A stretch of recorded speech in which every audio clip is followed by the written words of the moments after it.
Good morning and welcome. It's the Steel Toe Morning Show. I'm Aaron. That's Johnny. I had to double check that the banner was morning on there before. When you said that. So we're checking up on me. Well, That's good. What am I, a fucking drug addict? Oh, just checking to make sure you're doing everything right. nah, I sometimes get Who am I, Jesse Pinkman in season 2? maybe. I don't date heroin addicts, thank you very much. Recovering or not recovered. I really treat drug addicts as if they're always using. That's probably wise. Yeah, recovery or not, I don't need them as friends. I mean, ultimately, if they're not using drugs, they're using something to cover for it. So it's really Right. just, yeah. I don't know why this happened in a dream of mine this weekend, but I was yelling at someone. That part I understand. But I was yelling at someone I was yelling at a doctor who ran a rehab. Okay. And I was... What a dick. By the way, I agreed with my yelling. Like in real life, like when I woke up, I was like... I was on the right there. Yeah, I was like, that's about the long and short of it. I was yelling at the doctor because they allowed people... They, in fact, encouraged people to smoke cigarettes when they're doing their rehab. Now, I don't know if this is true or not, or this was just happening in the dream. I think it's just happening in the dream. Oh, okay. Well, then maybe. I don't think rehab places are like, hey, you know that chemical dependency you have? Cover it up with this one. Well, they said that they actually, at this rehab, they encouraged it to keep them off the drugs. And I was yelling at the doctor about that. Mm-hmm. And I don't know if that's a real thing or not, or if I just, like, in my dream. I think you made that up. Oh, okay. Because, I mean, nicotine is a drug. I mean, ultimately, like, if you're in a rehab thing, I don't even think they push, like, vitamins on you and stuff. Oh, really? I think they kind of, like, don't push chemicals on you. Yeah, I thought that maybe that was a little fucked up. Maybe. But also, if it is the case, if that is what they do in rehab, I was right to yell at the guy. Probably, because I don't think that works. It's a racket. Mm-hmm. Like, it's like, oh, quit these chemicals and quit all these drugs and everything else, but take these. yeah, go ahead and smoke those cigarettes. Yeah, Why mean, not? I don't know.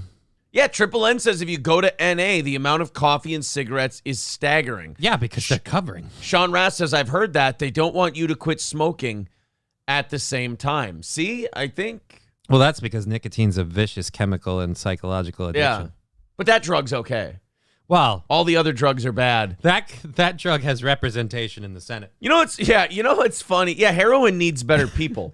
We just need better people repping the heroin and the crack. Heroin, meth, and fentanyl all have a bunch of, like, sociopathic Latinos that'll cut your balls off, cut your head off, and stuff your balls in your mouth on a stick. Mm-hmm. Whereas tobacco has, like, guys in suits and lawyers and people who used to be Congress people. Pretty much, yeah.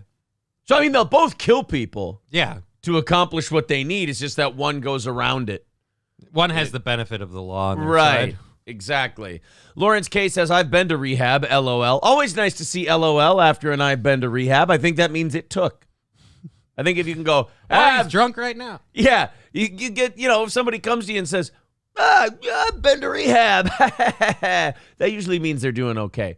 If they go like, I've been to rehab 4 times now, they're Bam Margera, and they're not doing all right. But then again, if Bam would just stay for the whole rehab, maybe he'd have a better shot. Yeah, he always feels like he's got the goal accomplished early and he checks out and then it doesn't work. And you know what the first place he goes to after he checks out usually? Get fucked up? A bar. Huh. Yeah. Like this last one, he left early and he went with some fat chick and he was at a bar until 1 a.m. So the queeb couldn't even make it till close. Not only are you an addict, but you're a lightweight. Ooh, I made it out till 1. Ooh, do you have a bedtime, Bam? That's why I brought her with and just lay on that. Oh, just lay on her giant, fat, pillow top stomach. I got to thank a ton of people before we really start leaning into the chat and then going into what we've got planned for you today. Michael Schultz, Sean Raz, Fired Ginger, Stacy, Give Me Tips, and Zach T. All renewing memberships today, which is putting our goal early in the morning right away on a Monday at 3:40. That's pretty nice. There's the PayPal link in the chat. If you want to contribute via PayPal, we take over 90% of that. If you want to contribute via YouTube, we take 70% of that. It's all cool. And before I can even get all that shit out, James renewing his membership. All of those take $5 a month off of the goal. So thank you guys very much for putting the notifications in the chat. Yeah, Lawrence says 6 years clean. Only once, not multiple trips to the rehab. Informal Warfare says, why don't you brag about it more, Lawrence? That's weird. You're not allowed to brag about getting fucked up all the time. Like, I can go on Facebook and be like, I've been clean for 3 months. Everyone's like, yay. I go on Facebook. I've been fucked up for the last 2 months. I pissed on a homeless guy. I don't remember the last time I was sober. It's like, shut up. Like, oh. Nobody appreciates your commitment to that. Nope. And that's worse for your health. So you're you're actually sacrificing more. Yeah, you're giving. Yeah. You're going to need somebody's kidney by the time this is all done. Only because you sold yours. I needed the beer money. Yeah, Lawrence says nicotine is harder to quit than other drugs, in my opinion. Oh. One day at a time, God bless, blah, blah, blah. Lawrence K says the friends you make while you are getting fucked up, those are the ones you brag to about the 2 months straight. Oh, that's true. We don't necessarily see those people. Yeah. That's what it is. Okay. Well, guys, we have a great show for you today. We got a lot of good stuff planned. Number one, the Queen's death. Mm-hmm. I find myself in this position a lot. Like, I'm in a commentating kind of world. Like, I commentate on stuff. We all talk about stuff on the show. It's interesting. I always love it when I don't have a take on something. You know, when everyone else is talking about something, going nuts and this and that, and then I go nothing. I'm like, you know what? I like every once in a while when I allow myself an I don't care. Mm-hmm. I like that. And the big I don't care I've had the last half week or so is the death of the Queen. I'm not really affected by it. Yeah, I mean, I don't care. I crossed her off my hall pass list. That's all it is. Everybody has like an opinion on it. It's amazing. And the opinions vary from like, oh, fuck that genocidal bitch. I'm like, you know, the Queen hasn't done like genocide-y things for like hundreds of years now. Like, they've got other people to do that for them. Yeah, like the royal family doesn't really do anything, right. I think. All these people they just entertain. Yeah, all these people happy that they're like the world's most expensive house party planners. You know? They're the Kardashians of the UK, really. But like all these people are that's why her ass was so big. Yes. All of these people are like, yeah, fucking Queen, glad she's dead, this, that, and the other thing. And I'm like, why do you care that she's dead enough to celebrate and be happy? And then other people are like, oh, she's a hero and she's amazing and we're going to miss her. I'm like, name like 10 things she's done that have mattered. She's 96. I'm giving you a pretty small hurdle to climb. She's 96 and I'm asking for 10 things. I feel like one of them has to be cutting the cake with the dull side of the knife. Yeah, like taking the sword and turning the blade towards you and pushing down and cutting the cake. Yeah, that's bad. That's pretty badass. But when it comes to like people having these strong opinions of them one way or the other, I'm like, I thought as an American it was my job not to give a shit about this. Like, this is the one thing we still have in common, that we don't care about the Queen of England. Yeah, I thought that's what that whole tea thing was for. Yeah, and the war and the killing and all of that, and then making the UK our bitch. Yeah, constantly rubbing World War II in their faces. Suck it. Yeah. Like, you guys may have done a lot of the heavy lifting early on resisting Hitler and whatnot, but we kind of kept two oceans between us and then just sat there and produced shit. Yeah. Because I love how they were like, oh, American production outpaced everyone in World War II. We had no competition. Right. Nobody was bombing us while we were trying to make tanks and planes. Our factories were fine. Yeah, we were just cranking them out one after the other. Meanwhile, the UK is like, all right, mates, we got a quota today of 100 planes, and all of a sudden, the whole factory gets blown up. Kind of hard to keep up production quotas if the Nazis keep bombing out your factories. That's why they were called Spitfires. Half of them were burning. Yeah, so they went up in the air, just tail engine on fire. Tail engine? The fuck do I know about planes? Thank you very much to Orange Boy for renewing his membership as well, and you guys are already knocking out that goal early today. The Mood says, I am Dutch, and I don't even care about our own royalty. Right, like you don't care about your own royalty in the Netherlands, and here in like this country and other countries, we go, the Netherlands has royalty? Like what does it constitute for royalty in the Netherlands? Like when they travel outside of the palace, they stay at a Holiday Inn? I don't know. I don't know. I just feel like the size of the country also influences the importance. They get first access to all the new IKEA stuff. Yeah, they get to go up first at the buffet. That's about it. They get pre-boarding benefits. Those are the assholes eating all the cream cheese wontons. Oh, it's the royals in the Netherlands. Thank you very much, Schmitty, for renewing your membership as well. I thought we were dropping like a rock. I thought we were done with the big wave of resubs. Membership renewals on Friday, but apparently we're not. We are over 100 members. Or over 300. I'm sorry, over 100. We did that the first day. Over 300 members, which is pretty cool. So 325 away. And Todd Pemper is right. Hit the thumbs up button. That like button helps the live stream get out to more people. That's what we found out. It's great for the algorithm. Hit the thumbs up. Let's get that over 100 before 7 o'clock already. And call that good. There are 2 days of waves, says Sean Raz. Well, I appreciate that. That's for sure. So, yeah, you got the Queen of England thing, people with their hot takes. I saw one that this professor, Gunga Lagunga, I believe. And when you die on your deathbed, you will receive total consciousness. Gabenga. Still got that going for me. Which is nice. Gabenga Olaniran. Olaniran? I believe she's trying to marry Viserys to become the new queen of Westeros. I think that's her new angle. But anyway, she wrote an article. She's a Nigerian-born American professor. Oh, I'm sorry. That's the name of the person who wrote this article. There's another fucked up name for the person who wrote it. Nigerian-born American professor Uju Anya has spoken again after her comments on late Queen Elizabeth II's death. Now, there's only one thing better than someone who makes crazy, outlandish statements. And that's someone who feels comfortable addressing their crazy, outlandish statements later on, because then you get 2 nice little waves of fun. I'm sure it won't seem so outlandish once she explains her point of view. Right. Professors don't typically have publicists, so they get to speak for themselves, which is usually a lot more fun. Because you notice the amount of people who are sorry, like the percentage of people who are sorry for what they said, over 90% of them have a publicist. The ones that are not sorry for what they said, 90% of those tend to not have a publicist. So the apologizers have a publicist. The non-apologizers don't have one. She doesn't have one. This is fun. So you're saying she's going to apologize? I'm saying that she may come up short of that particular metric. Okay. So this Uju Anaya was talking about Elizabeth II and her death, and in an interview with a foreign-based news platform, revealed her reasons for wishing the queen, quote, excruciating pain. So when the news came that she died, this woman, like one of the first takes was this professor going, I hope she experienced excruciating pain before her death. Which to me, like even if you don't like someone, them dying, that's your W. They don't have to have excruciating pain. Plus, she was like 96. Odds are good she did.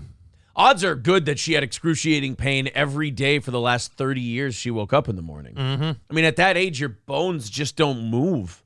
You've got the stiffest skeleton. You're just kind of, everything Your hurts. muscles don't give you any help? No. Skin's working against you because it's just drooping? Everything's atrophying. You Yeah. look like a Shar-Pei? Yeah, relax with the I hope she died in excruciating pain. If it makes you feel better, She lived in it. Yeah, 1,000% she died in excruciating pain. Thanks a lot, Dick. Like I said, I have no take on Queen Elizabeth's death. Today feels the same as last Monday does, or did to me.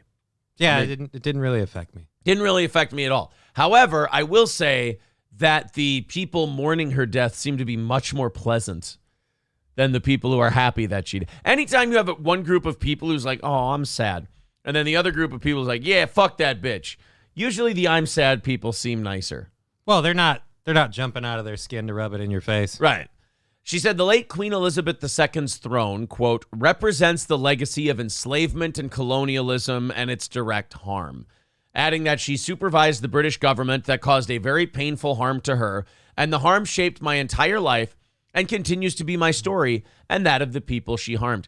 Oh, you poor Nigerian who moved to America and became a college professor. Yeah, you've got it real bad. I tell you what, the blood on Queen Elizabeth's hands for taking those Nigerians, bringing them to America, apparently, making them professors and getting them quoted in news articles. What a piece of shit. Yeah, you really didn't make any lemonade out of them lemons. You know who's got it good? Fentanyl junkies. Those white fentanyl junkies in Ohio. Those are the people who are getting off light. I feel bad for this Uju Anya. Yeah. who had to come to America and become a professor and get tenured and make lots of money. I mean, that Queen Elizabeth is and what a dirty bitch she is. I mean, to take her from her homeland and make her remarkably successful in her field. What a crazy... Well, if she's successful here, think about how she would be there. Nigeria, she'd be They have what in Nigeria? Email scams. She probably could have kidnapped a fake princess. Okay, yeah. Could have been the fake princess. I think you get a cut if you play the fake princess. Yeah. You know, it's like the decoy on To Catch a Predator. You got to have someone with a female voice that sounds like a princess. And that's the role she would have played. But, I mean, I love these. I love it when privileged people...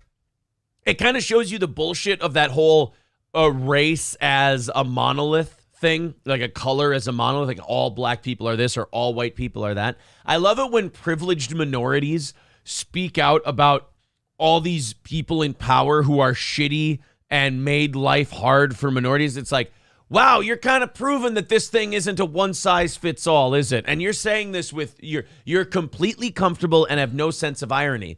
And I think it's because in the professor world, if any white professor or black professor for that matter were to tell her, you're black, you seem to have done just fine, then you're just, you're castigated and you're excoriated and you're just beaten. And they're just like, oh, how dare you speak out about this black person's truth? And they're like, just kind of pointing out that she's full of shit, that's all. Is it really a truth if none of it's true? I mean, right. I mean, I don't think Queen Elizabeth got in this chick's way at all. That was her last on her deathbed. She's like, I never got Uju. What? And then they Uju? it was kind of like her rosebud. Oh. They had to determine what the hell it meant. Jesus, she was on Hitler's side? What the? And then we found out that Uju was just the name of her sled. Rosebud. Sorry. So she said the late Queen Elizabeth II's throne. Okay, we just did that one. Anya on Thursday. So then a day later, or no, I'm sorry. Thursday was the day she tweeted hours before the Queen's death saying, I heard the chief monarch of a thieving, raping, genocidal empire is finally dying. May her pain be excruciating. The tweet has since been deleted for violating Twitter rules. In another tweet, Anya referenced the rumored role of the British Empire in supplying the Nigerian government with arms and ammunition during the nation's civil war in the 60s and 70s. If anyone expects me to express anything but disdain for the monarch who supervised a government that sponsored the genocide that massacred and displaced half my family, and the consequences of which those still alive today are trying to overcome, you can keep wishing upon a star. I will say this. You are probably not the person to carry this message. That's all I'm saying. Because you seem to have done just fine. Also, I might want to point something out to you, lady. You live in America currently. I hate to be the bearer of bad news. Guess what we did? Like from the 70s and the 80s and the 60s. Dude, you think what England? We're still doing it. You think what England's done in the last 50 years has been terrible? Get a load of us. Oh my God. England, fuck them. They haven't fucked anyone over since like the Middle East in the early 20th century. Like we've been just terrorizing everything for... I don't mean to brag, but Central America, yo. That's all us. I mean, us and the commies. Central America had to pick a side, and the ones that picked commie, we just said, all right, we're going to install a bloodthirsty dictator who just murders all the commies. And then when he runs out of commies, just everyone who says bad things about him. Yeah, because we're the land of the free. Right, exactly. No, free for us to screw you over. America believes in freedom the way Howard Stern said he believes in freedom of speech. We believe in our freedom. Oh. Like Howard said he believed in his freedom of speech. He didn't believe in everyone else's. He was just worried about his. I think that's America and freedom. Although you could say since 9/11, we haven't really given a shit about that either. Yeah, we kind of been trading that off a piece at a time. Really, it's just as long as we're in charge of the game, it doesn't matter how shitty the game is. And we just need our smartphones. That too. So, I guess Jeff Bezos gave this professor shit and said, this is someone supposedly working to make the world better? I don't think so. Wow. Well, she responded to Jeff Bezos. May everyone you and your merciless greed have harmed in this world remember you as fondly as I remember my colonizers. So now add Jeff Bezos to the list of people she wants to experience excruciating pain before they die. So their merciless greed wasn't good, but how much do you get paid as a professor again? Yeah, to sling bullshit. And then not only that, Can I check your phone for the Amazon app, please? Yeah. Can I How just much see? shit have you fucking ordered on Amazon? Yeah. You're there Prime Day like everybody else. Let me tell you something. During COVID, that bitch lived on Amazon. Okay? And DoorDash. And DoorDash, all of it. So when you sit there and you go, dude, Jeff Bezos and your terrible greed. You know what? Look, if someone shits on Jeff Bezos and I find out that they've never used an Amazon product in their life, I go, you know what? Respect. Pretty good. That's actually hard to do. That's hard to do. You go out of your way. That's like people who hate corporations and go out of their way to like make their own clothes and like purify their own water. And it's like, wow, you're living the gimmick, bro. Good for you. Clothes look like shit. Yeah, you look like a sack of diarrhea. There's a reason we're paying that guy to do it. Right. There's a reason we're okay with him using little Asian people at 10 cents an hour to, make our clothes. They look splendid. And those tiny hands can get those threads so small. It's nice. Oh, man. You think you're getting that out of an old bitch? Suck it. Let's go ahead and thank a few people. So as far as the Queen of England and that chick going, what was it? Like, I hope she experiences excruciating pain. I could never bring myself to care that much about the Queen that I'd have that opinion. I don't know. She says that shit. I just think, wow, if you didn't have your whole race thing to hide behind, you would have no identity. Yeah, isn't that remarkable? Like, it's just like, oh, I'm such a victim. I'm a victim. You're a tenured professor. I'm such a victim, you white colonizer. Like, oh, God. I would be the dean if I wasn't black. I just want to see like one of those, like, I don't know, like the 90s movies where the juxtaposition thing, like big and shit, where you just like snap your fingers like, now you're a white bitch. Yeah. Let's see a deal. Oh, so you want it to be white chicks. You want it to be that movie. Okay, fair enough. No, I think it's very funny. Like, in a weird way, like a Klansman and this chick would agree on certain things. Like the Klansman and this lady would be like, oh, if I wasn't black, I could be the dean of the college. And the Klansman's like, yes, that's true, but you're black. And if you were white, I would absolutely consider you for dean of the... Like, they kind of oddly agree. Like, they're both... You get so obsessed about race that you end up meeting each other in the middle. like in universities now... We need to keep the races pure. Amen, brother. Yeah. I'm tired of say that one. I'm tired of white men leaving the hood, or black men leaving the hood and marrying all these white women. And the Klan's like... sit down, I'm gonna buy you a fucking beer. No, sit down over there, not next to me. Are you fucking insane? I'm still gonna buy you the beer, but sit over there. Jesus, I got my hood sitting right there.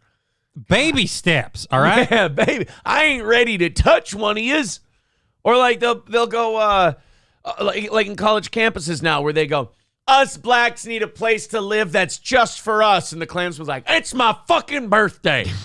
My daughter's about to graduate high school. She's going to college, and they're bringing back segregation. You know what the best part is? They've been listening to me, obviously, because now it's their idea. Best part is, if you guys looked at that, Craigslist, I got a fucking, garden shed that you can buy. Sir, that's an old slave shack. Why do you think about the property? They told me to tear it down, that it would bring bad juju, and I'm like, I don't like them either. I went back at them like, this historical artifact. We preserving history over here.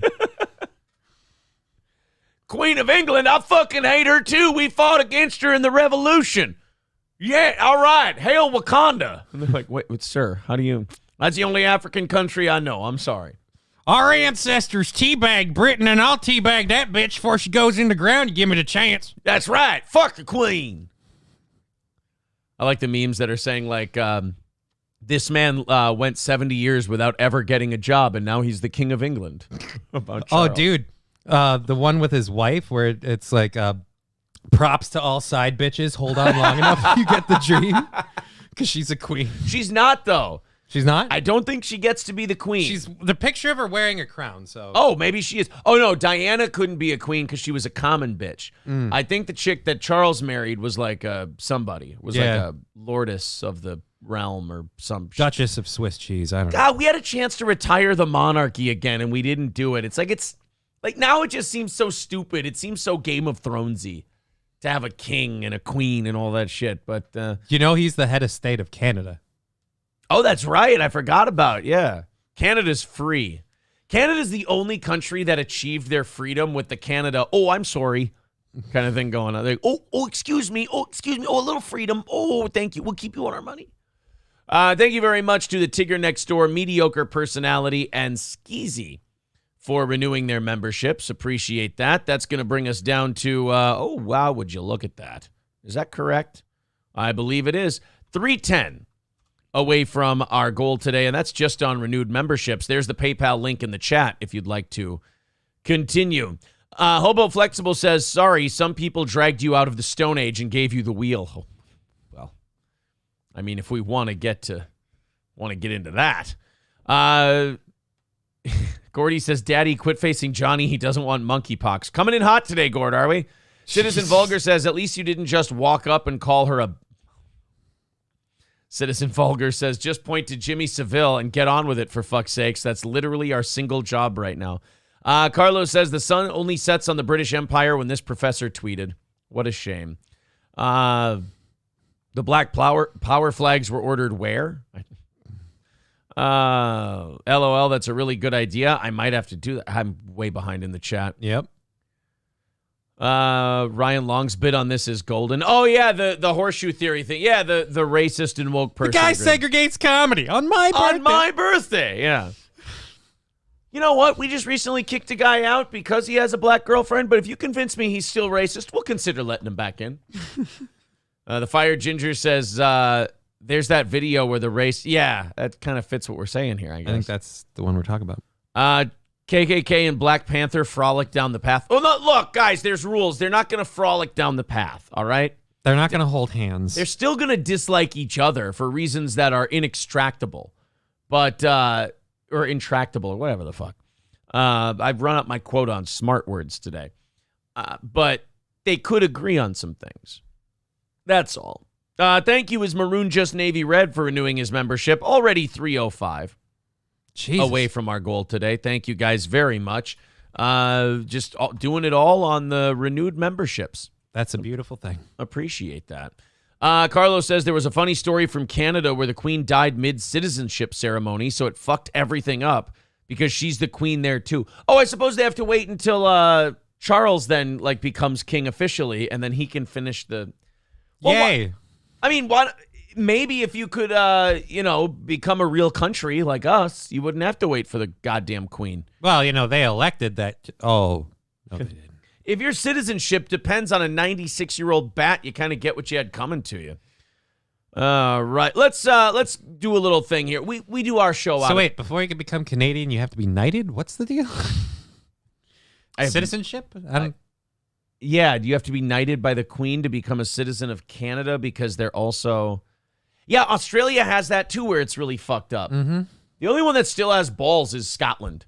Scotland's still trying to declare independence from the United Kingdom. That's because England left the EU. And we're fucked too. Shit. Shit. Yeah, Scotland has been trying for the last 5-10 years to be independent again. Scottish independence comes in waves. They get just consistently butt-fucked by the English. And then they go, all right, fine. We'll never declare independence again. And then 10 years after that, they go, we're declaring independence. Try independence again? Yeah, let's give it a shot. All right, cool. Part of Ireland's been doing for a while. I gotta admit, it looks nice over there. Yeah. Just give it a shot. Yeah, it rains a lot, but it rains a lot here too. We'll be fine. Garth Heritage says we are still part of the Commonwealth. That bitch owns us. That bitch don't own anything but what she was buried with. At this point, my friend, she is gone. All right. Yesterday, football came back. That was exciting. Did you watch any of the Vikings game? Nope. No, you didn't. Worst guy to have on a day I'm excited about the Vikings starting 1-0. Well, I can listen to all the fun stuff that happened. But the perfect guy to have when it's time to stop talking about fucking football that nobody gives a shit about when they tune into this show. So the Vikings started out 1-0. Our new coach seems awesome. Who would have known that we had such a great offense? It was just buried under shitty play calling and terrible coaching. And, it's nice to see a coach that looks like he's enjoying himself. It's nice to see a coach that actually looks like he likes the players that he coaches or that he enjoys their company and appreciates them versus a guy who sat on the sidelines and scowled as if we were forcing him to be there. See, that's why I couldn't watch the game. I have this weird sick joy of enjoying that. And if I saw the coach being happy, it was going to ruin my experience. So I thought I'd step back for the first. See, I loved it. It was great having Kevin O'Connell up there going, oh, hey, let's call some play. Let's see. It turns out we have, hey, guys, did you see this? I got a franchise quarterback who throws for 4,000 yards and 35 touchdowns every year. Okay, cool. I got maybe the best wide receiver in football. That's pretty awesome. I've got one of the best running backs in football. Hey, look at that. That's pretty cool. And then you look at it and you go, how did this other retard even get himself fired? This is an amazing team.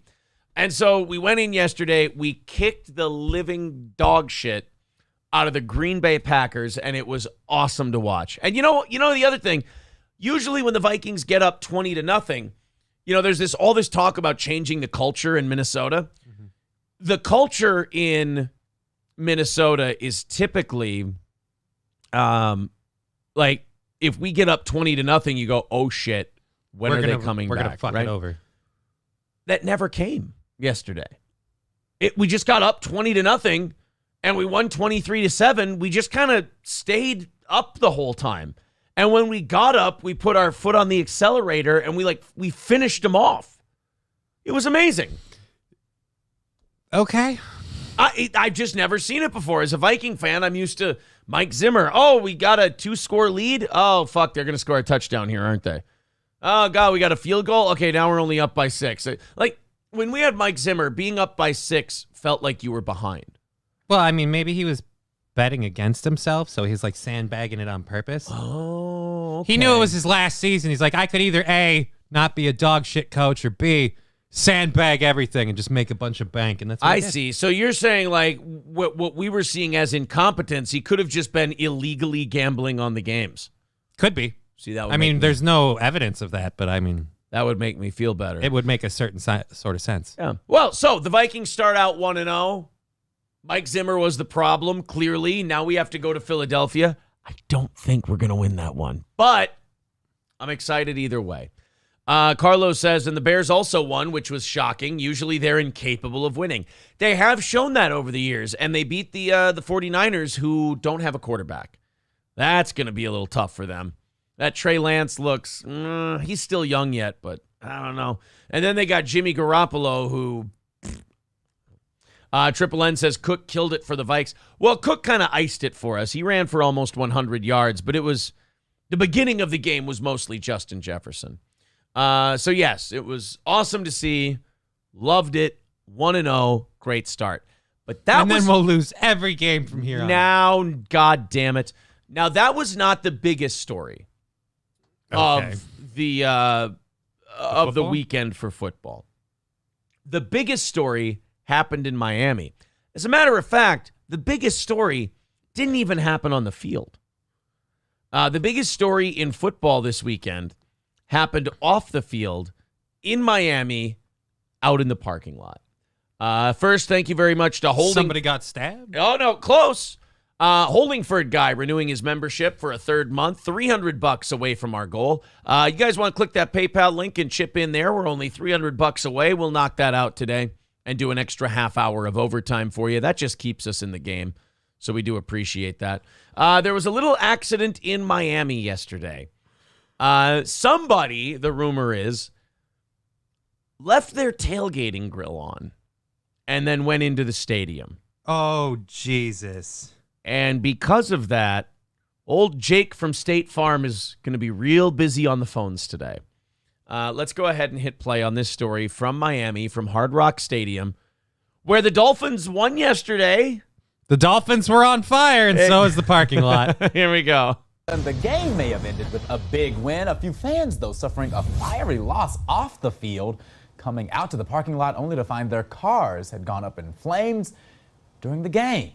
Nearly a dozen of them charred. And Local 10's Bridget Matter is at the scene with more on this developing story. So 12 cars get burned up because some asshole left his grill on. That's the rumor. I don't think that's the official cause identified yet.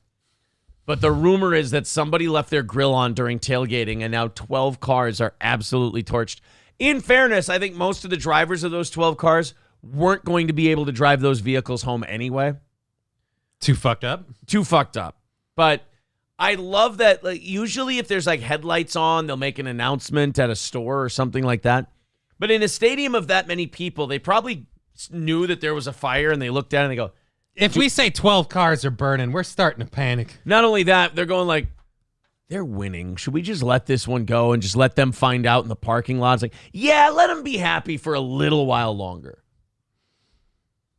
Somebody's like, hey, what's with the column? Is that a smoke signal? What's going on over there? Oh, man, they must be celebrating out in the parking lot already. That's great. Yeah, let's run out there. And, After party's going to be up, but it's going to be on fire. Everybody's like, oh, shit, my car's on fire. There's one guy dancing, and they're like, what are you doing? It was a piece of shit. I'm telling him I had a bunch of expensive shit in that car. Oh, man, thank you for the insurance money. I was having trouble making the payments, to be honest with you. Only reason I had full coverage is I was praying. God answered. Right?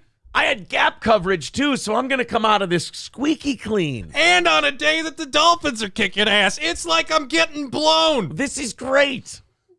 Actually, with the money I'm saving for my car payment this month, I think I'll go buy a hooker. The game ended with a Dolphins win, but some fans came out to an unpleasant surprise. We counted as many as 11 vehicles that were affected by a fire in the parking lot. Just look at this video. This started around 1 o'clock, so right around kickoff time for the Dolphins-Patriots game here at Hard Rock Stadium. I hope even the cars that didn't get charred, I hope they didn't leave their windows open. Oh, yeah, that smell ain't going nowhere. Ooh, that's smoke damage, and you might as well call that thing a loss, too, because especially if you have cloth interior. It ain't leaving. If you left the windows open, sorry. It's going to reek like a barbecue. We have several videos showing multiple plastic smells cars like shit. charred. Our cameras captured crews working to put the flames out. We also shot video of a car with a grill. This looks like, I said this last night during the members-only show, this looks like a drone strike in Fallujah. This looks like the parking lot of an Afghani wedding when we find a terrorist cell phone at it. Yeah, but we're so first world, it only happens at our football games. Yeah, actually, and also, we wait until the people are inside before we bomb their vehicles. Yeah. In Miami, so that's kind of nice. I hope there were no dogs in any of those cars. Ooh, boy. Grill in the back. Right now, the cause of the fire has not been released. Oh, no, I see the cause of the fire. Yeah, wait, go back. Working to put the flames out. We also shot video of a car with a grill in the back. Right now, the cause of the fire has not. I'm pretty sure that's the cause of the fire. Pretty sure I found the cause of the fire there. There's a... Based on, the epicenter and how that car is the least there. Seeing as there's the most shit around this vehicle, I think this item here might have something to do with it. All right, but my question is, was the steak done? A little too much for my taste. A little charred. Been released by the fire department, but as we know, with tailgating, there are often grills in the parking lot there. Now, a spokesperson did you see those cars, like all the rubber burned off the tire, the tires melted? You got nothing but rims? Oh, shit. Hard Rock Stadium says the fire is under investigation and there were no injuries. For now, outside of Hard Rock Stadium, Bridget Matter, local. The news is calling for a follow-up today. And they're like, hi, we're just wondering. Yeah, you're wondering about the Hard Rock fire? Some asshole with a grill, all right? Stop calling. Is that official? I mean, it's officially unofficial, all right? Come on, for Christ's sake. Let's just be honest. We all knew. Okay. Yes. Thank you very much to Travis for renewing his membership for a 5th month. I say Gutierrez says, why are we getting 3 Pinocchio movies this year? If we are, that's troubling. Why are you keeping tabs? Which is also troubling. A lot of very problematic news coming in today. Travis, I say Benny the Milkman becoming a Yeehaw Club member. Thank you guys very much.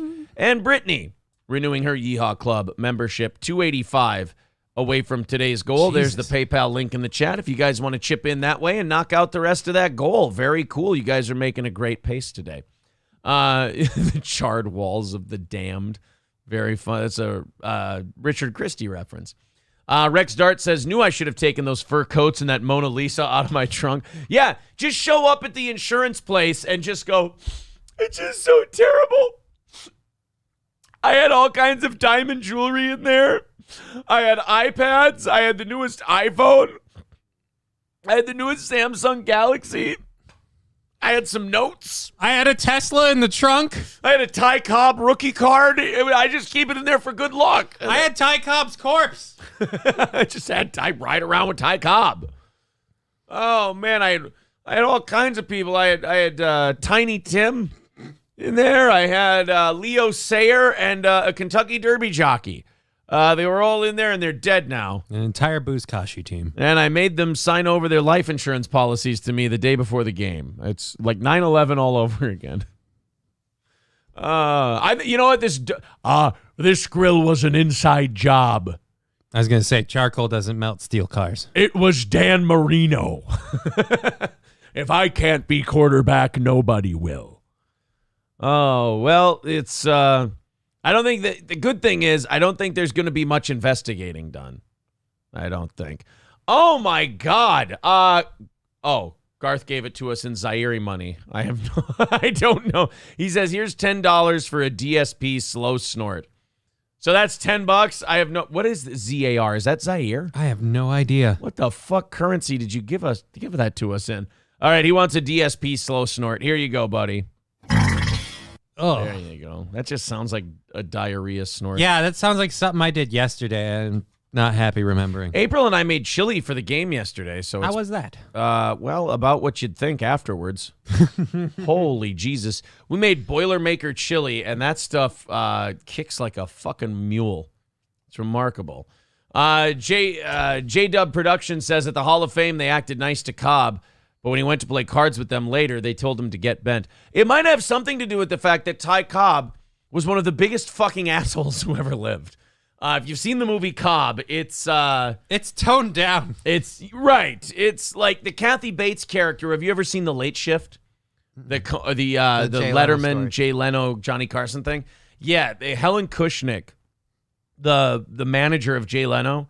Kathy Bates played her like the worst, most unbelievable bitch you could possibly think of.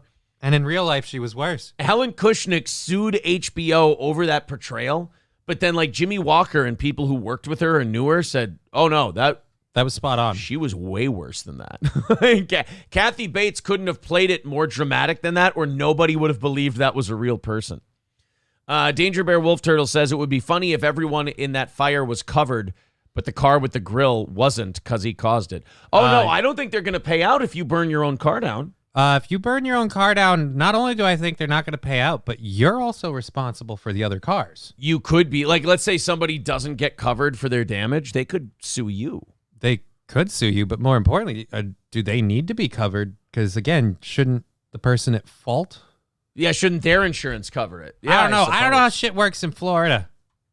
All I'm saying is you had all kinds of, French bulldog puppies in there. They all had papers.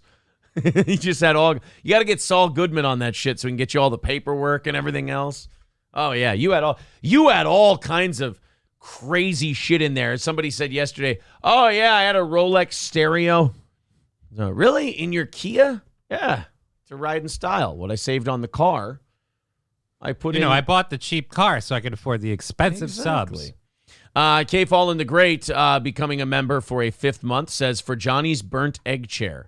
It's burnt now? You burnt your because it was in your car. I guess so. You were at the Dolphins game. Yeah, that's one of a kind, man. That thing's praised at like $2,000. Yeah.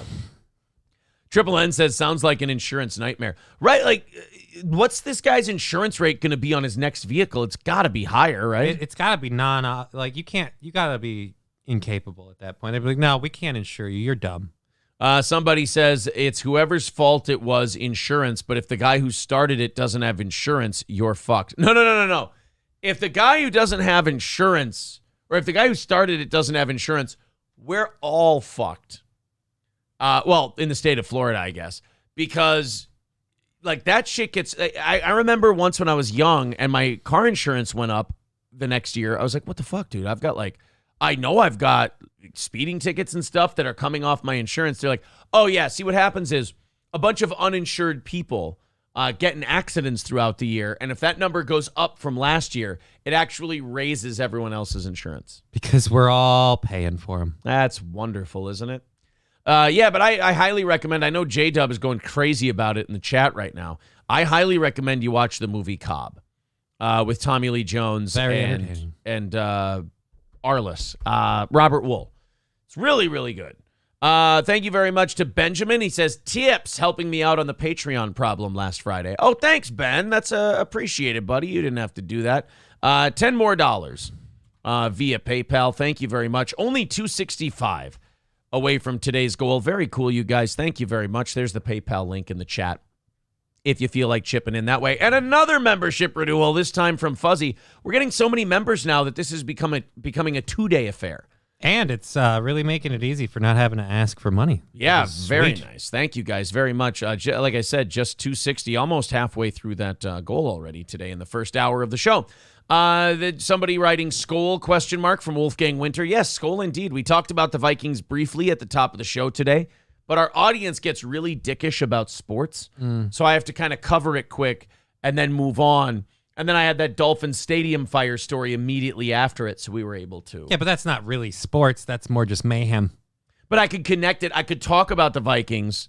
I could sneak that in because then There I had was a segue. Yeah, here's a bunch of cars on fire at a football game. Easy enough. I'm excited to see how we just tanked the back half of this season. Thanks. Appreciate that. Well, it's just I as an outside guy looking in, I've noticed the Vikings have a tendency either A, they suck from the start, or B, they get your hopes up for the first half of the season, and then they suck. It's the Kevin O'Connell era, my friend. The culture has changed.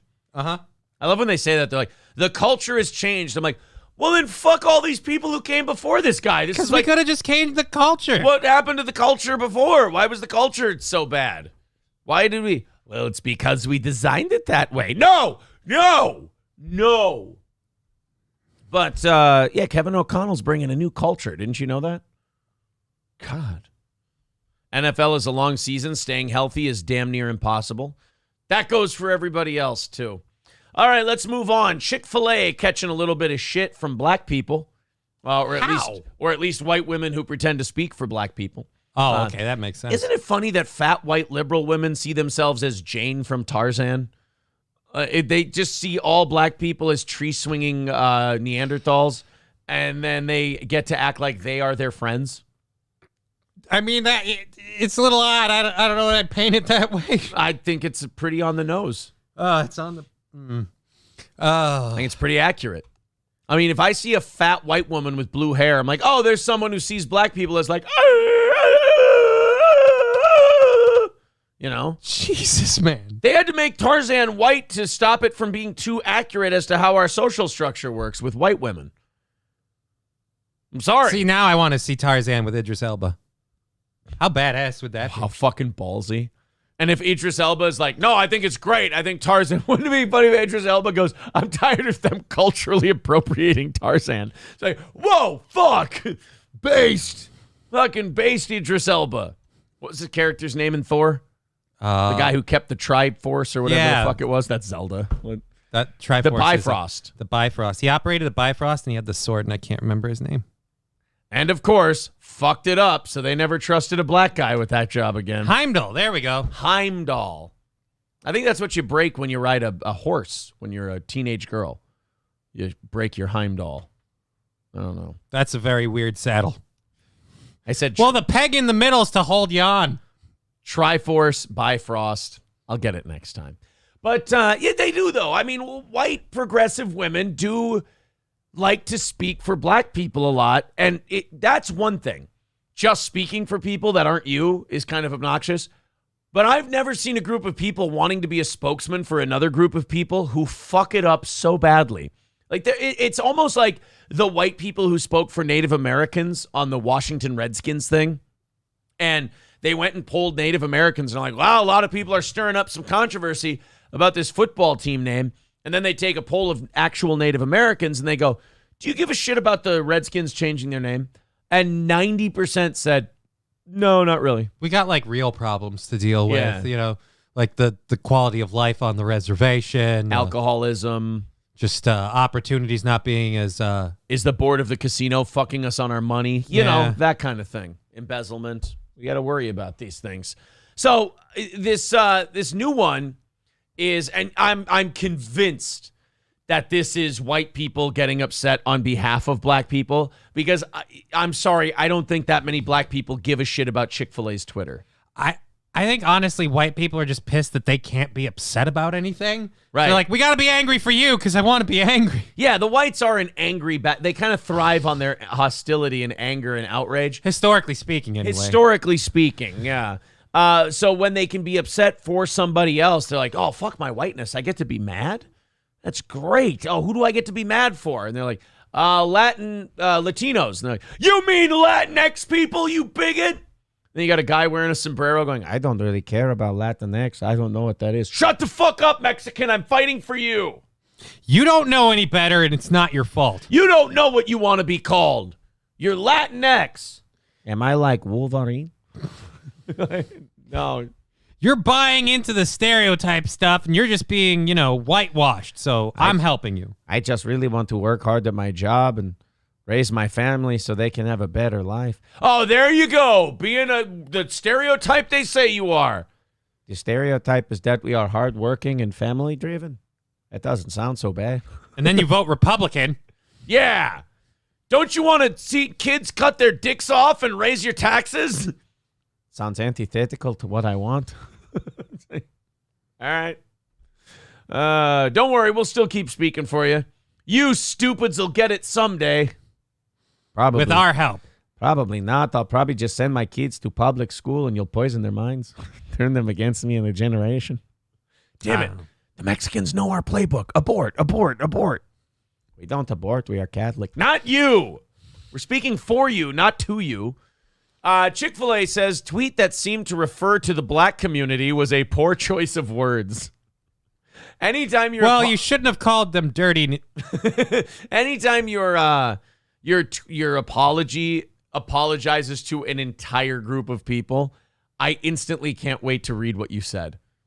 If you said, hey, sorry about that tweet. Patton Oswalt did this great bit on Twitter a while back. It was probably like 7-8 years ago, where he started tweeting apologies to different groups, apologizing for a previous tweet that he never made. So it would get people going through his Twitter and going, I gotta see what the fuck he said. And nothing. Nothing. There was no tweet. He's like, I'd like to apologize to the peg leg community. I'd like to apologize for parrot owners and shit like that. Like he would just say, I want to apologize to Nordic fishermen. I should have never called you. Yeah. And then people were just like, what the fuck did Patton say about all these different groups? And there'd be nothing. I mean, he's such a safe guy. Yeah. But he just, Michael B says, would he like to apologize to his wife? Now, sir, it was an accidental overdose of prescription drugs. How dare you? For Patton's wife? His first one.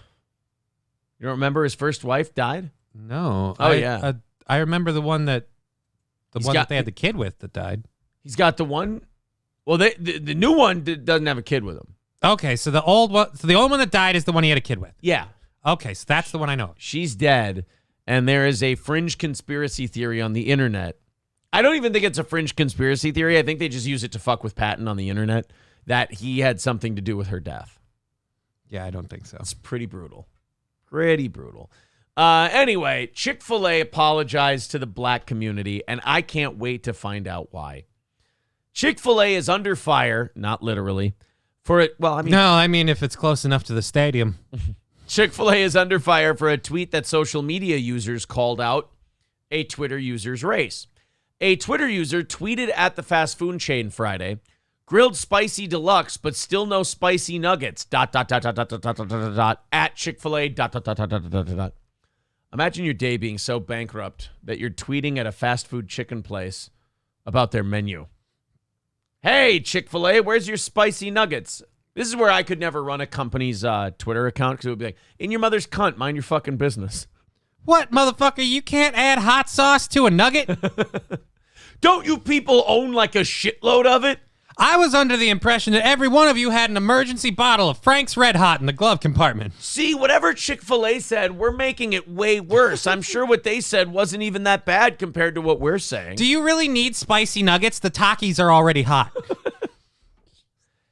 Just rub them shits in Takis or hot Cheetos. I don't know. You know you got them. Right. If you don't have any, go buy some. Wait, is it the 15th? Oh. Just checking. Oh. How did you afford those nuggets? They don't take EBT. It's racist in and of itself, if you ask me. So anyway, the Twitter user asked about spicy nuggets for Chick-fil-A. What was their response? That Twitter user happened to be a black man. Chick-fil-A tweeted back, in direct response to the official account for Chick-fil-A, they responded, quote,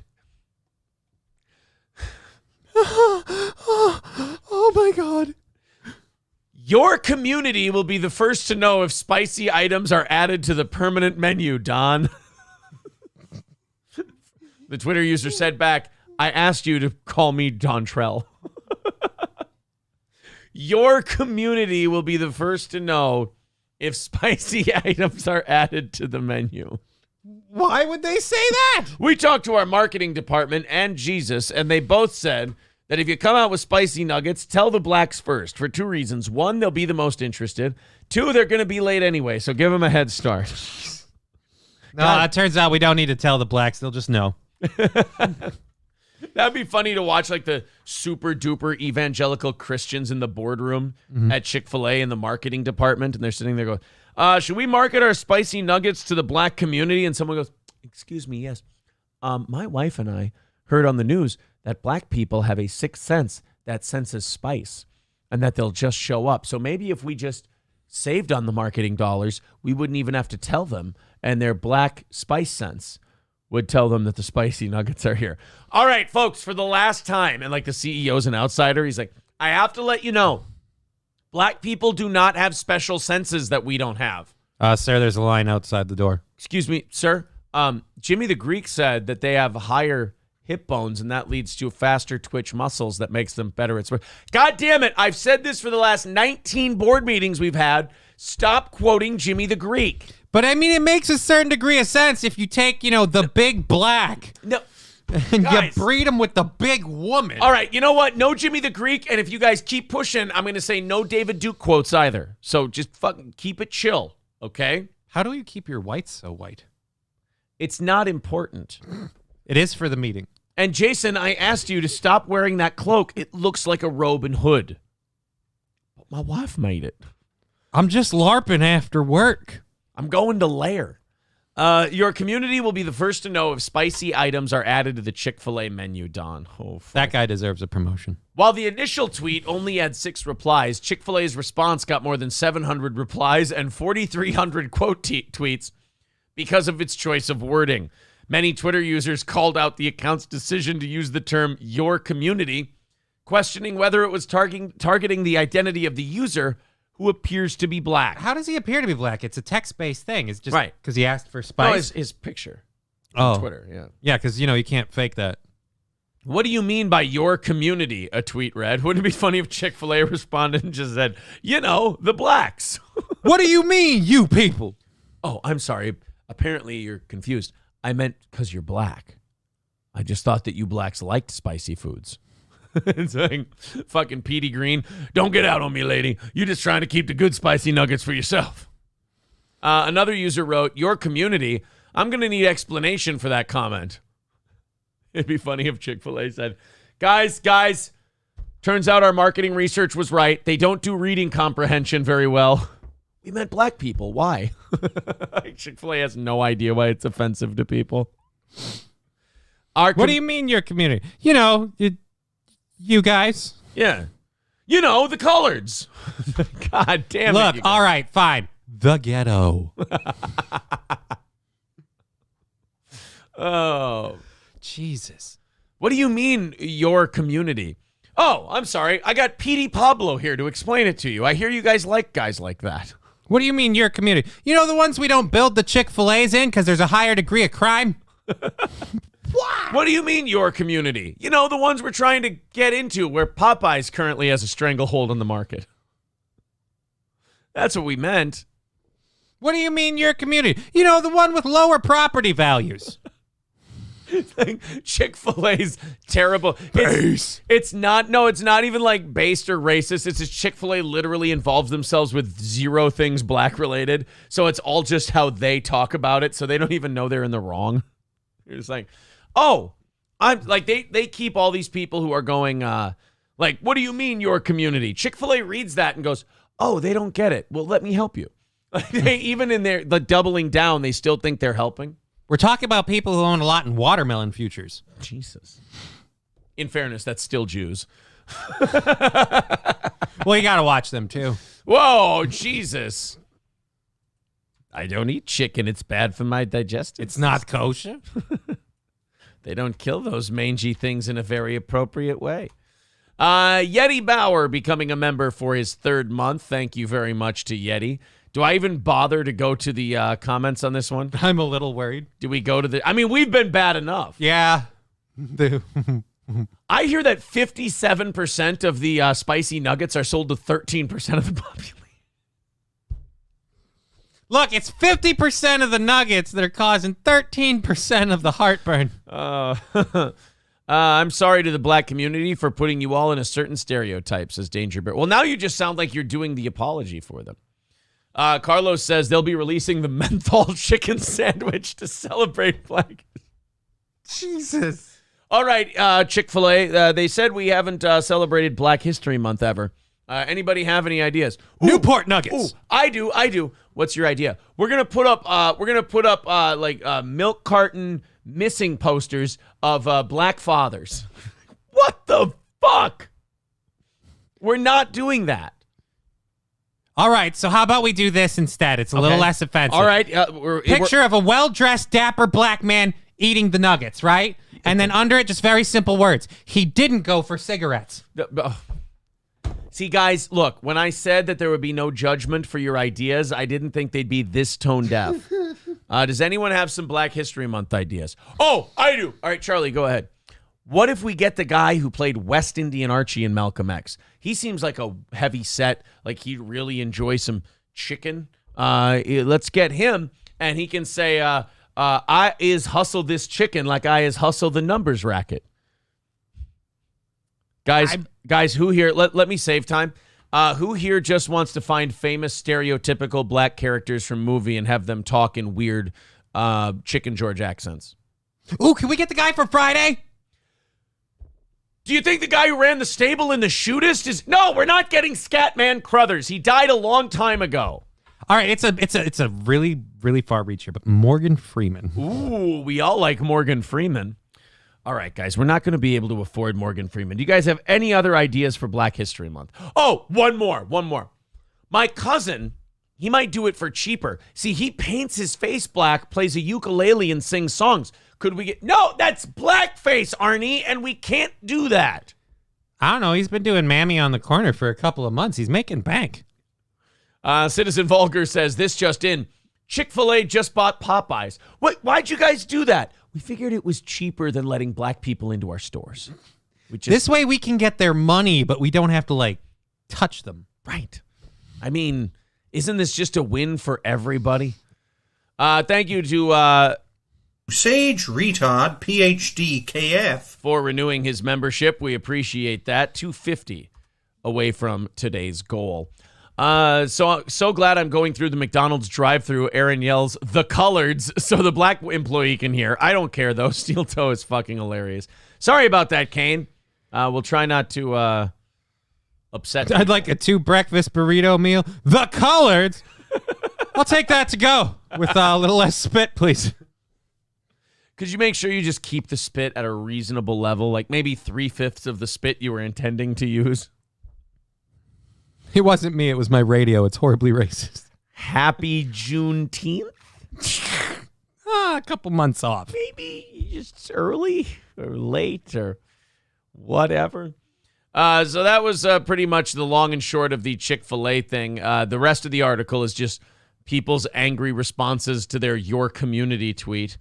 God, and that's the thing, is that Chik Fil A was just trying to be nice.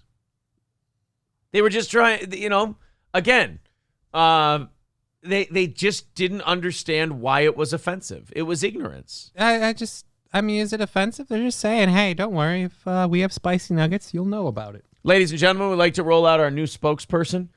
Hi, I'm Tracy Morgan. I want to tell you that these spicy chicken nuggets are delicious. My Tracy Morgan used to be better. Yeah, he used to be better. You know what? Fair enough. Before he had his brains turned into before he got run over by a Walmart truck, he was actually pretty good. Before he took a fucking 18-wheeler tire to the old cranium, he was a lot better. He did, you know what I like, though, is he never has to work again because Walmart had to pay him a fortune. Yeah. But also, the jobs he takes now, he's very self-aware of his limitations after the accident. He's doing, Uber Eats commercials now. He doesn't do anything too long or extraneous. Right. So it's just oh, fuck, nice to see Tracy Morgan still making money. I saw that during a football game yesterday, and I was like, oh, man, really nice to see Tracy Morgan making some money. And then I went, wait, Tracy Morgan doesn't need any fucking money. Why am I rooting for his pocketbook? I think didn't he get like $100 million from Walmart? It was a remarkable sum of money. Well, if he got $100 million, that's not remarkable for Walmart. They Right. pass that off in a minute. Settlement. 90 million. So we got $90 million for getting hit by a Walmart truck. And they kind of keep it hush-hush how he's doing. I wonder if he's not doing too well. Like, because didn't he suffer brain damage or something? He did, but I think in public, like when he makes appearances, he's just there enough to seem like the old Tracy Morgan. So maybe they don't tell us anything about his health because they're like, hey, so far... Everyone thinks it's good. We're just going to keep the ruse. We're just going to ride that out. Someone says, I thought Tracy Morgan died. No, he's still hanging on. Gordy says the Walmart truck was being driven by the Nigerian professor's brother. It's going out of your way, isn't it? This next story, I absolutely side with the bus driver. This is a bus driver controversy out of Saratoga Springs, Utah. We're going to watch a video that kids took on a bus that they then gave to their parents, which they then released publicly. Oh, I'm sure it didn't start after everything began. It's 16 seconds long. So I'm sure there's not a whole lot of context here. But the whole basis of the story is the bus driver says horrible shit to the kids. The people are now mad at the bus driver, and they're outraged. I will say this, though. After you hear what happened, I'm 100% on the driver's side because, one, like you said, the video is probably crazy out of context. And number two, these little shitbag kids usually do horrible things to these school bus drivers. So anything that he said to try and get them to stop fucking with him, 1,000% on his side. Just knowing my daughter and how bad she can get sometimes when she's on a tear, if you've got a busload of kids, yeah. No, I'm sorry. They deserve it. Here's the school bus driver. And again, this is one of those things where you're going to have to shock the shit out of me on what you say for me to take a bunch of kids' side riding the bus over a school bus driver. Here we go. What the freak? She's not even toying. She's actually being a toy. That person says, where are we going? I'm going to shoot them. Okay? Now listen. I missed the stop. I'm trying to turn around. Do you understand? Okay. Sit down and be... Can I say this? It fucking worked. I'm with her 110%. I'm 1,000% on the bus driver's side. This actually sounds like something our bus driver would have said to us. Yeah, dude. I mean, my bus driver literally told us to sit down and shut the up. Right. Like, I mean, he had no compunctions. Why did they say about the N-word? We were dirty. Oh, okay. He thought we were shaded. Oh. We just hadn't showered as poor kids. But like the next person who asks them why we didn't turn, I'm going to shoot them. That I could totally see that not only as something that our bus driver said to us when we were kids, but we would instantly all sit down and shut up knowing that we were probably in the wrong and go, oh boy, they're not fucking around. Like there was always that point in school where an adult would go ape shit and you go, oh, we crossed the line. Oh shit. Like if a sub was in there and the sub was trying to like talk quietly, you'd be like, fuck him, blah, blah, blah, blah, blah. But if they went, God damn it, you kids, knock it off, we'd go, okay. Seems like the game is over. Fuck around time is over. Yeah, it looks like we got to knuckle down and do some work now or we're going to get killed. You got to remember, these people don't make a crazy amount of money and they deal with you every day. So there's a good chance one of them, I mean, the probability is good that out of all these teachers, one of them is going to snap and murder a child this year. Plus, picking on the bus driver is a bad choice. You're already in a vehicle. Taking you to a secondary location is almost effortless at this point. So I'd play it cool.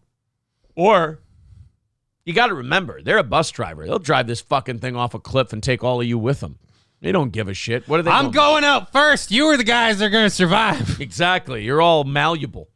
But yeah, it's school shit. I mean, if an adult yelled a threat, I mean, there was a silent agreement we had that like, yeah, we went over the line. That was on us. We kind of earned that death threat.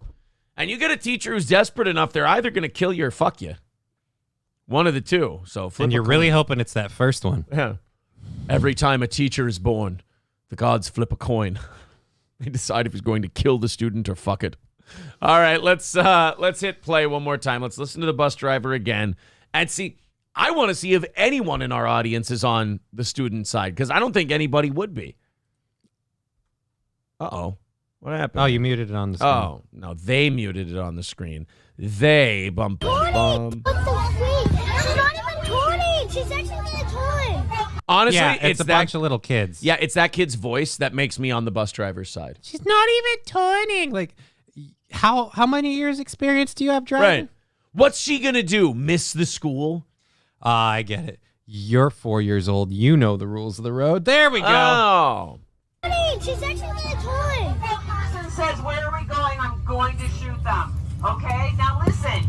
I missed the stop. I'm trying. Do you notice how fucking quiet it got after the shooting threat? Mission accomplished, man.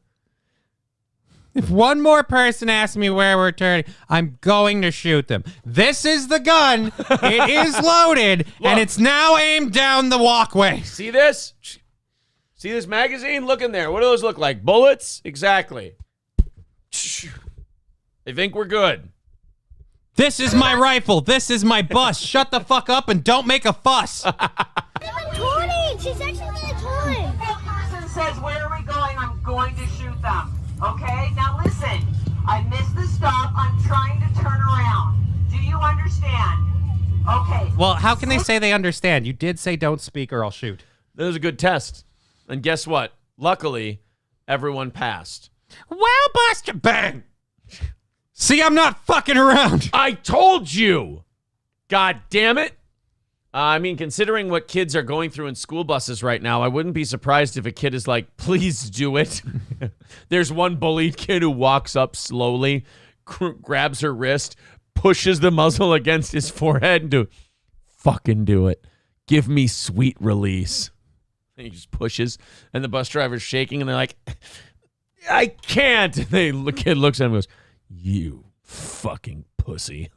You fucking Mark. You fucking Mark! Thank you. $2 from Sly Rye says, fuck around time is over. Now it's time to find out. Spin the wheel, you little pricks. Spin the wheel and see if I'm bluffing. You kids may get me in a rush, but not before I turn his head into a canoe. You understand me? He's bluffing. No, he ain't. No, he ain't. He'll kill me.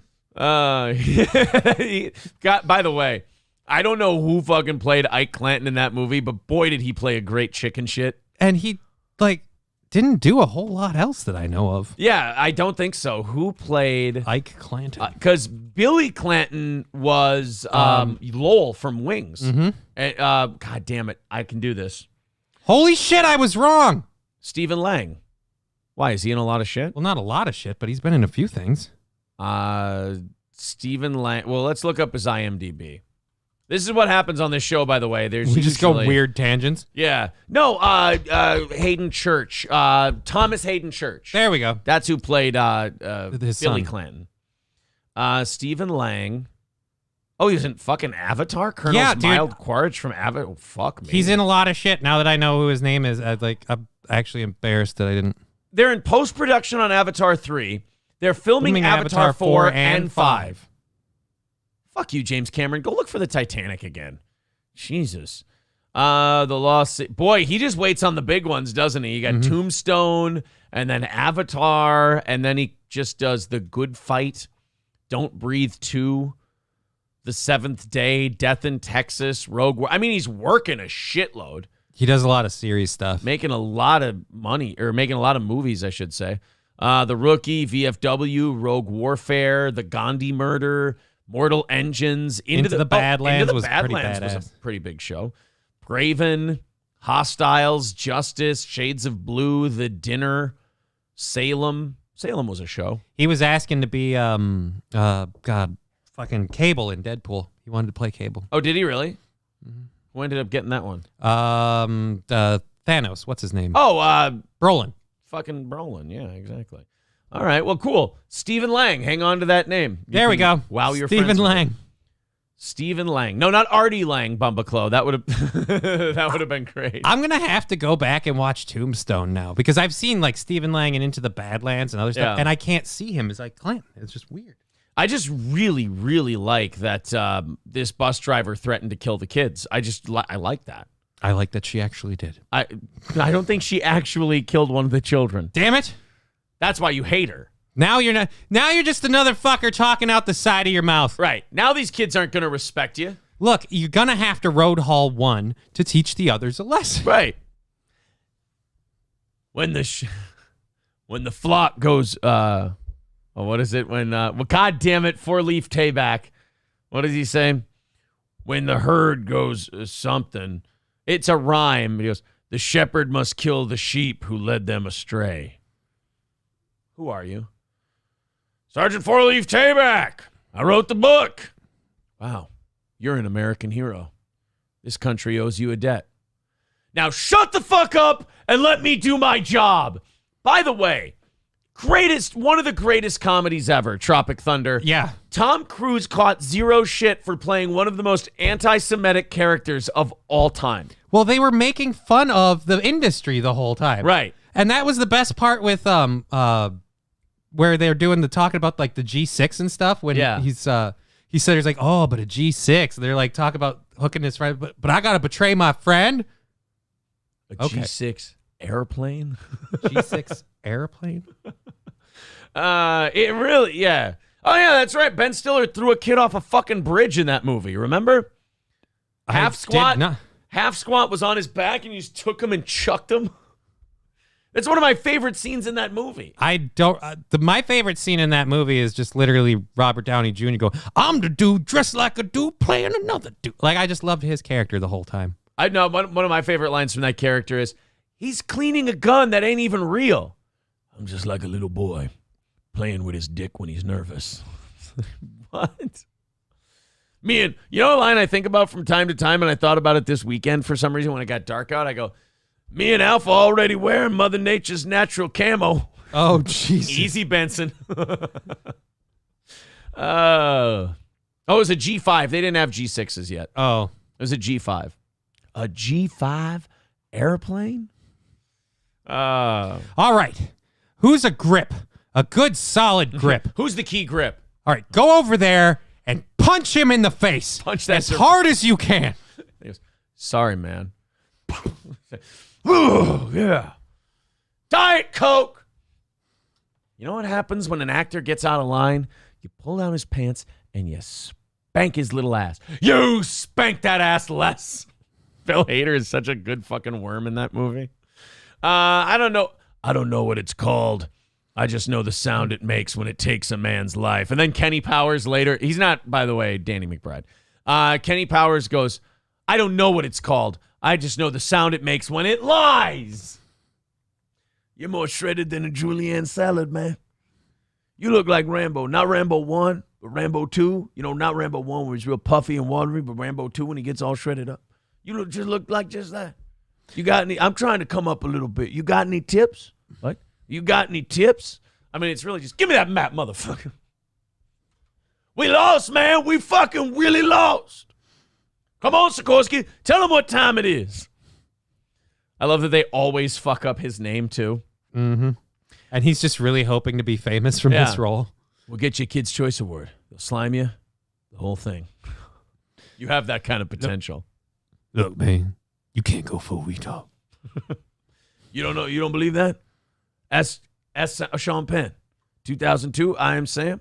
Went full retard. Went home empty-handed. Props to you for going there. Especially knowing the Academy ain't about that shit. What?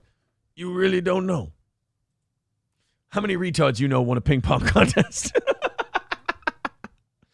That was like one of the last ballsy fucking movies that they ever made. After that, it was just, let's remake everything. Yeah. Let's reboot this and remake that. All right, so we got the bus driver thing that somehow led to Tropic Thunder. Let's talk a little bit about a Bang Energy commercial that I saw yesterday. You're familiar with Bang Energy? super fucking nerds drink Bang Energy. Like if you're Is gaming, this like booty sweat? No, it's like it's energy drink for douchebags, which is interesting because I just thought energy drinks were energy drinks for douchebags. Yeah, isn't that called Monster? Yeah, Bang Energy is like the new kid on the block, really douchey, cringe, fucking Ed Hardy levels of douche energy drink. Well, the guy who makes the shit, he made a commercial trying to pitch Bang Energy as a family-friendly product, which was completely unnecessary. There's no reason to do that. Like, nobody's accusing Bang Energy of getting, of not being family-friendly, and nothing about energy drinks needs to be family-friendly. Your name is Bang. I mean, it just... So watch this and tell me, and I swear to God, you guys, this is not a parody. I know it's going to look like a Fred Armisen SNL sketch about Bang Energy. This is 100%. This is what happens when you get rich enough where nobody's allowed to tell you no, that's a bad idea. And they just let you. This is why it's very important to keep people around who question you from time to time and go, maybe that's not the best idea in the world. Maybe we should try this. You know, like if I have an idea for this, April will sometimes say, are you sure that's the best idea because of this, that, and the other thing? And I go, yeah, you know what? You're probably right. Eyes were bigger than my stomach on that one. This guy has beaten up, threatened, and fired everyone. I'm not saying literally. Has gotten rid of everyone who's told him no ever. Because he made this Bang Energy commercial. And again, I'm telling you, this is from their official YouTube. This is not a gimmick. Everybody wave. Hello, I'm Jack Owak. And I'm Megliz Owak. We are the Bang Energy family. All of our kids are cross-eyed and have ADHD. Hi, I'm in the front of this commercial and I don't look like I'm on meth at all.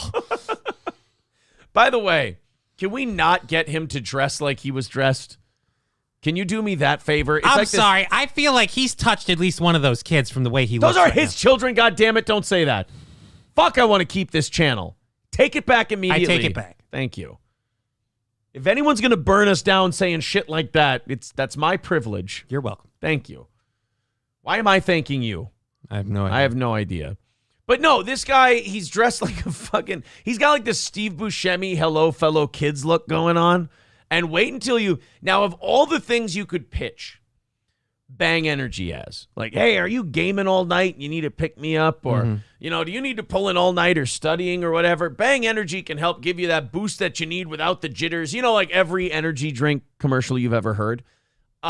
This one's going to take a turn that you would not expect an energy drink commercial to take. We are the owners of the global company Bang Energy.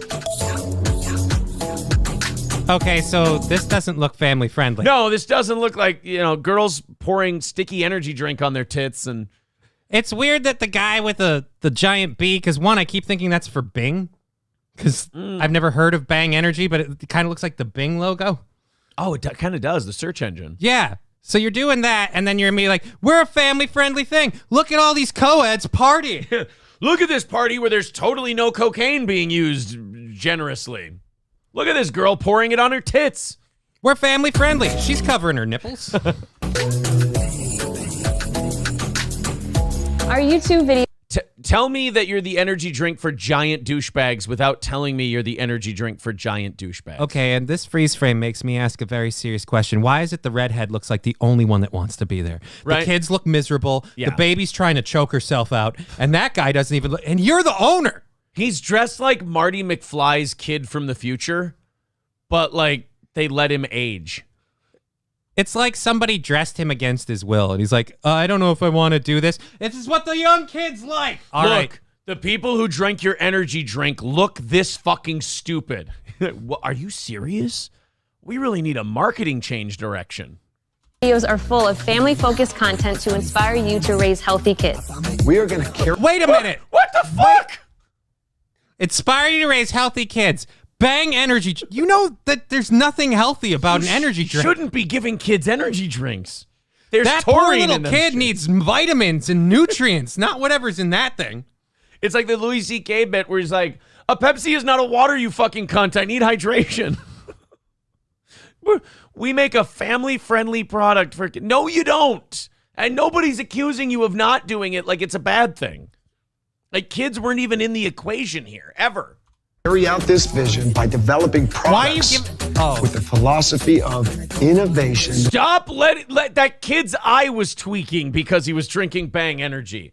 No, you did not give her Bang Energy drinks while she was pregnant. Well, they're feeding them to the kids already, so does it matter? Ugh. I mean, they didn't escape it. Nice TRT cycle, bro. It exceeds all expectation. And we are now also developing a variety of different products for kids as well. No! Stop it! If the cigarette companies aren't allowed to do it, you shouldn't be allowed to do it either. You know, adults can't even smoke menthols and like strawberry vapes anymore because they're worried kids will get their hands on tobacco products. But you guys can make like intro gateway to terrible for you energy drink beverages. Oh, and it's rainbow unicorn, with natural flavors. Natural rainbow unicorn flavors. Right, I mean, natural rainbow unicorn flavors. Who doesn't have a natural rainbow unicorn flavor? How do you milk a unicorn? With your It's mouth. Yeah, but like, is it the horn or? You have to guess and find out. It's called trial and error, my friend. That's how you get Unicorn stabbed. milk is so good that people, they're willing to test it. We're gonna drink the quash. Yeah. Hey, I have an idea. Let's negate all the apples we're eating by drinking Bang Energy drinks. Wait a minute. If you have to make the product specifically for children, why the fuck were you giving this one a Bang Energy drink earlier? And you guys realize a healthy meal is counteracted by an unhealthy drink. You're kind of 2 steps backward here. Yeah. These products will not... And by the way, contrary to popular belief? I had a Bang Energy. Contrary to popular belief, bacon's fucking terrible for you. And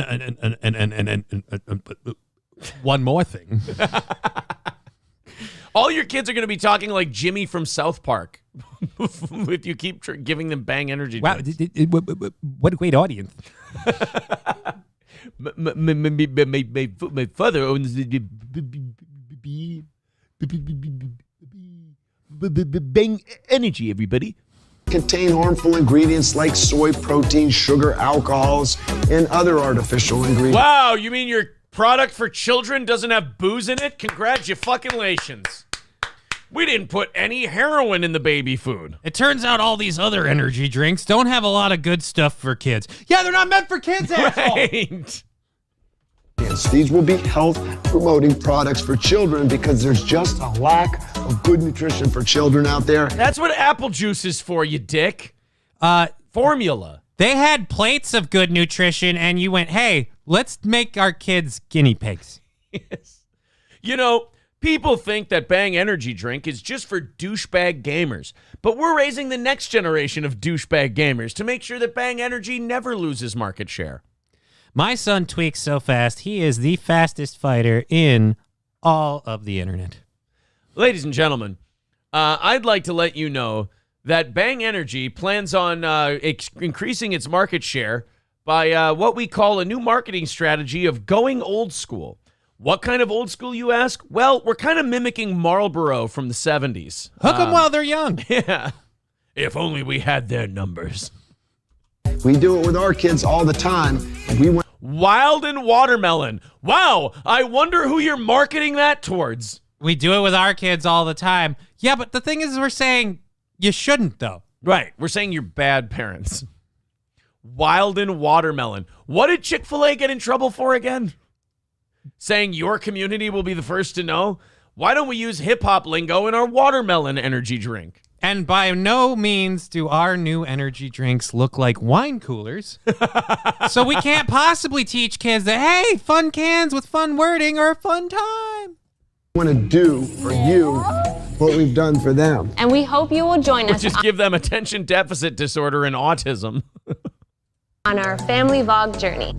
And we are The Bang Energy Family! Dress your fucking age, sir. You're troubling me. You're giving me troubles with the way you're dressed. I don't like it, sir. That's Bam Margera in 10 years if he doesn't die. Are you? That's if he goes clean. I thought that was Bam Margera 10 years ago. Bam Margera would kill to look like that guy. Wild Card becoming a member for his 4th month. Thank you very much, buddy. We are 245 away from our goal today. A lot of that on the backs of the members. Thank you very much. There's the PayPal link in the chat. If you'd like to chip in that way, 90% of what you give us goes to the show. Over 90% when you do it via PayPal. On YouTube, it's 70%, so both very good percentages. Super Chats, memberships, or PayPal count towards that goal. And when we hit our goal, not only does it mean our company breaks even, but also we give you 30 minutes of overtime when we hit it. Is the dude 60, asks Kane B. He looks like he's pushing it. He looks older, but he's at least in decent shape, I guess. I don't know. I mean, you got that Bang Energy money. You can take your supplements. QG says, Bang is 300 milligrams of caffeine per can. Why would they want to be family friendly? Kids can't have it. Kids can't have it. They're feeding it to their kids. They're feeding it to their children. One time I had a Bang Energy, and a bunch of mutated turtles dropped garbage on me, and I popped my hand right through it, and I was as big as Kevin Nash. Oh, so you were like super shredder. I was a super shredder, yes. Sonny says this is what I thought. He's literally wearing the Steve Buscemi Hello Kids outfit. It's not a bit either. I kept looking. I'm like, there's going to be something in here that shows says it's a bit? That they did a parody of themselves. Nope, not at all. Bang Energy. Give your kids myocarditis, says Carlos Cameo. I saw an article yesterday. Holy shit, that said that I think it was Moderna or Pfizer talked about how the myocarditis thing that people got like banned from social media for saying about the vaccine. They didn't say it was something that... Yeah, they're saying totally legit now. And they're saying we knew about it. And yet it's okay to fucking ban people for... Like, God damn it, man. Are they trying to make us go ape shit? Because they're close. Here's what they're having to lean back on. COVID-19 infection poses higher risk for myocarditis than vaccines. Really? In 20-somethings too? Okay. Man who died after receiving COVID-19 vaccine not warned about myocarditis risk, Inquest told. Oh, wow, that sounds like you could go ahead and have a lawsuit on your... Oh, but we're not allowed to sue. We're not allowed to sue. Well, you know what we can do? We can use the power of capitalism and stop buying the vaccine. Oh, wait, that's right. They're paid up front. Data from Israel, myocarditis after COVID-19 vaccines remains rare, but highest in young males. So the group of people that are least affected by COVID are at the highest risk for myocarditis from the...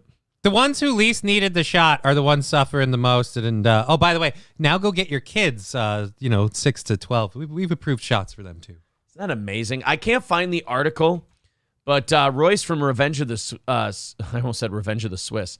Revenge of the Sis. Impeccable timing. Tweeted it, yeah. Let me see. He tweets a lot, so I'm going to have to scroll a bit to find it. He had a really funny tweet that he made like 2 years ago that he keeps bringing back every once in a while. Oh, my God. It's about the new... Not that one. It's about the new Little Mermaid with the black Little Mermaid. And he said, do you think the studio asked for a ginger Little Mermaid and the casting director is dyslexic? It's fucking brilliant. Fucking brilliant. I'm sorry. I can't. Okay, you keep going because I'm going to scroll a while to find this.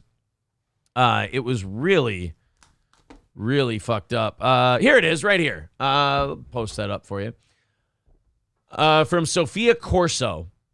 CDC admits post-vaccine myocarditis concerns that were labeled COVID misinformation are legit. From September 9th. Boy, add that to the list, huh? Hey, you know that shit that we took away a bunch of people's social media for? Turns out it was right. By the way, no, we're not giving their account back. We're going to continue. CDC myocarditis misinformation. Then we go to news. Wow, I cannot find that article on Google. Do you think I can find it on DuckDuckGo? Let's take a look. I heard DuckDuckGo's like compromised too now, though. Like it got bought out by one of the big companies, or they agreed to do some shit with disinformation. So like people have turned on DuckDuckGo as well.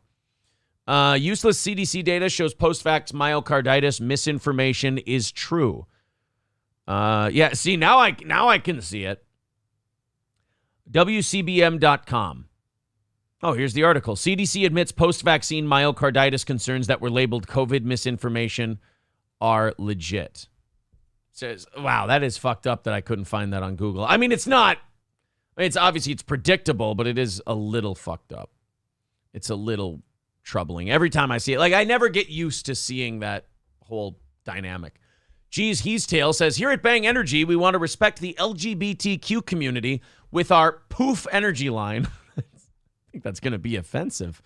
Bang literally does nothing. It has multiple counteracting ingredients. Well, then you got to drink more of them, right?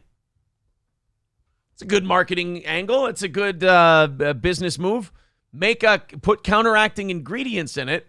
Then when people drink it, they're like, God, I'm still sleepy. Oh, well, have another one. John Sotera says, plot twist, the COVID vaccine is actually Bang Energy.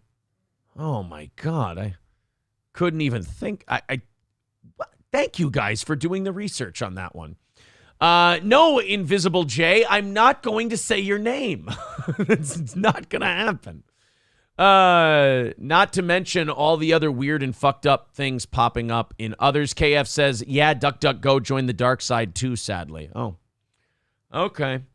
Citizen Vulgar says, there's literally a fuck ton of search engines. I just constantly switch it up. Isn't that nice? That you have to do that. Rusty Grammar says, use Bing to search for YouTube videos. There's about 20% of YouTube you can't find unless you search with Bing. Wow, that's fucking bananas, man. All right, guys, thank you very much. 245 away from our goal today. Very, very cool. 240 away. Scott with $5 into PayPal. Thank you very much. So that means we are now 240 away from our goal today. Let me put that link in the chat if you'd like to chip in via PayPal, become a member, or do super chats. There it is right there in the chat and posted to the top of the page. Let's do a little bit of catch up here, and then we will continue on with the show. We've got a lot of other cool stuff to show you today.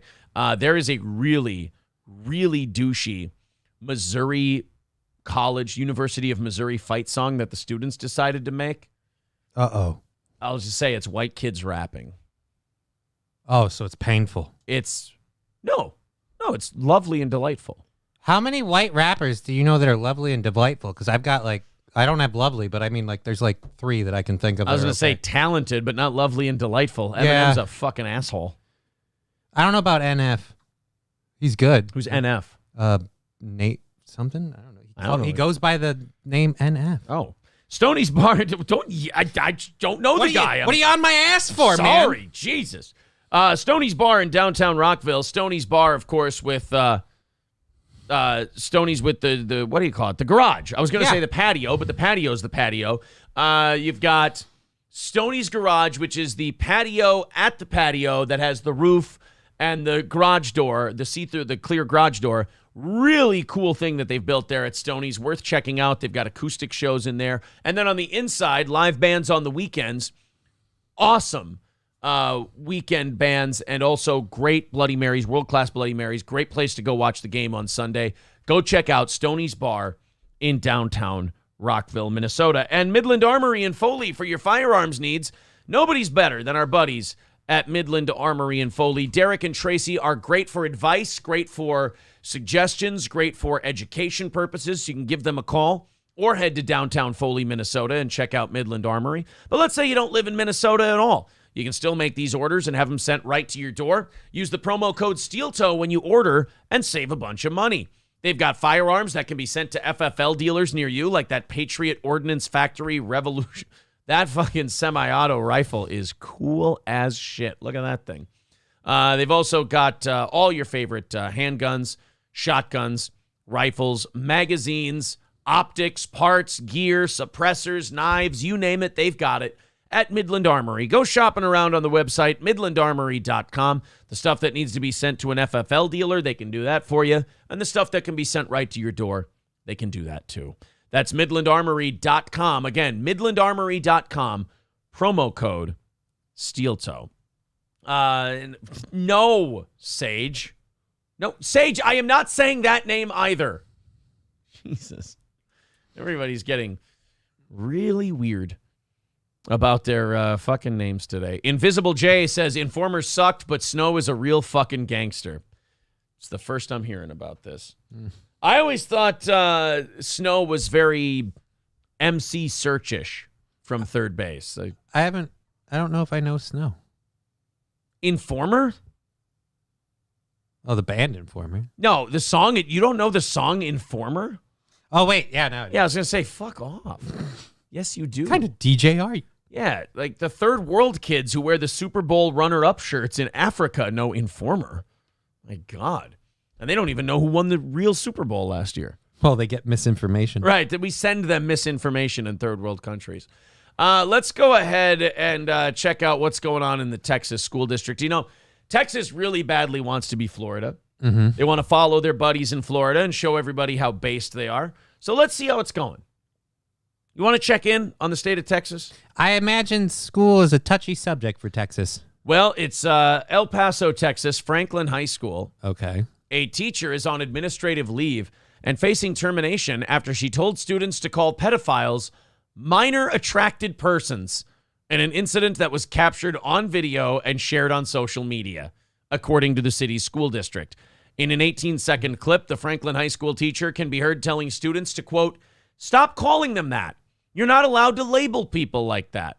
We're not going to call them that, the teacher is heard saying in the video. We're going to call them MAPs, minor attracted persons. So don't judge people just because they want to have sex with a 5-year-old. That's a quote. I'm pretty sure that having sex with the 5-year-old is the qualification for judgment. That's the judging I was thinking of doing. I mean, I wasn't going to judge them because of their, like they said, The Godfather Part 3 is their favorite.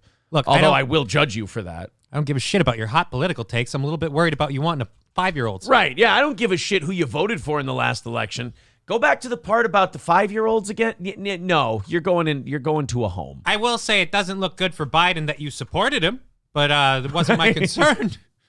God damn it, I'm trying to get away from the whole sniffing kids' hair thing. God damn it. They keep bringing them over and they smell so good. Oh boy, yeah, they're going to. I think they're terminating this teacher. Let's. Here's the newest update on this story. 14 getting answers from the vice president of the EPISD school board after they voted to fire a Franklin High School teacher over a controversial video that some say was taken out of context. How is that taken out of context? I'm pretty sure the exact quote was the problem. There was no context. First of all, talking to kids about not calling pedophiles, that's all the context I need. Kids should be the ones calling them pedophiles. Those are the ones they're after. Right. Yeah, easy for an adult sitting in a school to say, hey, be nicer to pedophiles. They don't want to turn your asshole into Swiss cheese, lady. Hey, guys, be nice to pedophiles. I know they're trying to turn all you guys into a slide trombone, but hey. Yeah. They're minor attracted people. Right. Don't hurt their feelings. Like they're going to hurt your anus. Look, you need to be sensitive and more receptive.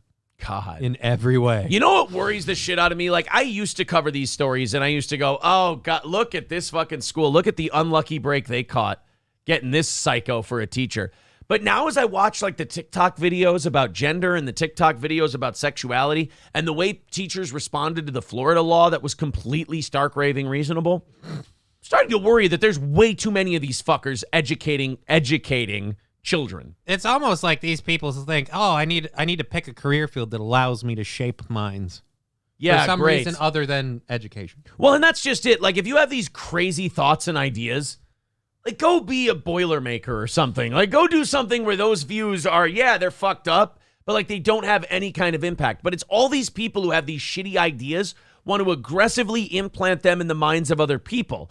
But then when they talk to adults like us, we go, yeah, you're full of shit and you're a problem. You're an incident waiting to happen. They're like, oh, okay, so adults who are fully formed and like know their shit, they're not going to buy what I'm selling. Why don't I just dump all this shit into a 12-year-old's head? That's a good idea. They believe in Santa Claus. They'll swallow this. There's way too... Well, sometimes that's a literal statement.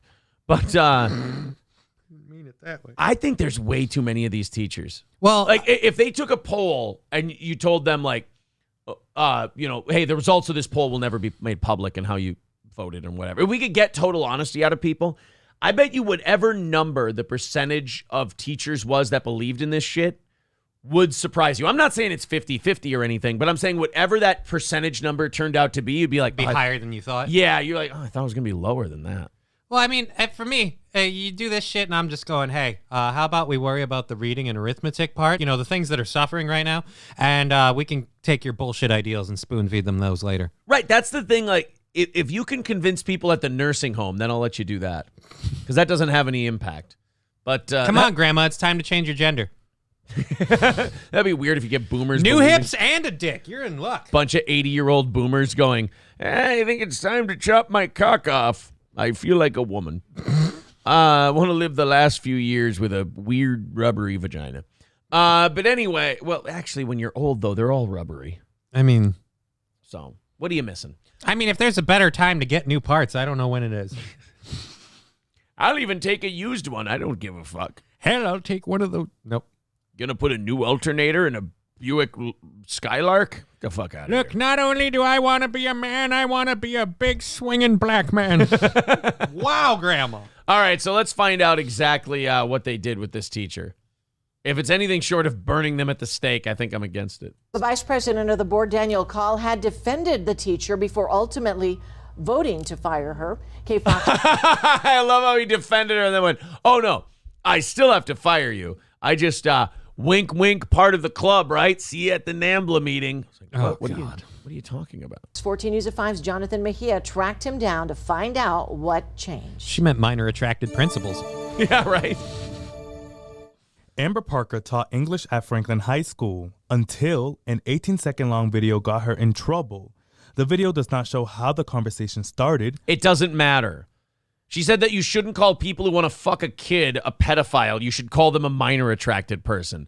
This is, by the way, someone who didn't come up with this idea on their own. Some college professor shoved it into her head and she just bit on it. Yeah, these are always people who don't deal with these problems. They just assume they know what the answer is. And they're remarkably, they like to think of how advanced and forward-thinking they are. They're often the dumbest people you'll ever going to find because you can just throw something they've never heard before at them and they jump right into it. I'd really love to have, her have a student that was, assaulted or something and she doesn't know it. And she's there, we don't want to be offensive. Yeah, I remember when I was getting viciously raped. I wouldn't want to offend the guy that did it. Yeah, I don't sleep well still. I don't trust parents. I don't take rides with strangers. Anyone offers me a candy bar and I shit myself. But yeah, we don't want to offend that guy. Yeah, don't upset him.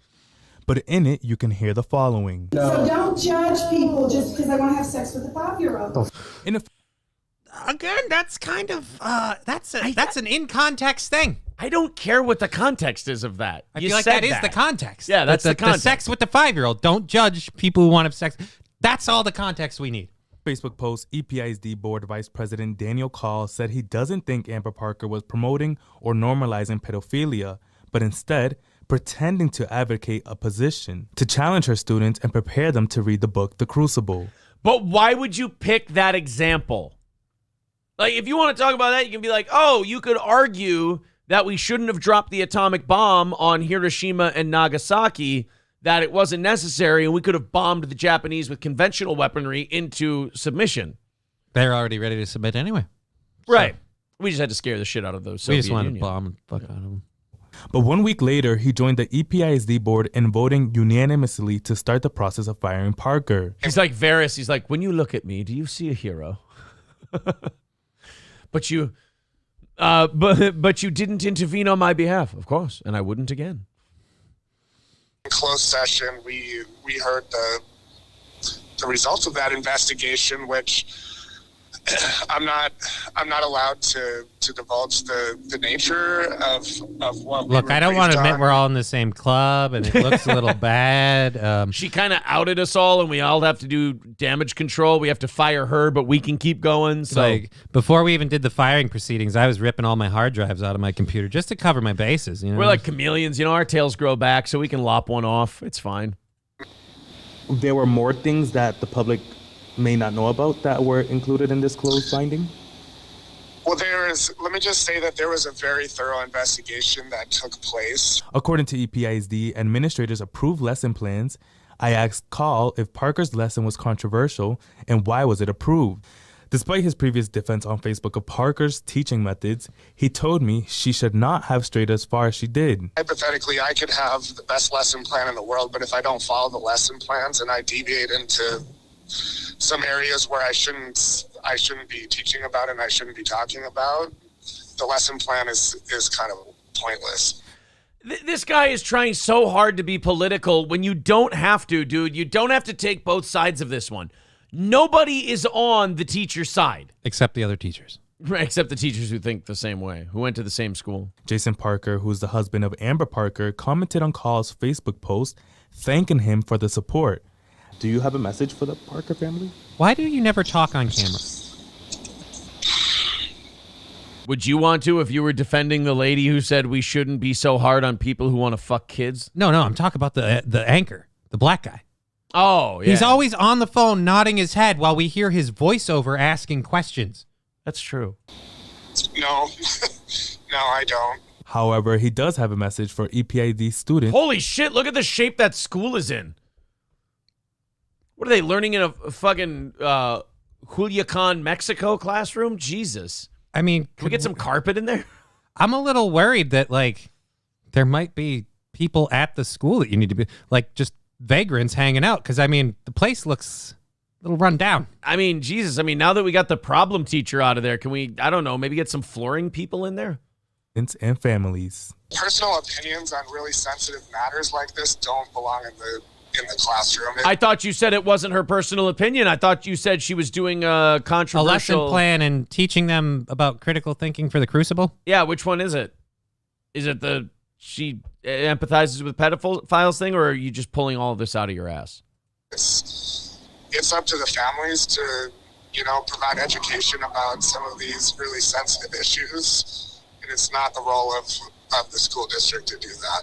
Jonathan. Wow, I don't, you know what? Even though that teacher's gone, I don't feel confident about any kid getting an education in that district because that just seems like a shithole of a school to be at. What makes you think that? Oh my God! I mean, they're just pro kids with different. You have leadership who is totally not a leader. You have a guy who's just like who thinks that leadership is just trying to take both sides of everything. Even if there's clearly a wrong side. Oh, this guy is in over his head. You saying that guy's not like the one to stand up on the ramparts and follow me and just lead the charge? Unless you don't want to. I mean, I guess it's totally your call if you want to follow me or not. I mean, if you'd like to follow me, you can. But if you don't want to, I guess you could make an argument for not wanting to be part of this fight, I suppose. You could always back out if you feel uncomfortable. But if you want to fight with me, I mean, come on. I'm very strongly opinionated. Question mark? I'm not. This is how I feel. I will not sway from this position. I'm not. Look, I am adamant that I don't know. Citizen Vulgar says, I am not normally one of those people, but this has become one of those problems. Yeah, I would agree with you. I know what you're saying. Let's go to Guy Sartel. He says, yeah, but what were the kids wearing, though? But what happened to the groceries? What happened to the groceries? All right, guys, we are about halfway through today's show. We are $240 away from our goal today. I got an idea. Let's not, in the next hour and 10 minutes, let's knock that under 200. That's not very hard. No. We're at 240. Let's knock the goal under 200. The members have really knocked it down a bunch today. So they've done kind of the first half of the work. If the rest of you want to throw in your $5-10 a month on PayPal, go ahead and do it today. Sounds like a great time. We're going to knock out that first goal. And remember that if we go over that goal, we put that towards the next day's show. We do not pocket anything extra in the goal. If we're going to be filthy e-beggars on our show, we're going to be the most moral, honest, filthy e-beggars that you'll ever see. So 240 away from the goal. Overtime if we hit it. Super chats, memberships, and PayPal. There's the link in the chat and posted to the top of the page. Thank you, guys. This was a fucked up story from the Las Vegas area. Oh, yeah. Did you see this? Mm-hmm. A journalist who was covering the scandals of, I think, a county administrator or something like that. The county administrator just fucking killed him. Well, do we know he did or just suspected? I thought he was suspected. They've been arrested for the murder. Okay, so they definitely believe he did it. They believe that the Las Vegas county official murdered investigative reporter Jeff German. I gotta say, once I realized which one was Jeff German, I kind of understood. Yeah, the Las Vegas. That face looks like something's up. Wait, like he's got a plan. That's Jeff German? That's the reporter. As far as I know. Holy shit, I would have thought that was the murderer. I know, I went the other way too. That's the guy. He's investigating him. In fairness, does he look like the type of guy to let shit go? No, he looks like he's holding on to something all the time. You talk about the look of an investigative reporter that you should fear. If you hear that this is looking into you, like, oh, you know what you say? You say, oh shit, kill him. He's commonly described as more than happy. Yeah. He was more than happy. This sounds like a clinical diagnosis to me. But anyway, I will say this county commissioner in Las Vegas, kind of an amateur small potatoes guy. I mean, if you're a powerful political figure and an investigator is looking into you for your corruption, don't you get somebody else to kill the guy? Like, he went ahead and got his own hands dirty. That's not how this game is played. You realize you're not up high enough to justify that kind of action, man, isn't it? I mean, learn from the Clintons, for Christ's sake. Yeah, have people kill themselves by shooting themselves in the back of the head. Right. Have them, like, slip and fall in a small puddle and drown like they're Frederick Barbarossa. That's what you got to do. Thank you very much to Thick Cheney for renewing his membership. 235 away from the goal today. So apparently this investigative reporter who looks like a lunatic who never lets go of shit was murdered. He was looking into this politician, and they've arrested this politician for it. A public official who was the focus of stories written by slain Las Vegas investigative reporter Jeff German was arrested in the case Wednesday on suspicion of murder. Clark County Public Administrator Robert Tellis was taken into custody after authorities searched his home for hours earlier Wednesday. The Las Vegas Review-Journal reported, citing County Sheriff Joe Lombardo. Tellis lost a Democratic primary in June, due in part to German's investigative stories about his conduct in office. The report said some of the allegations against Tellis included emotional stress, bullying, and favoritism, according to the outlet. So, naturally, if someone says that about you, you kill them. Boy, this is one of the few people who really enjoyed working in government, huh? I'm not going to let you take my job from me. Yeah, by the way, way to prove to everyone that you're not a bully by murdering the guy who called you a bully. I will say this. Probably have less competition next time. Like, do you want to run against the guy that killed somebody? Yeah, nobody's going to want to cross this guy. Hey, last time you've ever been accused of being corrupt again, at least publicly. Oh. Right? That's Citizen Vulgar says, that's my kind of investigative reporter right there. He has a fridge full of bang energy. Right? He's just chugging that shit like water. Guys, if you like the show, remember to hit the like button on the video. That helps our live stream a whole big bunch. If you feel like subscribing to the channel, that's great. I have huge news from the weekend. We are, I believe, like 280 subs away from hitting 5 grand. Hot damn.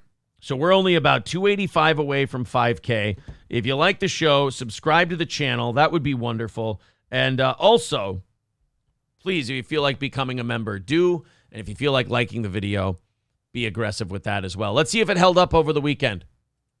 Nope. I've always got to restart this thing. That's okay.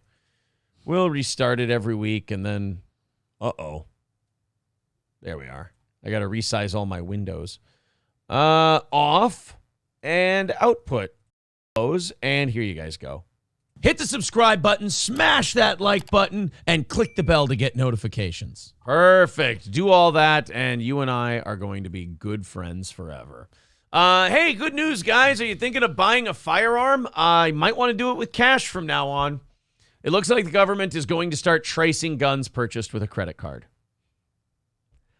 God. So legally purchased guns. You know, I heard about this like 2 years ago about how credit card companies were giving up selling information to, I think it was the cell phone companies, and then the cell phone companies obviously turn shit over to the government.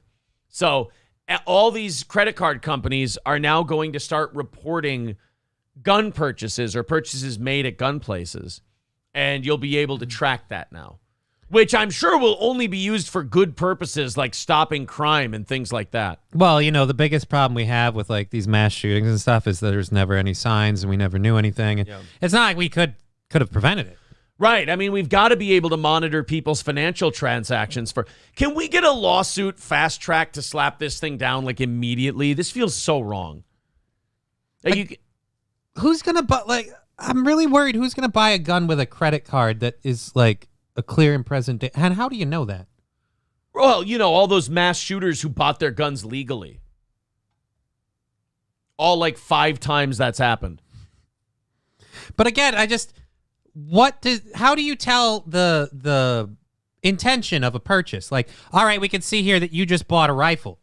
It's your first rifle. Well, because you don't like guns and you're just assuming that they all want to kill lots of people, so you can just go check on all of them. So we just go after, because again, all of the problems come from the legal gun owners, never the illegal. So, KF says this. He goes, ATMs in all the gun stores now coming soon. Right? Yeah, it's just going to be all ATM machines. Like, oh, how much is that gun?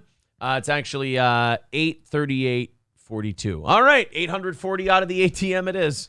So wait a minute. You're saying that you don't think people who are going to pay hundreds of dollars with a credit card purchase have the ability to, I don't know, stop at a bank? Right. Credit card purchases of firearms in the U.S. can now be tracked, and purchases deemed suspicious can even be shared with law enforcement. Wait a minute. So you're telling me that if we give law enforcement more red flags that these assholes are a problem, that's the one they're going to magically listen to? Suck my dick. Every time one of these shootings happened, the phrase we make fun of now is they were previously known to law enforcement. There were multiple red flags. There were various warning signs. Track history of animals dying in your yard. Burning carcasses, shit like that. I mean, kicked out of school for, I don't know, threatening to shoot the place up. Facebook posts about how you'll be remembered for everyone you're going to take out. Yeah. Having a list that people find in your room before you even do a shooting. Convincing your dad to buy you 2 firearms. This is nothing other than harassing legal gun owners. You're not going to stop shit by knowing that they bought a gun. Please, you don't stop the shit you see now. According to a new measure approved by an organization that sets parameters for business transactions, the International Organization for Standardization voted in favor of creating a merchant code for firearm stores. So now payment processor Visa Inc. said Saturday that it plans to start separately categorizing sales at gun shops. A major win for gun control activists who say it will help better track suspicious surges of gun sales that could be a prelude to a mass shooting. Oh, because we all know if you get us a lot of info that could be a prelude to a mass shooting, we shut that shit down immediately. Yeah, because if there's one thing you guys act on, it's tips. Yeah. Oh, and don't worry, if you should act late and he does engage in a mass shooting, I'm sure you'll be very Johnny on the spot to stop that. I got to tell you, DSP acts on tips better than law enforcement does. Well, that's because he needs a day off. That's true. He needs his day off. Got my condo bill. I got my internet bill. I got this bill, that bill. It's like, I thought you were doing well this month. I got to feed Jasper. Otherwise, he loses weight and I can't eat him. For some reason, my wife and I have to go out to eat every week on the same day. Tell that bitch to get in the fucking kitchen. Make some chili, Phil. April and I made chili yesterday. We're going to be eating chili for like the next 2 days. Chili goes a long way. Sofky always cooks up bigger than you think. But the decision by Visa, the world's largest payment processor, will likely provoke the ire of gun rights advocates and gun lobbyists. Wow, imagine that. People who just want to buy a gun and be left the fuck alone are going to be a little pissed off that you're going to be sending this information to people. That's nice. They've argued that categorizing gun sales would unfairly flag an industry when most sales do not lead to mass shootings. No. Let me correct that. Pretty much no sales lead to mass shootings. Statistically, it's 0. It's such a low figure of guns that were purchased legally are used in crime or mass shootings that it's almost statistically nothing. It joins MasterCard and Amex, which also said they plan to move forward in categorizing gun shop sales. Well, Hope you guys enjoyed that whole Second Amendment thing. That was nice while it lasted. Now you can, you can still buy a gun, but you can be endlessly harassed for it. That's fun, right? I mean, why would they do that? They're trying to protect us, man. They're keeping us safe from the mass shooters that are just popping out of the woodwork like hotcakes. Invincible, no. You're going to have to get a new name, and you're going, I don't know. I think YouTube's going to take care of that picture you got there. Yeah, you're leaning a little hard there. Yeah, I think that's going to end poorly for you. But thank you for the $1.99. He says, just kidding, LLC fan. Loving this show. There, hey. It's one of yours. Oh, great. Invincible. Negan? Negan. Big fan of your show. Yeah, that doesn't look badly on me at all. Mike McShane says it's just for gun shops, meaning if you walk in and buy a shirt, it will be tagged as a gun purchase. Wow, this guy found a gun for $19.99. Might want to red flag him. God. Yeah, it's just a shirt that said I'm loaded. People are asking if it means debit. Yeah, if they have to process any payment. It's credit card, it's debit card, it's anything. Hey, you all sell guns for EBT here? Well, see, now that would be a red flag to me whether we were tracking it or not. If I'm the gun shop owner, I call that one in. Well, now we've got to start What do you mean start? They used government money to buy the gun. Yeah. 235 away from our goal this morning. If you feel like chipping in, there's the PayPal link in the chat. Let's see if we can move that goal. The members got us to where we are right now. Very, very cool. Thank you. There's the PayPal link. If you feel like chipping in and supporting this program, we really do appreciate it. We hit that goal every day that this show then breaks even and we can keep doing what we're doing the way we do it. And we give you 30 minutes of overtime if we hit that goal. This is a very supportive audience. We appreciate it. There's the PayPal link in the chat. Super chats and memberships count also. Remember to hit the like button and subscribe to the channel as well. This is fucking terrible. This was made for a kid's school, what do you call it, assignment? Oh. About bullying.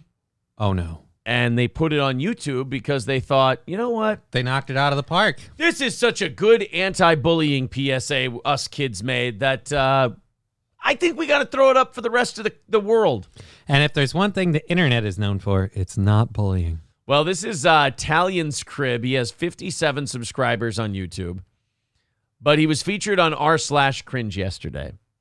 So he's got himself a little mini following now. When the freshman knows more than you is what this is called. I'm going to hit the thumbs up button on this video.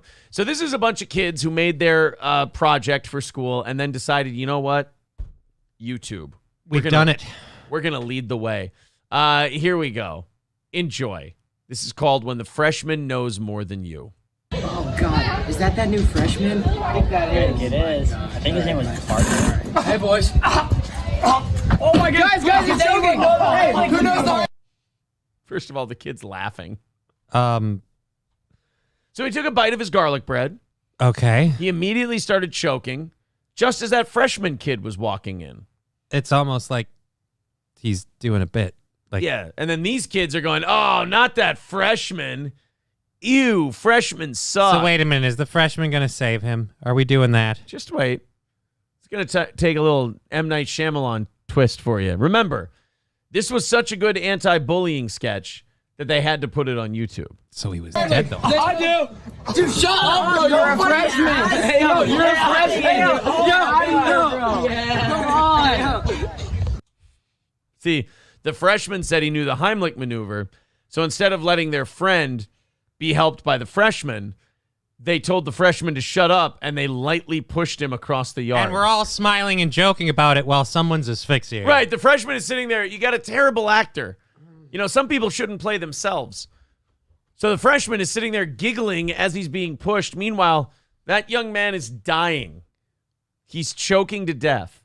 And the only person who can help him is laughing while he's being pushed across the yard. All right, so I got a there's the bullying. Okay. Let's see what happens. Dude, good thing we got that one away, am I right, dude? All right. He's dead. Yeah, good thing we got rid of that freshman, right? As he's choking, he's like, yeah, bro, for sure. And then he's While dead. I'm dying, I'm going to high-five you. Yeah. Yeah, fuck that kid. Totally got him. And now look, Johnny, the M. Night Shyamalan twist. These kids made a school project where one of them dies. Just one? Right. That's the tragedy here. Look at the fucking... Could you clean your nose? We take a close-up of the kid's fucking boogers. Oh, my God, dude. Who edited this? I would say the same kid who was laughing while the guy was choking to death. Yeah, guys, you know you're allowed to take more than one take of this whole deal. I mean, I know you've got extras in the background, and they can be unruly, but you can give this another shot. Oh, did he choke on his food or his boogers? Yeah, he might have choked on some boogers. That might not have been the garlic bread's fault. Looks like a Coke nose. Every freshman gets bullied. Every day donate to stop freshman bullying. Freshman bullying? You see that? Guys, again, you can edit. You can recut things. You can reshoot things. Freshman bullying. That's when you're a senior and you have a girlfriend and you let a freshman fuck her. That's actually freshman bullying, not freshman God, bullying. I should have signed up for that class. And now they just have clips of this guy choking this freshman and him laughing, and then there's and him now he's crying because when someone puts a triangle choke on you, you give a big smile until they leave, and then you go, "I didn't like that." He did like the Ren and Stimpy choke where he's laughing like that. Yeah, I don't think those kids needed to. Oh, by the way, they took down comments for that video, which was probably for the best. That's a shame. You just take down the comments and don't let people tell you how fucking terrible that is. Well, they wouldn't want to suffer bullying. Yeah, you don't want to suffer bullying. I mean, if you get bullied... So many people are bullying us. Yeah, I mean, it's so terrible. I mean, I walked in just bullying. We made an anti-bullying video. You guys could be, appreciative. You know where the bullying is really bad? Where? Pamplona. The running of the bullying? Yeah, the running of the bullying, yes. Sage Retard, PhD, KF. Says, this does remind me of 9th grade. Walking into the restroom and a senior was laying in a pool of blood. Kids sucked, so I didn't care. Told the teacher and they just laughed. LOL. Yeah, exactly. That's how it always happens in school. Kid chokes on his chicken nugget. Nobody helps him. They punch a freshman in the dick and then the kid dies. Dad says that kid did all his own stunt work. That's true. He did. We didn't say he did it well. Thank you to Vikings 18 for becoming a member for his second month. $230 away from our goal today. That's $230 away from our goal if you feel like chipping in on PayPal. There's the link. It's in the chat, and it's also pinned to the top of the page. Aaron, they learned from morgues. Josh Denny says, did you hear about Will Smith calling out Jada Pinkett Smith and blaming her for being suicidal? Too bad he didn't slap me. I could use the career boost. That's a very funny. I don't know. Just keeps shitting on that account is just committing to the shitting on Josh Denny bit.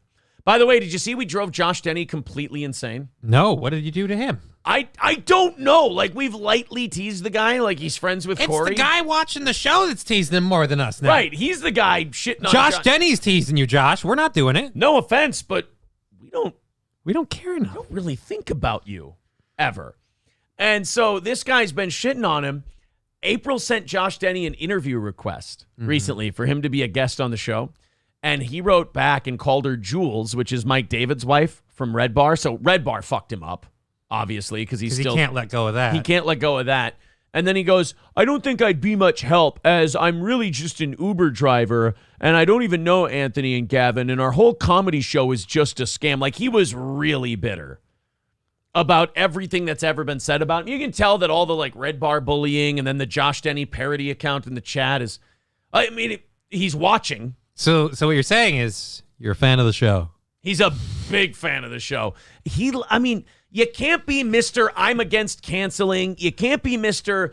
I don't give a fuck what I say and then just obsess about what other people say. Or at least admit, yeah, I'm really sensitive and when people make fun of me, it bothers me. It offends me. It upsets me. I take it really hard. I take it to heart. Just be honest about that part, and then you can get on with the rest. Josh Denny says, of course I'm watching. I'm right here, my guy. That's not the real Josh Denny would not shit on himself that hard because all of his comments are disgustingly accurate. I refuse to believe. If that's the real Josh Denny, then that's the saddest thing I've ever seen. It can't be. It has to be. I have to, to respect him just a little, I have to believe that's a parody account. Otherwise, he's funnier than I gave him credit for. Not only that, it's also the most viewers he's ever gotten, which is nice. So I don't know where Josh gets this idea we shit on him. I know. I never shit on the guy. We just talk about facts. It's just factual statements. Josh says, keep it up and I will tell my employee to stop doing your Wednesday show. See, that can't be the real him. I will. Nobody would be that big of a douchebag to go, I will tell my employee to stop doing your Wednesday show. He already has. Oh, for sure. The real one has already told him, you shouldn't even be on that show. They suck. They're fucking terrible.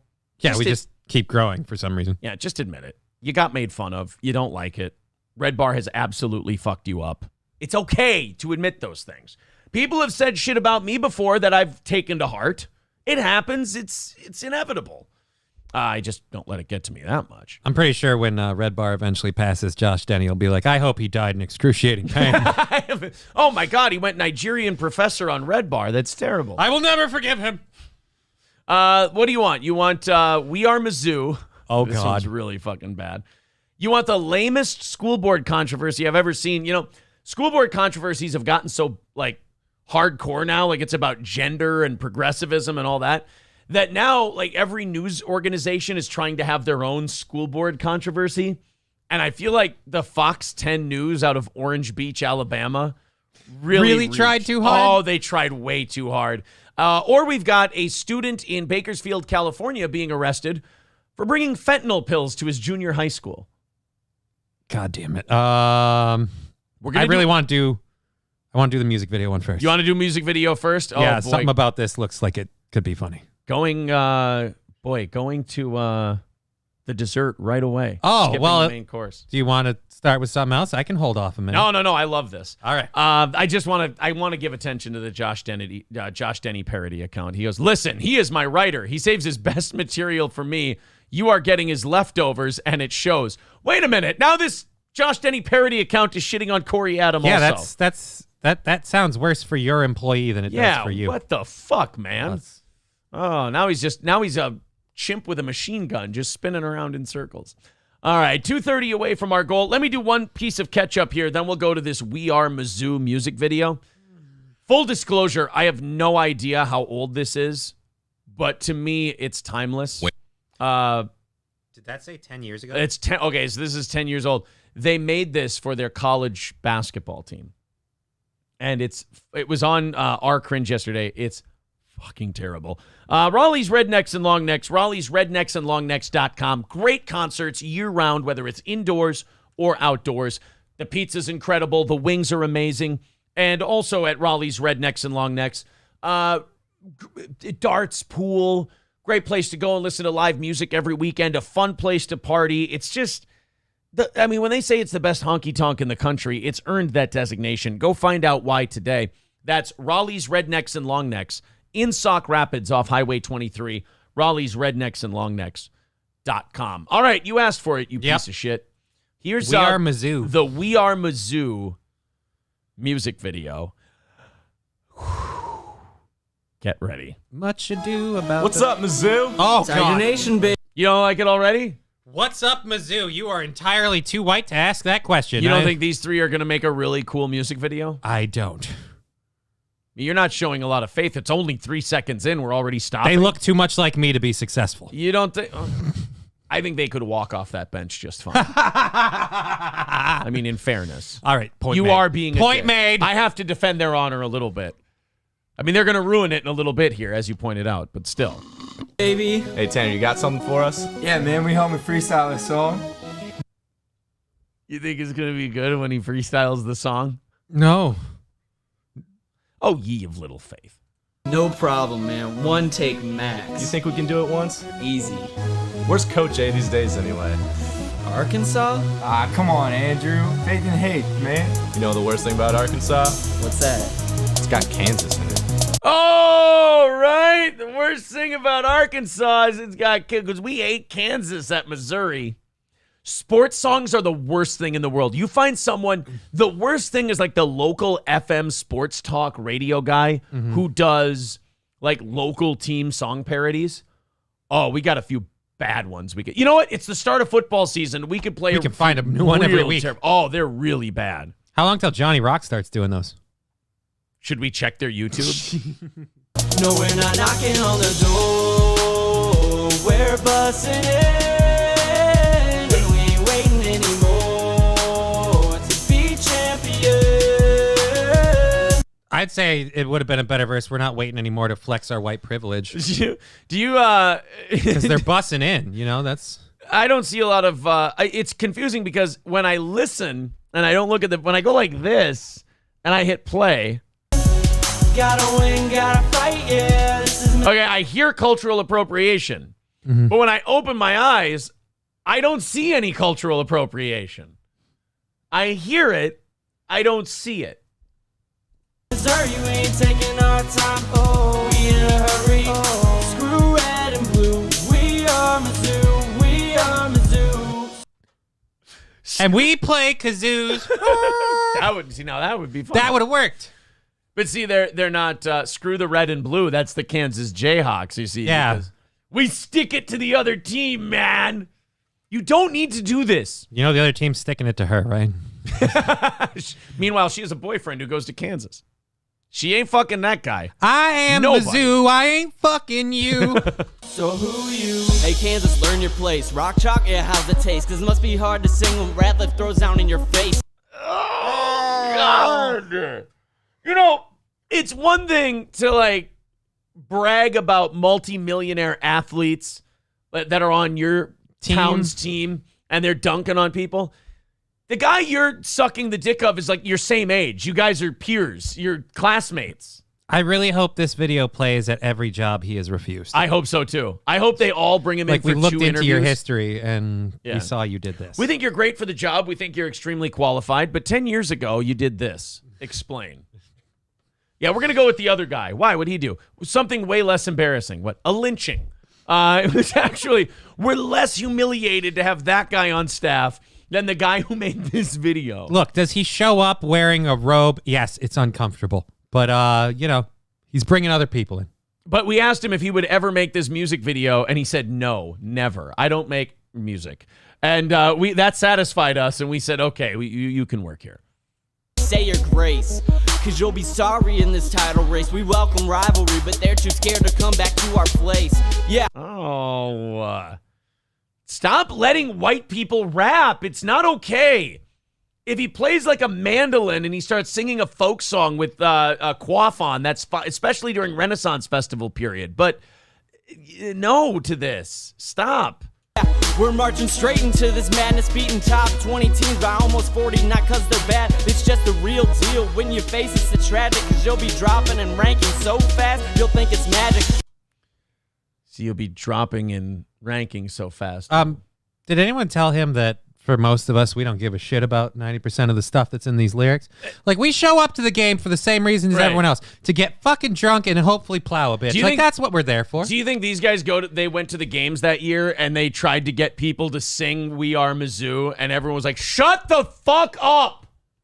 Stop it. We're going to do the defense chant and then we're going to chant overrated and you guys can get fucked. You're ruining the game for everyone. That song is gay. And Mizzou just sounds stupid. It does. And it's also 3 minutes and 33. When you make a sports team fan parody, keep it short. You don't do full-length song with 3 verses and a bridge. You do a verse and a chorus at the beginning, a verse and a chorus. Boom, done. Minute 10 max. Yeah, you'll run from as fast as Pressy can drive on you. English raining threes like he needs it to survive. It's true. Let's show the people that are not singing in the video are the ones on the basketball team scoring all the points. Yes. Glad you guys are Mizzou. Exactly. The ones these girls are trying to fuck. Yeah, you guys are. I suppose we can't show them playing because they're all sitting on the bench. And your girl, and he'll push the flow until Steve Moore comes in and Superman that knocking on the door. Ew, he did a Superman that hoe reference. Wasn't that old 10 years ago? I feel like that song was when I was in high school, in 05. Maybe. I don't think that's a 2012 song. Oh, we're busting it. You like that? You like the auto-tune? We ain't waiting anymore. They're not waiting anymore. To be champions. I don't think they won the championship. Because we're surviving on the backs of all the... Gotta win, gotta fight, yeah. This is Missouri, we ain't taking our time. Oh, we in a hurry. What the Screw red and blue. We are Mizzou, we are Mizzou. Now, see, You're bench warmers. It would be one thing if this was made to be funny. But this was like a get a load of us kind of a song. Yeah, did these guys not see how well it didn't go for like the NFL when they tried this shit? Oh, this is so gay. So gay. That there's so many. The worst part is now the other school will do a response rap. No. You don't need to do a response rap to that. Silence is your response. Right. You just won by them releasing that song. You let them keep digging. You know what you do, though? You definitely sing that song after you go to their stadium and beat the shit out of them. Like if you're Kansas. We are Mizzou. Yeah, you sing their terrible gay-ass little fan song that got made. And then you point to the three people singing the song that also don't play in the basketball team, but they keep going, we're badass and we win. It's like you're sitting on the bench again. And not only that, like all the Kansas players go over and take all the girls in the We Are Mizzou video, and they're like, come hang out with us tonight. Yeah, that sounds good. You know what? Honestly, he said I could get an AFTRA card if I was in the video. He lied to me, so I'm actually done with him anyway. Oh, that is fucking garbage. The Vikings, the local sports station for the Vikings has done terrible parodies for, yeah. There's, so we have a receiver named Adam Thielen. Mm-hmm. The Vikings have Adam Thielen. You know the song Hooked on a Feelin'? No. Hold on. Like the Aerosmith song? No. You're thinking of a different song. All right. You know the Ooga Chaka song? Oh, that one. Yeah. It's called Hooked on a Feelin'. I always think of it as I Can't Stop This Feeling. Now, yeah, no. what would you, Or that's the Ooga same Chaka. song. Yeah, it's the same song. I'm stupid. So, if you have a receiver named Adam Thielen, and then there's a song called Hooked on a Feelin', what do you suppose you would do? You'd be hooked on a Thielen? What do you mean? Like hooked on an Hope Adam you Thielen. watching this, because since you laughed at Mr. Thielen, now back at you, sir. You don't think? I can't stop this feeling. The downfield, Thielen's open again. This is just a song. Yeah, it's just a song playing over clips. What the fuck? That's not the hook. You can't label that the hooked on. Here. Oh, hold on. Fucking. This is obviously the right one. We were in the middle of it. You don't think this is going to be good, though? I mean, some of these could be, like, really talented parodies. Oh, there's the horn. Feeling. Vikings got a team. Vikings got a team. Purple's looking awesome. 2017. This is 5 years ago. McKinnon and Murray and Cook are running back. Stick out a line. We got Teddy back. What do you think? Hooked on a feeling. I have the douche pimples on my arms and my face. Why? Why? Right. Why is any of this necessary? Watch the fucking game. Enjoy it. Don't let everybody know that. You fucking mark! I mean, when we lose this year, that will be why. Because we're still paying for it. The only time you should ever sing these douchey fucking songs are when you're the other team and you beat them. I can't stop this feeling without blowing out his knee. Rudolph takes Keenum. Coach Zimmer's got a team. Yeah, but it won't help him. Headed for the playoffs. Again, this is a 3-minute and 13-second fucking parody song. Oh, by the way, we're heading for the playoffs because this is the year. This was the year that we lost in the NFC Championship game. Mm-hmm. Yeah, it's the Minneapolis Miracle season. They lead the NFC. Yeah. Offense to score touchdowns. They got a great Oh, God. When you run out of lyrics, just stop. Yeah, if you can't keep parodying the song, that's God telling you you're done. Yeah, now. let's stop. Like, again, a minute 10 is where you just go, all right, fucking enough. Even if I'm humoring this shit. What, you guys got to have the same thing, right? It's not just Minnesota. Like, you guys all have, like, team shitty I'm almost afraid songs to look because if not, it makes me feel worse. Oh, T-Pain did a Miami Dolphins one. Oh, dear God. And they, like, played this one at the stadium. Miami Dolphins So it was fight good. song. Oh, it's so good. It's, like, the best. They didn't even do, like, a produced music track. They just went on some free service and grabbed a music bed. Look, we're just gonna get the drum roll from the marching band of a local high school. That's all we want. Miami and the Dolphins, the greatest football team. We take the ball from goal to goal like no one's ever seen. We're in the air, we're on the ground, we're always in control. And when you say Miami, you're talking Super Bowl. Go with the Miami Dolphins, Miami Dolphins, Miami Dolphins number one. We're the Miami Dolphins, Miami Dolphins. We were in Ace Ventura. Oh, Bills fans just going, see, I told you they were all gay. Dude, the worst part about that song is, correct me if I'm wrong, but don't the Dolphins, like, lose all the time? They're 1-0 this year. Yeah, they've only had one game. Yeah, so far they're undefeated. So are we. Yeah, exactly.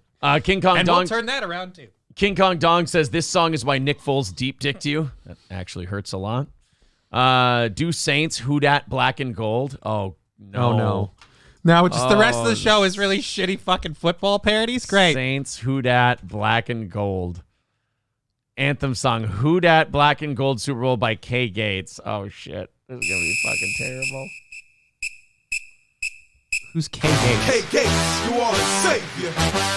We yelling black and gold to the Super Bowl. Black and gold to the Super Bowl. Black and gold to the Super Bowl. This is a conspiracy. Why are they all 3 minutes and 13 seconds? Is that like shitty song code? I mean, like, most songs are around 3:30, so it's about the time frame of a regular song, but it sucks. Just watch the fucking game. Plus, don't hype yourself when no one knows who you are. Like, who's K. Gates? Like Kevin Gates? That can't be. That's Bill's kid. We yelling who that? Who that? Who that? Who that?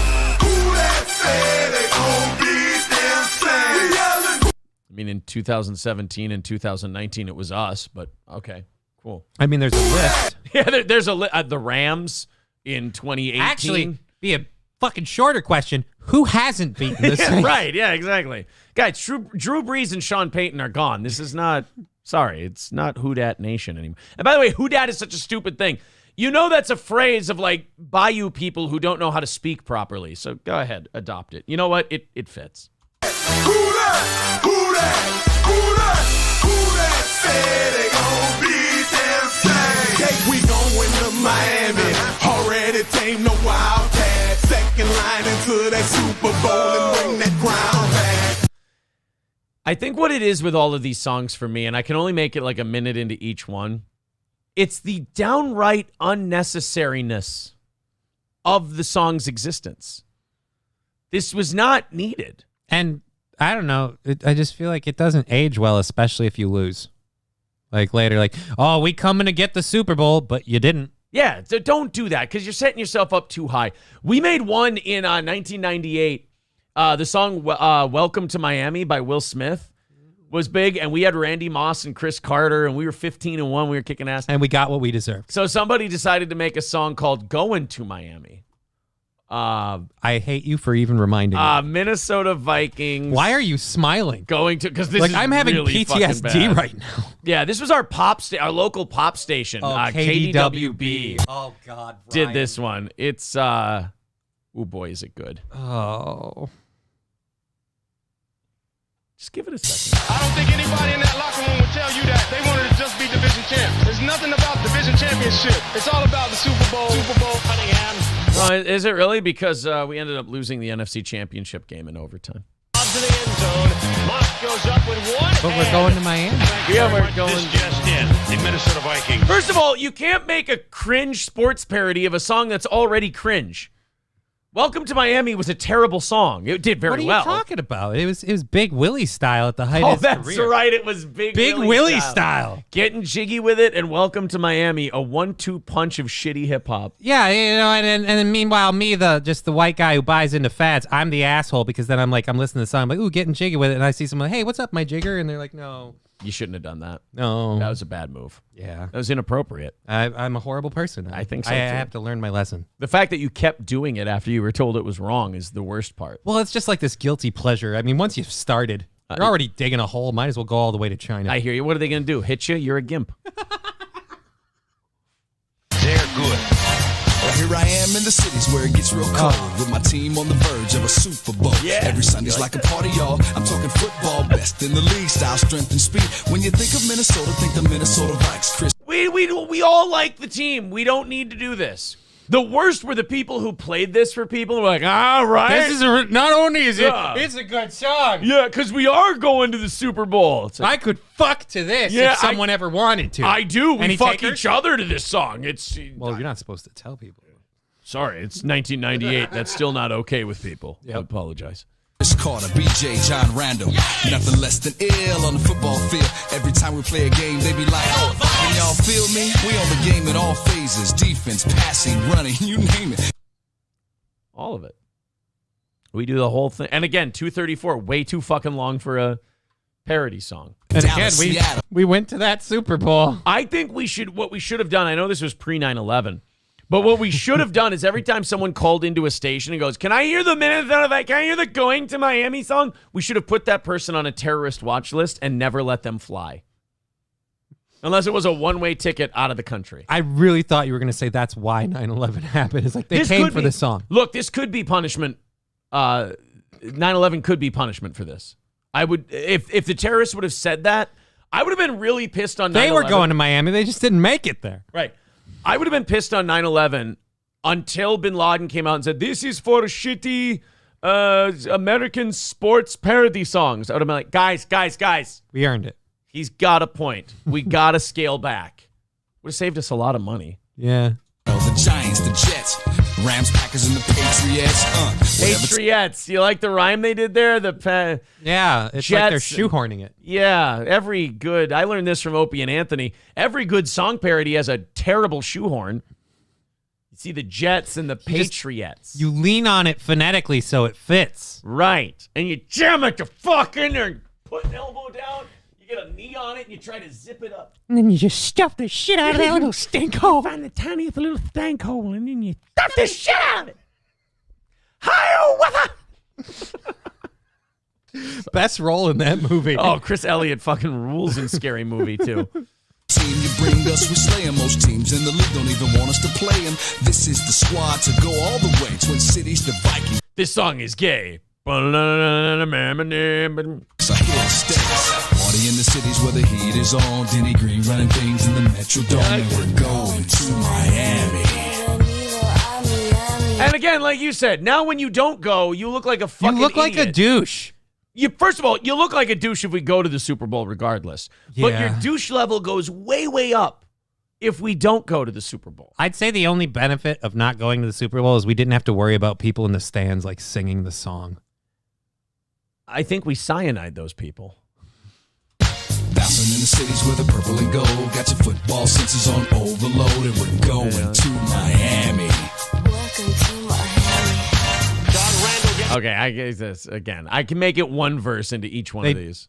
Again, they didn't go to Miami. Look, there's a lot of bad ones, but I know. Are there good ones? That's my question. I know the Minnesota ones. Ben Wynn says Raven Nation 2012.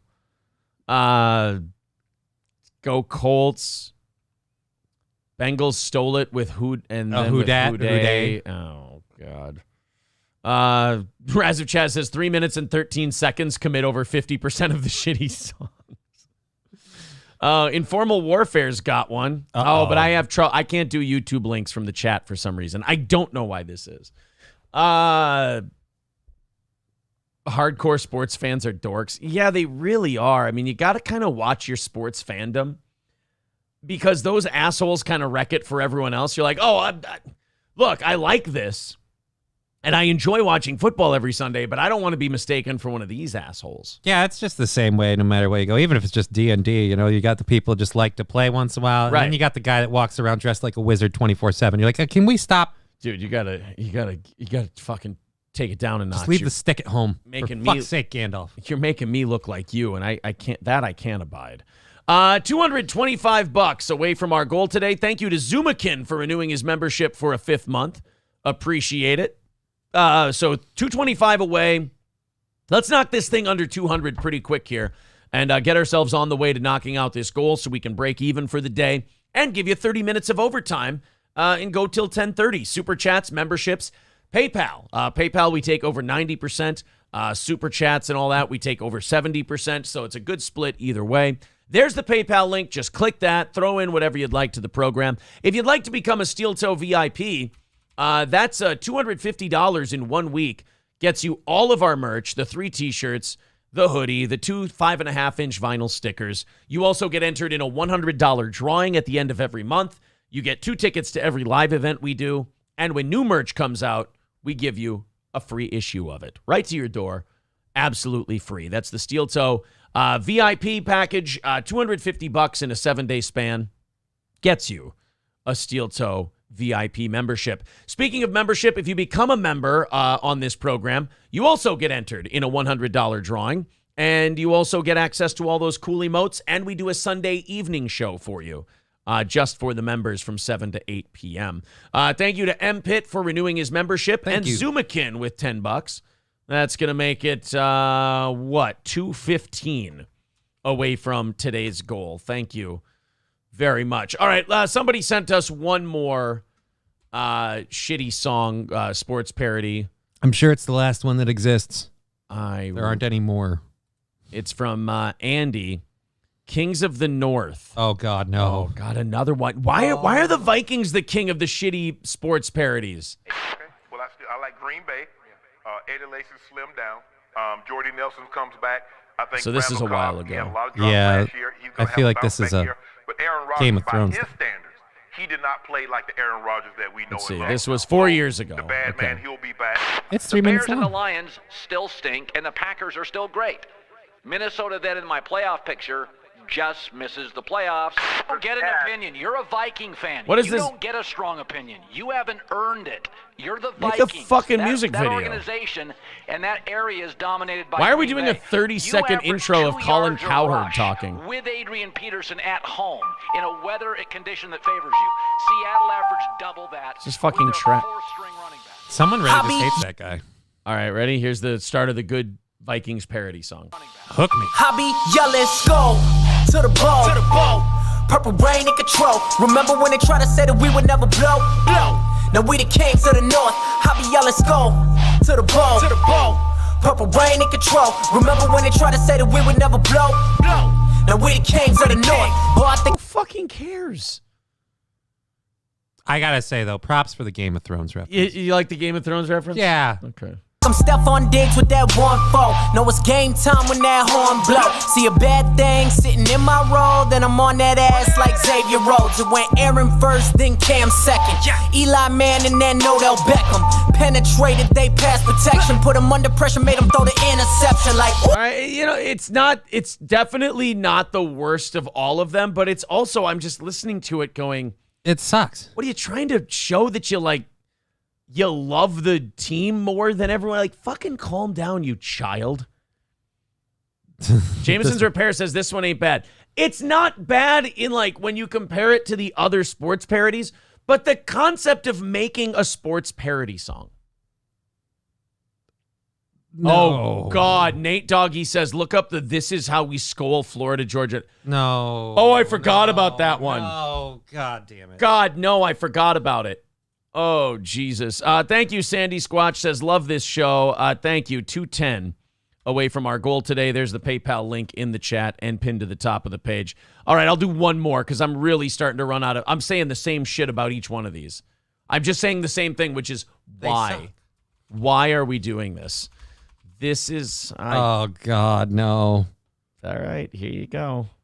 You asked It's for a it. playoff. Case Keenum takes the offline snap. Blitz is on. Keenum fade for Diggs. Touchdown! Can we just do the song? I don't want to do this. Stephon Diggs!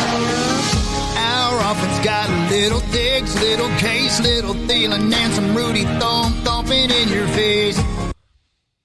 Oh, no. This one is already off to the worst start. Yep. We got all these players. Yeah, we know. We know we have all the players. We don't need a song. We get it. Florida Georgia Line's very popular. Have you guys realized we've had all the players many times and Yes. it didn't really work? All the other parody songs you guys have made, we've had all the players. You're just naming the players. We're aware of our roster. We could do a Google search to find this out. We don't need to put it to a shitty country music song. This is what we know. They're on the pamphlet. Each other in the studio we blow. Plays a little stronger than you think. Harrison Smith makes a hit and you don't feel right. Hunter Parr and that's Griffin just a horrible always line. get their will imposed. X marks the spot where the roads are closed. This is how we score. Don't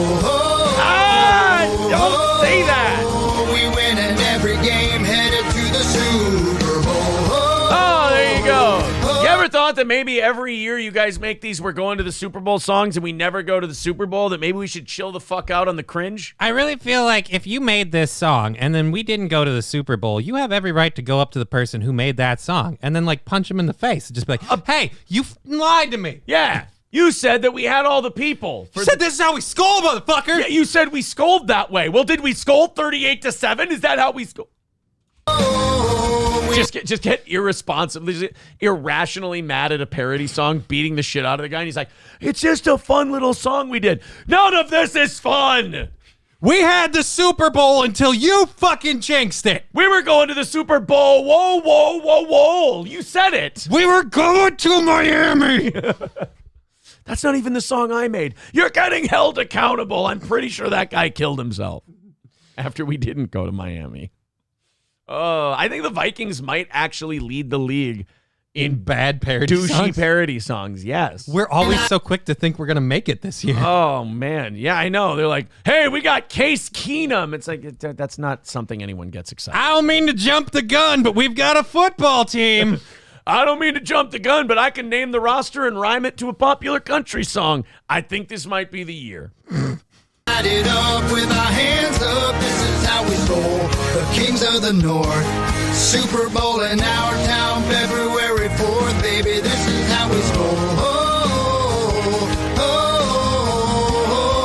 roll. Again, if you like this, you're part of the problem. Why did you do the Kings of the North thing? I mean, can we drop the whole... Because Game of Thrones was big. Yeah, but just can we drop the Kings of the North thing? But we're the NFC North. And it's Game of Thrones. Yeah, baby, this is how we score. Our history is proud, and those other teams can't hear when we crank it way up loud. Yeah, playoff time is now, and we're going on a roll. So raise your glasses high and tell everybody score. All right. You know, said that. I really love that nice slow-mo of a bunch of old white fat people running. Right, yeah, exactly. It's that like, makes me feel team pride. here's a bunch of people who paint their face on Sundays and then spend all of Monday trying to wash it off at work. This is how we got diabetes. Is that a KKK on his fucking Vikings jersey? Dude, like, holy shit. No, those have got to be stars. Like at a weird angle? Does that not look like a KKK? Look, it does. I'm trying to defend it. I'm just saying, you might not want to put that in your "This is how we video. And you're going to the Super Bowl.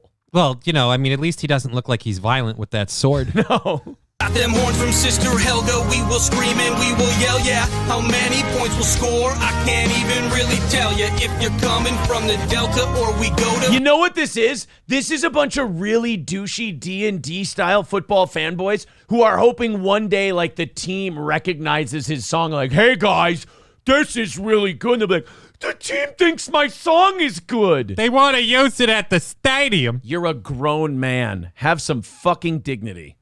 you watch the game, you drink some beer, and then you go about the rest of your day. I don't want to hear a song about This Is How We Skull unless it's about chewing tobacco. Right? This is how we skull. This guy gutting This tobacco. is how we skull. Just spits a big old. This is how we skull. Fuck you. This is how we skull. All right, there we go. God damn it. This is how we skull. And then you're waving a Confederate flag. Philadelphia, purple paint is gonna crush if you were. That would be funny if they did a music video for this and it was This Is How We Skull, and the whole video was just Derek Chauvin on George Floyd. Oh, no. It's just like, wow, guys, this is in really poor taste. This is how we skull. We don't need a tree. We just use our knee. We be taking bets that he is effing dead. This is how we skull. Watch the whole town seethe when that guy can't breathe. And I don't want to be quiet because it is going to riot because this is how we skull. Burn down AutoZone.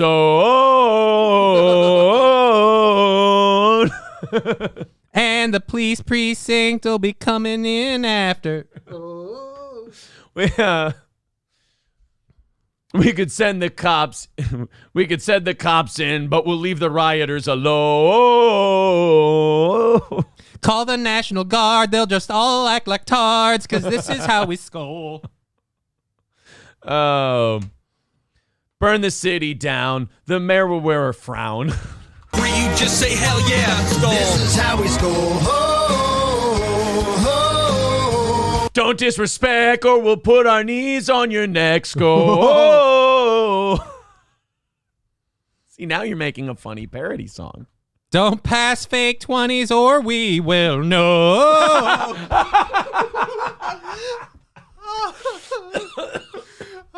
And that's the day I killed Aaron. That was a good one. Pass fake 20s or we'll know. Oh. Going to hell for that bitch. Chauvin will never get parole. Oh. He's in solitary confinement so they don't touch his back hole. George Floyd's family's bank account got swole.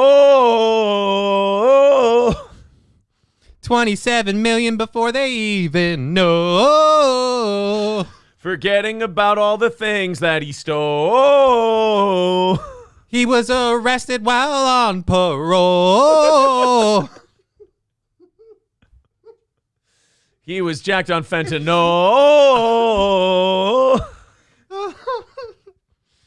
Swallowed that whole rock and now he's got to go. The Asian officer told him his knee was down too low.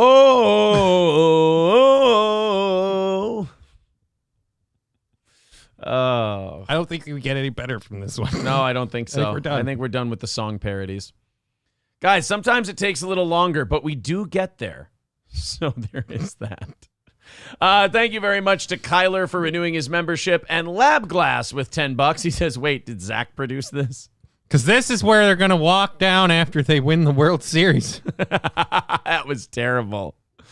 Rusty Grammer says, I'm going to make Aaron a parody for Aaron's Steel Toe Morning Show. Oh, don't you fucking do it. Oh.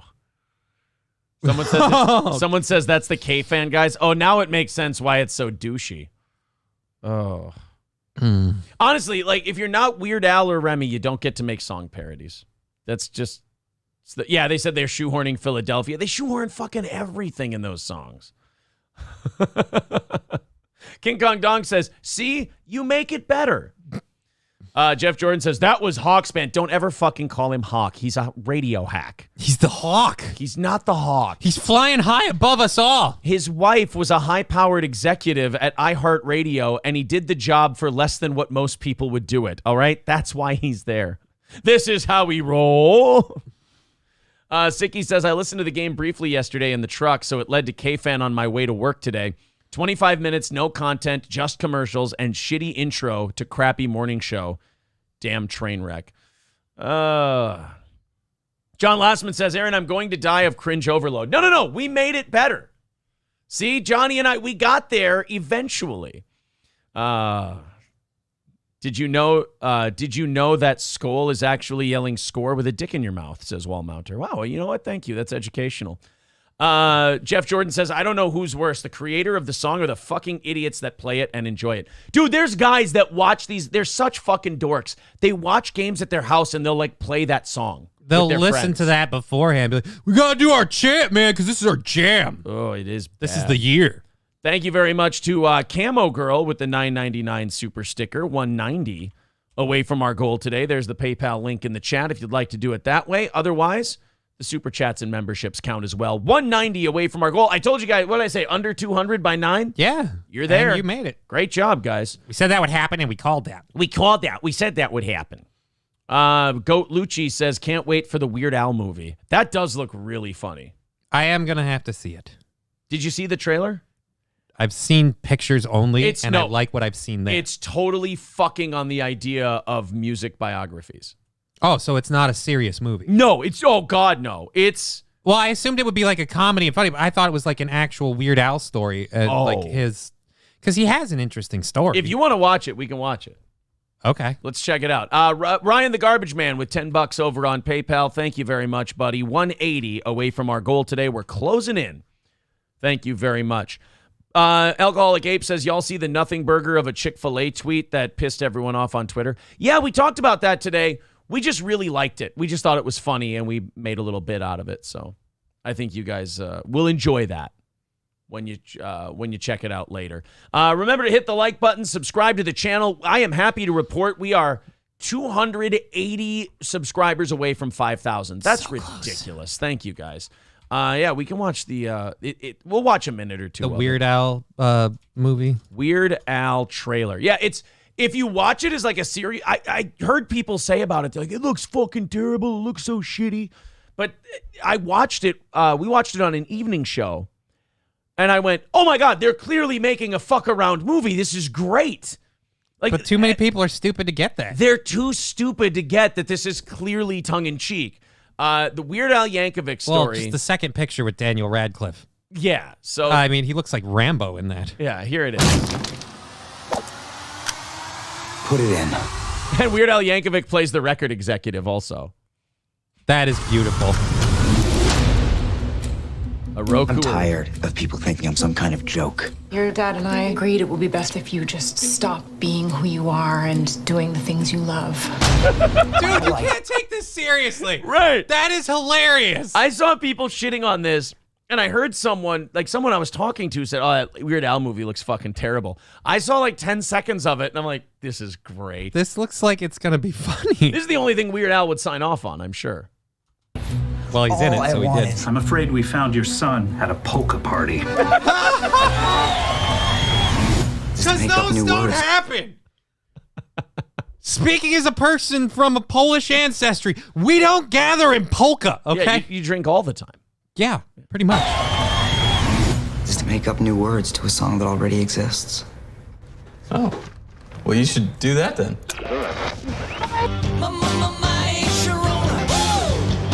My little hungry one, open up a package of my banana. That actually sounds like Weird Al. Did they have? I think I've got chills. No, I think that was Weird Al. Every once in a great while. Rainn Wilson is Dr. Demento, and he's just sitting there drinking a martini in Dr. Demento uniform. I can spot a talent that I know is the future of music. First, we gotta find you a stage name. Al Yankovic. It's long, it's hard to pronounce. So I'm just gonna throw this out there. Weird Al Yankovic. So you just made it longer. This is a goddamn comedy. How can... It looks so fucking good. I love it.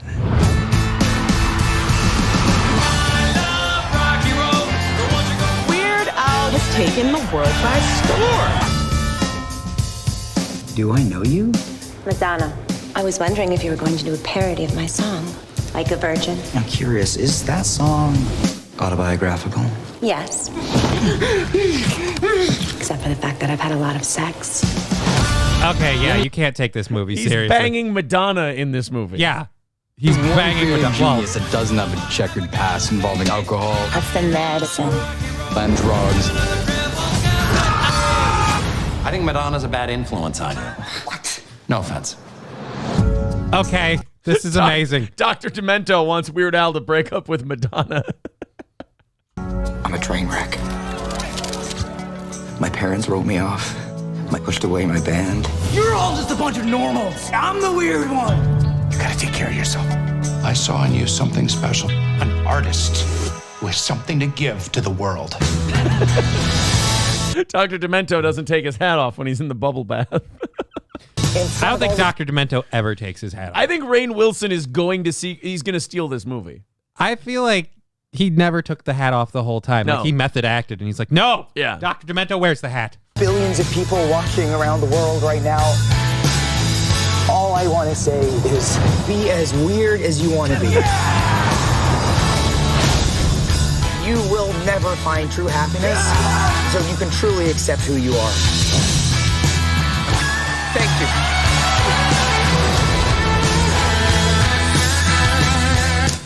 Oh, Al, you can't smoke in here.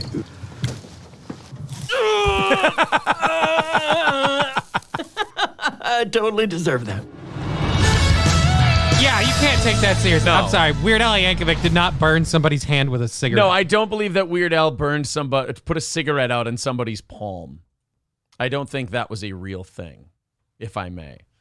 It looks better than Rob Zombie's Munsters, that's for sure. You know, I'm going to defend Rob Zombie's Munsters trailer that we watched a while back.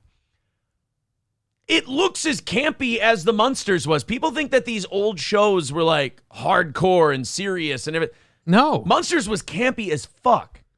Like, everything was campy as fuck back then because they were afraid to do anything edgy. Right. Well, because the norms of society were corny and hacky. But it's like, people thought, that Wednesday, they came out with that Wednesday Addams trailer, and it's like, you guys know that the Addams family is a goof, right? That's a weird, goofy It's fucking... like a slapstick comedy thing. Like the whole thing about the family being extremely eccentric was just so that way you could just sit back and enjoy the hijinks. Right. Like they're doing this thing where like, yeah, Wednesday's going to get these guys and she's going to do all this dark shit to them. It's like, that wasn't the spirit of, never mind. Chris with $10 on PayPal. Thank you very much, Chris. Appreciate it very much. 170 away from today's goal. Thank you guys very much for that. 170 away. The PayPal link in the chat. Those are starting to come in a little heavier here. We're officially at the 1 hour mark of regulation with only 170 to go. Let's see if we can knock it out. There's the PayPal link in the chat. Super chats and memberships count as well. Goat Lucci says fair. Yeah, it looks like it's going to be very good. It looks like if nothing else, it'll be worth a once over. Like, you might not enjoy it again and again, but one time, some of that stuff's going to be pretty fucking funny. It'll be pretty funny, yeah. I think Rainn Wilson's going to be awesome. Fox 10 News. Let's watch this one. I told you before we did that We Are Mizzou thing. That really threw us for a loop. That went all over the place and ended in a George Floyd parody. So I would say it ended strong. He didn't. That's Johnny. He's on the show on Mondays. Make some George Floyd jokes here and there. Yep. All right. Every news station. This is one of those stories where when I watched it yesterday, I was like, I usually wouldn't use this story for the show. Mm-hmm.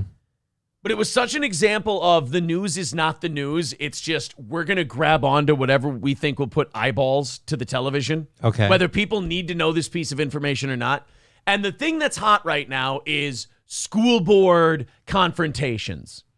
The problem is for Fox 10 News is that the confrontations are about like teaching gender to kids and like trans shit to children and critical race theory and stuff like that. Well, Fox 10 News decided, hey, we had a thing at a school board meeting. Let's throw that up there. A gender thing? Wow. We'll call it controversial and we'll get a little heat for it. Watch the attempt they made. You talk about a nothing burger. Watch the attempt they made at a school board controversy. Getting an answer from Orange Beach School Board President Robert Stewart about a controversial remark. He made that comment last night during an emotionally charged school board meeting over. Remember, Emotionally charged. He made a controversial remark. Blink or you'll miss it. Dress codes for female students. Oh, listen. God, what did George Costanza say? You've been given. No, you listen to me. You listen to me. Okay, you're in my house. All right. So, where's the controversial remark? When they said female dress code, I was ready for him to say something like, hey, you stop now. The men are talking. Or like, hey, you stop now. Sugar tits. Or something like that. Was there anything in there where, it says right there on the screen, you could cheat. But I was going to say, what do you think would be the controversial part of that statement? We wanted the part where he said, I don't want to listen to you and your sweater puppy's opinions. Said the very public Orange Beach City Hall was, quote, his house. Well, after first referring me to city school... Yeah, he meant the school board meeting. He meant only he gets to touch the thermostat. What a weak sauce fucking controversy, quote unquote. This is where the news does get shameless. And this will be kind of the end of covering school boards for the news. When all the local news affiliates start reporting on every little bullshit ticky-tack thing that goes on there. Like, a school board president calls City Hall my house. Yeah, look, he wasn't literally saying he lives there, okay? He was saying they have rules. I want you to respect the rules. You will respect the rules at these meetings. He was being metaphorical, guys. He didn't literally mean he was going to shower in their bathroom after the meeting. He was trying to maintain order. He wasn't saying, like, don't go in my fridge. Yeah, he wasn't saying City Hall belongs to me. Superintendent Randy Wilkes, Stewart, called me and owned up to what he said. Byron, I know you're a newscaster, and I don't know that you've ever said something that as soon as you said it, you regretted it and knew you shouldn't have said it. Well, I said the word once. Yeah, watch him. Like, they're like, hey, do you want to apologize for that thing you said? I got to be honest. First of all, I meant raccoons. And second of all, I didn't know the mic was on. They're like, Mr. Stewart, what? Oh, what were you calling about? The My House thing. Oh, damn. Oh, that? I didn't even know that was... Oh. Well, I mean, I guess, sure, if you're going to let me off the hook for the... Well, holy hell, you're going to hang me out to dry on that. Don't look any further back. You hit pay dirt. Don't look at my text messages. Don't look at the Reddit pages I follow under an assumed name. Don't look at any of that shit. Certainly don't look at any of my Twitter comments about Kanye. Not necessary. If it was just the My House thing, oh yeah, I'm a bad boy. I'm a bad man, and I deserve a spanking. 100%. And that is what I got caught up in the other night. I usually call it my plantation house. You guys caught me on a light day. I got in a massage that day, gave $20 to the nice Asian girl. She, took care of all my aches and pains. And so I just took the last part out. I would have been a little more upfront, but unfortunately she was white. Threw me for a loop. We were in the middle of an item. I made the comment. It really doesn't matter what my intent was. I made the comment. And, when you say something that you shouldn't and you're in my position, I just feel like you need to right the wrong. So the position you're in right now is on all fours with your butthole exposed. Why are you... What's with this? Again, it's like one of those am I being punked sort of news stories. Like you said you're in my house, and now you're giving this 40-second mea culpa on the news. It's like... Yeah, I'm against this guy now for backing down. You should have... Right. Yeah, I said my house. Unruly chick needed to learn to sit down and shut up and listen for a minute. I mean, you should have heard the 17 things in my head that I rejected before I said you're in my house. I mean, one of them was women shouldn't speak in public. I damn nearly said, look, lady, use your mouth for something it's meant for, like sucking. I almost said, Islam is right about women, and this is a prime example. So y'all are being a little nitpicky, if you will. Ma'am, you are a disgrace to your gender because you won't learn your place. I bet you that I was about to tell her that I bet you there's a kitchen somewhere that needs a good cleaning. But I didn't doesn't say that. Sound like you making me a sandwich. See, nobody gives me credit for the things I didn't say. They just come out against the stuff I ended up saying. I got to be honest, you guys are playing pool. The hell? That's what I'm trying to do. Also told me that he would apologize, quote, he would have no problems apologizing, unquote, to the woman he directed his comments to last night. Are her feelings hurt from the you're in my house comment? I mean, is that going to be necessary? I hope they interview her and she's like, he doesn't have to. There's no reason for him to fucking apologize. I mean, it wasn't that big of a deal. I just thought it was. But he leans in. I apologize to you. You could apologize to me for what? For interrupting me, you dumb bitch. I mean, I think that apology should cut both ways, don't you, whore? Oh, fine. Genders are supposed to be equal, except when we're making up for stuff. Now, apparently, you get away with murder. Thank you very much to Twizzle for renewing his membership for a 5th month. 165 away from today's goal. There's the PayPal link in the chat. It's also up, pinned to the top of the page. Citizen Vulgar says, what a goddamn pussy. I know, right? Like, they're asking him to apologize. He should have said, for what? Yeah. Like, no, I'm not apologizing. As a matter of fact, I'd like to resign if you guys are going to be this gay about stuff.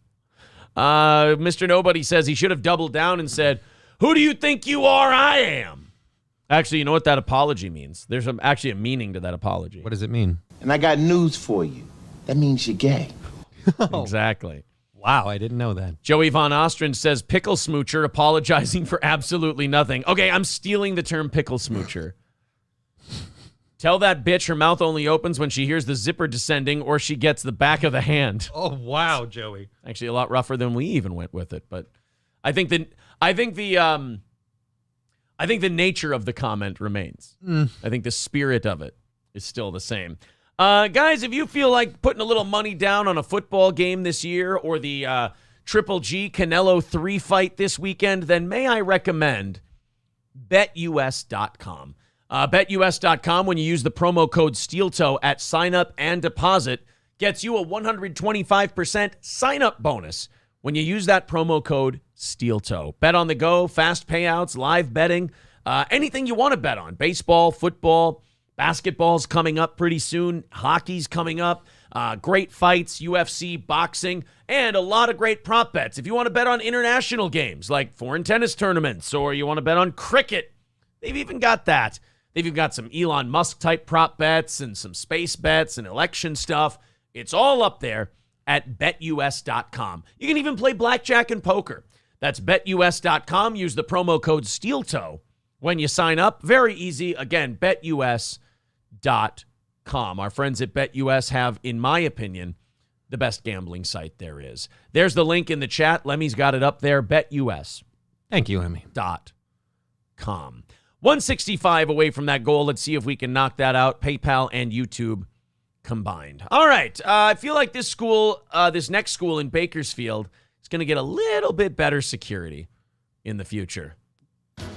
Breaking now at 5, deadly overdose avoided at Chipman Junior High School. Well, good thing they avoided that deadly overdose. I got an overdose. The fucking Three Stooges are doing the news now? Oh, there was going to be an overdose. Oh, I got the fentanyl on my hand. I'm going to put the fentanyl right in your eyes. Hit you with a fentanyl wrench. Technically, I mean, if you smash them over the head with a wrench and they don't die, you could probably throw fentanyl in their face and they'd live too. If nothing else, it'll help with the pain. Yeah. Today, police say a teen brought fentanyl pills to campus and an employee nearly died from the exposure. Thanks for joining us this evening. I'm Steve. Well, stop doing fent in the bathroom with the students. I mean, it's not like if you touch the stuff, you get high. You have to, like, ingest it, don't you? Fentanyl? No. Fentanyl gets on your skin. Like, when they handle fentanyl overdoses, like, people come in wearing, like, covered suits and shit. Oh, wow. Yeah, fentanyl's a bad one. I've only ever had it, like, administered in a medical setting, so I know nothing about it. God, you've had fentanyl? Yeah. How good? Amazing. The best? Dude, like, it's just like a warm blanket, and you're just going to take a nap. Really? Mm-hmm. But if you get more than like a pinhead worth, you're going to take a permanent You're going to keep one. sleeping. Yeah, you're not going to wake up. By the way, tell me this is a small market news station. Just saying. Doesn't look like they have hair and makeup there. What? Mid-transition. Oh, sorry. Stacey Rasmussen, Dave and Rochelle have the night off. Our reporter Leslie Valle is live at Chip. Oh, you're the backup. That makes sense. Okay, never mind. Hair and makeup had the night off. Susie and Stacy had the night off. Everybody had in fact, she's actually running the camera. There's a little board underneath where she pushes the buttons. She's doing all of it this evening. Everyone else died of fentanyl exposure at the school. The worst part is she doesn't tell anybody this, but then after her newscast, she still has to go clean the bathrooms. They cover my tits with this laptop, and to be honest, it's all I've got. Pittman Junior High School with a message to our community from the Bakersfield City School District Superintendent after the drug incident today. Leslie. That's right, Stacy. Superintendent Mark Lukey addressed the cameras this afternoon right after the news broke. He said earlier this morning around 8, school staff escorted a student to the office to talk to him about an incident that happened the day before. During that conversation, the 13-year-old became nervous and told them he had pills. So this kid fucked up the day before, so he's a problem. They bring him to talk about that problem, and he's like, oh, by the way, I have enough fentanyl in my bag to kill the entire school. Like, oh, shit. God, man. Right? How the fuck are 13-year-olds getting their hands on fentanyl? Well, he's just an entrepreneur. Yeah, it's just, he's just a small business owner, goddamn. Go get her. Stop harassing us small business owners. COVID was bad enough. According to the Bakersfield Police Department, there were 150 fentanyl pills disguised as Percocet. The vice principal took the pills from the boy and had a reaction. That's when police... Oh, yeah, you can't touch that shit. You can't be touching the fentanyl pills. How bad is it? Like, how awful is your illegal prescription drug that you have to lie and say it was a different illegal prescription drug in order to just have it? I don't know, man. That's... Again, why are you bringing a pill case full of fentanyl? To sell it to your friends. Yeah, but I mean, they pull you in the office and you immediately just admit to it without any prying. Dude, that's a heavy one to be carrying. That's like carrying crack or meth at school. Yeah, like which is why you don't admit it unless you have to. What, are they going to search your bag? I don't know how good 13-year-olds are under pressure. It's certainly, here, put it this way. I certainly wouldn't trust my stash to a junior high kid. Well, I'm saying he's apparently good enough to get a hold of fentanyl. Look, good enough to get it, not good enough to keep it. Two different things. There are levels to this drug game. Police were called and they used Narcan on the vice principal and they took him to the hospital. Lukey says they don't know where the drugs came from, but he didn't hesitate to lay the blame on whoever gave them to the student.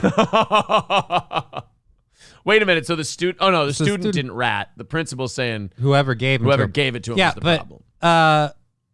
You realize that the student was a part of it. Like, I feel like the student played a role here too. My concern as a superintendent of this district, growing up in this community, is what's happening to our community. These are our babies, these are our children. We're losing our innocence of our 13, 14-year-olds because individuals in the community who are evil are preying upon our kids as predators in an attempt to have that's true. Well, stop hiring them as teachers. Yeah, right, exactly. Stop hiring the ones that keep fucking the kids. But, you know, it's interesting is that's totally what happened here. Somebody who deals fentanyl wanted to get into the school market. So they hooked up this 13-year-old with the pills, said, we'll put more money in your pocket than you've ever seen. All you got to do is sell these to the kids or maybe even to the teachers. I don't know. And just sent him in there. Uses the 13-year-old as a mule. I'm sure they'll be completely understanding where the kid like fucking turned over like an old pillow and just fucking gave it up. You know how close that kid is to getting murdered right now? Yep. The school busted him, lost a bunch of fentanyl pills. That kid might be in big trouble. And I ain't talking about school. Children distribute drugs to each other. It's disgraceful, it's sad, and we need our community to come together and rally around our children if we hope to improve the community around us. That's right. The only people who should be ministering drugs to our children without checking with us are medical doctors trying to change their gender. That's right. That's exactly all we should be doing. Stop doing harm and let that doctor cut your dick off. I love that. They're like, we all need to come together as a community to make sure this stuff doesn't happen. It's like, yeah, or we could just move to a better community and just leave you guys to clean up the mess. That sounds good. The teen was arrested for charges of purposes of a controlled substance and purposes of a control. You mean possession? Boy, this is a minor league fucking staff they got tonight. For purposes of sales and other associated charges. BCSC and BPD are urging parents to talk to their children about the dangers of fentanyl. Right, so now we have to talk to middle schoolers about fentanyl. It seems like a win for the community. That's good. We just told them about how to get pregnant a couple years ago. Now we got to talk to them about fent. This is going great. Thank you very much to Hulkamasha Baby for renewing his membership. 160 away from our goal today. Getting close, everybody. We all chip in. We knock out this goal in no time. We got about 40 minutes until we pass the offering plate around, or we just completely avoid that segment altogether, and we knock out that goal before we get there. Mr. Approachable says it has to get into your body somehow. It can get on your skin, and you wipe it in your nose, mouth, or eyes, but it doesn't just go through the skin. Oh, okay. So it has to. You gotta get a little here, get a little there. And I didn't think it went through your pores. Not true. Skin contact is not enough for fentanyl. Or not true. Skin contact is enough for fentanyl. Oh, all right. Well, then I don't know. I'm not a doctor. Shit about fentanyl. Joey says it needs to be ingested unless it's in patch form. It really can be absorbed too readily through the skin. The pill dust goes on someone's skin, and they stick their fingers in their mouth. Where's this at? This was in Bakersfield, California. Where's this at? I gotta make a trip. Yeah. So far in schools, we've had a teacher telling kids to have sympathy for pedophiles, and we've had a kid bringing a shitload of fentanyl into his school. I think we're doing well. Public education is thriving. Public education is doing very, very well. I saw a story yesterday that like kids are having such difficult time. They're calling them COVID babies. They're having such difficult time with their speech now because of the masks and not being in school and all the COVID stuff. And they're actually parents are paying like $1,000 to professionals to catch their kids up because of how fucked up their speech. My daughter's seeing a speech therapist. Yeah. Every Friday. They've never seen more people doing that until now. It's almost like we kind of effed with the kids when we were like, wear a mask all the time. Yeah. I feel like there's some apologies due that will likely never come. Well, at least, they didn't get COVID, because if a kid got COVID, it'd be the end of them. Oh, yeah. I mean, what's the data points? Kids under the age of 18, I mean, just dropping like flies. Yeah, from SADS. That's true. I mean, it's COVID related, right? Well, I mean, if you like your channel, I suppose. Yeah. Then it's not.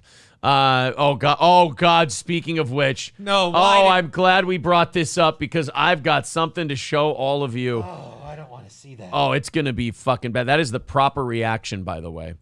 What Johnny just did. Thank you very much to Balls Deep. He says fuck Fauci and throws $7 in. Thank you, sir. I wouldn't. He's ugly as sin, but if you're into it. Yeah. I mean, if you can get him to stop all the bullshit. 155 away from our goal. There's PayPal. PayPal, of course, over 90% of your contributions stay with us. YouTube, it's over 70%, so it's pretty good either way. Go ahead and chip in however you feel comfortable. 155 away from our goal. If we knock it out, we add an extra half hour to the end of the show. And our show breaks even for the day, which is great. Let's do, Americans may need yearly shots to protect against COVID-19. Who saw that coming, right? It's almost like they planned all of this to just keep making money. Oh, man. Well, I mean, we certainly can't say that with any certainty. I mean, that would be sacrilegious. Well, but I mean, you can't blame them for wanting to make a I mean, they're protecting us with the shots. Absolutely. And, the other thing is they're just following after Hollywood. If something makes you a bunch of money, make like 7 of them.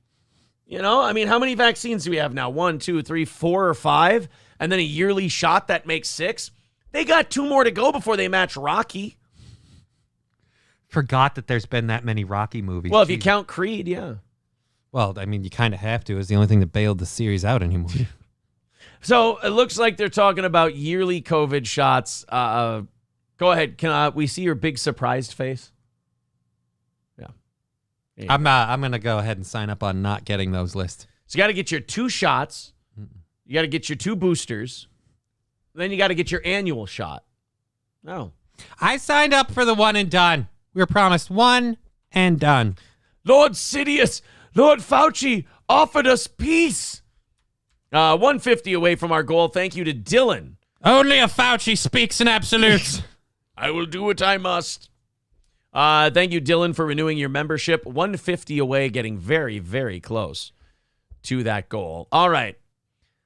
So, with the announcement of an annual COVID shot every year, I want to bring you guys today's get off my side moment. Would you like to see someone who's had it with this shot stuff? Would you like to see someone who's had it with Fauci and had it with the vaccines and all the COVID stuff? Would you like to watch something that's going to make you go, if you go ahead and stop singing this song, I'll take the vaccine? Here we go. It's called Peaceful Piranha, and the song is called Vax Scene.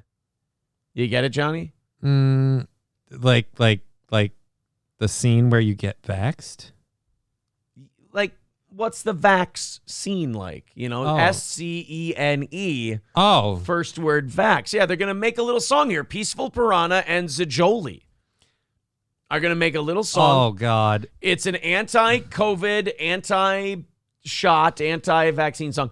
Are you ready to just love this? Because the messaging seems right up your alley. I love that they're really on that bus. I mean, I don't know why those seats seem to be made of goo, because his feet are sinking into them, but that's all right. Are you guys ready? This is called Vax Scene by Peaceful Piranha and Zajoli. This is going to be fun. Get your booster yet? Why would I get a booster? You're supposed to get your booster after you get the vaccine. How many times till it works? Immediately! Are you trying to tell me you didn't get the vaccine? What? Shut your mouth, please. Get the vaccine. Be a test dummy. Eat the government cheese. Okay, the fact that they every time he says vaccine, they do the vaccine. They do the spelling thing. That's just no. I mean, come on, man. You don't think these guys are good? I mean, they're protesting the government. I think they're dumb. There's a difference between message and messenger. I get it. I understand that these might not be the people, but I feel like, the song is upbeat and catchy, right? I don't want someone warning me about being a guinea pig to look like a test subject for meth. Bow down to Fauci. Bow down to Biden. The government's our friend. They are never, ever lying. Oh, by the way, it's not bow down to Biden. It's bow down to Trump. He's the one who made the vaccines. And he's still sucking its dick. I hate this. Oh, it's all Biden. Like, no, that was Trump. I love Trump. Trump doesn't do anything wrong. Sorry, guys, but there's one thing that Joe Biden and Donald Trump completely agree on, and it's the vaccine. They are in lockstep on that one. So don't. And give you one erection. My vaccine is my condom. It is my protection. No vaccine, baby. That's an instant rejection. Get the fuck out of my face. No card ejection. Why you worried about me if you got the vaccine? Thought you got the shot so that you could get nasty. Shaky number CDC. No, that's the monkeypox thing. I'm not taking prescriptions from a bat soup recipe. Bat soup recipe. I mean, a couple of the lines aren't bad. This is actually making me believe that this controlled opposition shit exists. And this is controlled opposition, because I feel like you could tell someone, we're giving you the vaccine. And like, nope, not taking it. Like, all right, fine. You just have to make it through this 2.5 minute song. Because this is the point where I'd go, just give me the fucking shot and promise me you'll delete it from the internet. Please. I'll take the damn shot if you just don't let these people sing their anti-vaccine song anymore. I just feel like it'd be quicker and easier just to step into traffic. Just let it go. I don't want to be here anymore anyway if this is the shit you're going to put out there. I feel like if this is in existence in the world, then we don't need me. No, I'm redundant. I'm unnecessary. It's a tea to the new world order. Wear a mask, shut your mouth, we'll cancel your disorder. That's an order from the old man holding fate. Sending all your money to the pockets of Bill Gates. Again, you guys are leaning too hard on this is all Biden doing it. Like, you don't think they're good? I think she shouldn't have been wearing that swimsuit. No, you don't think that she was... I don't think she's as attractive as she believes. You don't think budget Lady Gaga did a very good job in that song? I mean, look, he can only afford what he can afford. This it's not a big YouTube channel. Yeah, but I mean... Don't be too hard on him. I'm pretty sure I've seen her on flyers and like posters for Las Vegas. But again, you could play that for me in like a setting where you want me to get vaccinated and I just fucking refuse. You play that song, I'm in. That's where I'm thinking controlled opposition. Okay, you have to listen to one song to completion. That or This Is How We Skol. Either way, I'm going homicidal. Right. Actually, probably This Is How We Skol would be worse. Yeah. So you're going to listen to the vaccine? Yeah, because like you can write off the vaccine as someone who just literally has taken it in the face from this shit too much and can't handle it anymore. But This Is How We Skol. It's too much. That's about a football team that historically doesn't make it to the finish line, and you guys put your foot in your mouth. I mean, you just constantly make the songs telling us that things that will never happen are going to happen. Just, you know what? Maybe let it happen organically first, then we can make some songs. Yeah, can we make the song in the off season after we've won the Super Bowl? Right. Everybody wants to be first. I get it. $150 away from our goal. There's the link in the chat. Let's knock that out in the next half hour, and then we'll do some bonus time for you today. Go ahead and contribute to the PayPal, subscriptions, super chats, what have you. We're only $150 away. Let's knock this thing out. Well, last week we covered a story, and I can't remember if you or April were here for this one. It was either a Wednesday evening show or a Thursday morning. A Duke BYU women's volleyball game happened. And it was a packed house. Apparently, volleyball huge in BYU. I guess they don't have anything else. And they're Mormons. They like boring shit. But they played Duke, and one of the Duke female volleyball players said, well, there was a racist heckler in the crowd. And I know exactly who it was. And she was calling me the N-word. And every time I served, she would call me the N-word. They were being racist at me. And seeing as being a victim now is like currency. It's like it gives you value if you're a victim. Which I think is a mistake. But oh well, that's the way it is now. They kicked that fan out of the game. They banned that fan from for life from BYU sporting events. Well, the problem is there's cameras all over the place. There was someone filming the game from that seating section. There were black athletes all over the seating section.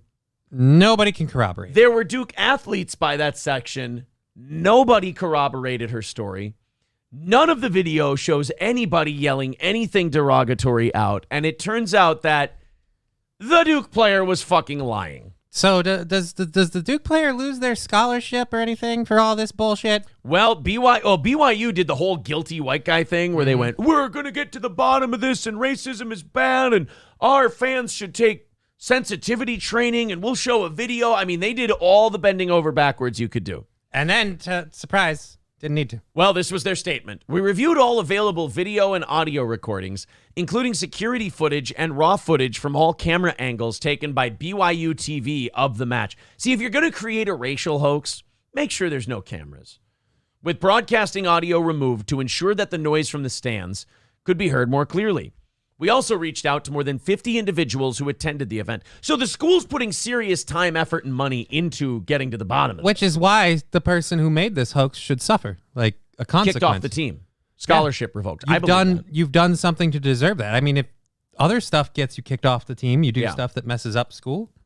Duke Athletic Department personnel and student athletes, BYU Athletic Department personnel and student athletes, event security and management and fans, and were in the arena that evening, including many of the fans in the on-court student section. So they just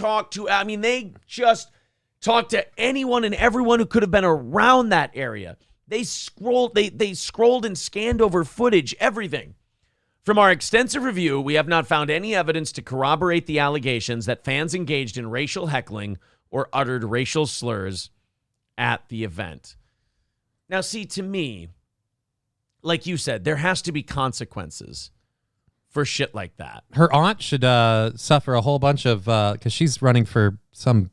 Oh, that's right. Yeah, her aunt put it out there on social media. Because, her daughter was a victim, so she's got to milk that for a few votes. Exactly. And, with the hoax, it's very strange because you look at all the hoaxes we've seen, like the Missouri University thing where there was a shit swastika and it turns out that it was a black student that did it. That's just gross, whoever did it. Yeah, and then you have, like, high school threats written in the bathroom, and then they find out it was a black student who did it. Or, like, there's this where it never fucking happened, like a Jussie Smollett type of thing. You are doing damage. Like, people like me now don't believe these things right away. Yeah, like, we don't believe racist stuff happens because every time we see it, it's like, oh, this was a hoax. Right. So every time something like this happens, I immediately go, you guys do your little investigation. Here's a pro tip. I wouldn't fire anybody or suspend anybody yet because you might be in for a surprise when you get to the bottom of this. History has taught me not to take a side until you reveal that, oh, by the way, it didn't actually happen. I'm actually more like when they tell me that this happened, I immediately start skeptical to the point where I'm like, no, it 100% didn't happen. Like, I lean that way more than I do, oh, man, I hope they find the person who did it. How many times do we have the example of where it did happen? I mean, it just seems like when they, at least the ones they cover in the news, it seems like if I'm not saying it doesn't. I'm saying just don't remember when I've seen an example that wasn't a hoax. Right. If I'm being generous, it's 50-50. Like it's half real, half a hoax. And that's me just trying to be as nice to the it's real people as I can possibly be. The shit was real. The swastika was a hoax. As a result of our investigation, we have lifted the ban on the fan who was identified as having uttered racial slurs during the match. I hope that fan is talking to as many lawyers as they can. Sue the shit out of that lady. Lady, the school, whoever. I mean, BYU banned her. I really, really, really want her to go after the lady. Just because, like, I'm tired of these people doing this hoax shit and then getting away with it. Yeah. Like, nothing really. Who's the one person we know that really actually suffered? Jesse Smollett, kind of. Because, like, he got held accountable to the cops and things like that. But now he's always just like, remember, I am not suicidal. And it's that was so funny when he went in there. I am not suicidal. And I think even the judge went, okay. All right, cool. We get it. You're not suicidal. It'd be funny if the judge went, you're not worth killing. Nobody's going to kill you. Nobody gives a shit about you. The whole reason you did this little hoax thing is because nobody gave a fuck about you. They were writing your character off and you needed some heat. We have not found any evidence that that individual engaged in any such activity. BYU sincerely apologizes to that fan for any hardship the ban has caused. Meanwhile, you got called a racist for a week and a half. Oh, yeah, I'm sure nobody just blatantly found you on social media be like, you're a horrible person. Right. So, yeah, I'm sorry. Your apology's not going to be enough. I'm going to need some money from you. I really feel like, I don't know, if you're a member of that community, you should be one of the people going, hey, you are not helping. Right. It gets bigger, says they let him out after a few days. That's not suffering the consequences. Well, that's because of the appeal. He's out while he's appealing. What I would have done is just stayed in jail, and then if the appeal gets denied, which it's going to, you would have gotten credit for time served, and you could have gotten the taken a little bit off of your sentence. Yeah. Well, he had to stay out because, they're going to try and kill him in prison. Oh, that's true, Because he's pointing the light at the truth of... Wait, no, he's full of shit. Never mind. He's just full of shit. He's just full of shit. What are they going to kick another? They're going to kick the shit out of the full of shit guy till they kill him in prison. I think they got better things to do. Could you imagine what a waste of your time it would be to get a murder charge tacked onto your sentence because you had to kill Jussie Smollett? Guys, we got about 20 minutes until it's time to pass around the offering plate. There's the PayPal link in the chat. 1:45 away from our goal today. Today's show has flown by, but we will add an extra half hour to the end of the show if we hit that goal. That's your reward for keeping us in business. That's a little trade-off there.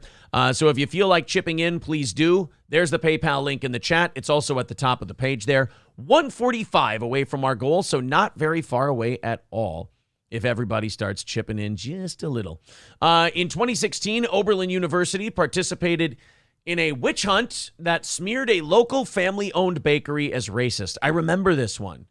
There was some kind of thing where Oberlin College, a student tried to buy a bottle of wine with a fake ID while shoplifting 2 more bottles by hiding them under his coat. One of the employees chased the student out into the street, where 2 of his friends, also black students at Oberlin, joined in the scuffle. The student later pleaded guilty to various charges. There were 2 days of protests. Several hundred students gathered in front of the bakery, accusing it of having racially profiled its customers. I mean, this place suffered huge damage to its reputation. So Oberlin University now has finally been found kind of like innocent of this whole thing, that it was a shoplifting attempt, and they were trying to get shoplifters out of their store. Okay. The guy who was part of it pleaded guilty, the whole deal. Well, Oberlin College still protested this Gibson's Candy Ice Cream and Bakery. Finally, a judge has awarded Gibson's $36 million from the university to pay for the damage done to their reputation. Only shitty part about that is that the students will be the one paying that money. I'm sure the teachers won't take a cut. No, the professors won't take a cut. The administrators won't take a cut. You're going to see that tuition to Oberlin just go up a little bit to cover that $36.59 million judgment to the local bakery because they claimed they'd been defamed and falsely accused of racism after a worker caught a black student shoplifting. That's so racist of you to assume that just because the black student was shoplifting, it was a racist thing. Like, not all black students shoplift, Oberlin. Yeah, I mean, it was just such a weird, like, what a weird hill to die on. Yeah, we're going to protest. You know the guy admitted to shoplifting, right? It doesn't matter. We think there's racism somewhere, so we can maybe score some social brownie points if we camp out in front. You know the police were called because he was committing a crime. Well, yeah, but he was black when he did it. Oh, so black people aren't guilty of crimes when they commit them? That seems really weird. Kind of like something about them would preclude them from being capable of understanding the rules of society or something. Like you're saying, I don't know. I feel like you're saying something there. Union Jack says justice finally or something. That's the only justice places like that can get. That's why I'm saying that woman at BYU should probably be suing. Yeah. The only justice you can get is having some money in your pocket for the humiliation and embarrassment you had to suffer. And for the fact that you're probably going to have to kind of stay out of public light for a while. Yeah, bakery, probably the rebranding is going to take some money. You're not going to want the new clientele you brought in with this story because they thought it was true wasn't exactly the most desirable. How can we be racist? We make scones! Scones, for God's sake. Waffle scones sometimes. What, do we need to sell chicken? Shut up. I told you to not let me handle this. That's why you have a lawyer. Shut the fuck up and let me handle it. Have you tried our watermelon tart? We're going to make spicy nuggets soon, and your community will be the first one to know about it. Guys, it didn't work for Chik Fil A. It's not going to work for you. Have you tried the cinnamon candy? It's like Takis, but sweet. Let me explain to you things that aren't spicy or breaded. You see, have you guys ever tried a macaroon? I know it sounds racist, but it's just a food. Oh, man. Well, I'm glad they got their $37 million. At least they got that, because Lord knows that if they have to be open in a college town and you got accusations like that floating around, you're probably not going to be making a lot of money. Well, $37 million richer. Would you go through like the 5 or 6 years of embarrassment and humiliation that they had to go through and being called racist and threatened by college students if at the end of that 5 or 6 year rainbow there was a pot of $37 million? I want to say yes, but I feel like I couldn't. I feel like I couldn't hang out through it. I'd fucking lose my shit. You'd lose your mind. It's tough, right? 6 years to earn $37 million. I feel like that. And the 6 years is you being called a racist. Yeah, but you don't get any guarantees that pot of gold's at the end of the rainbow. That's true. The racist rainbow. The pot of gold at the end of the racist rainbow. Take a look. You're being a crook on the racist rainbow. Good morning, Herman the Great, one of our newest VIPs. How you doing, buddy? Gordy says they're now selling fuck you Oberlin muffins. That's it's a little on the nose, but they get to gloat too. I'm waiting to see how much money or what that chick from BYU ends up getting for the week and a half of reputation she had to suffer. Time Warp says you guys already get called a racist and don't have millions coming your way. Well, not yet. Fingers crossed.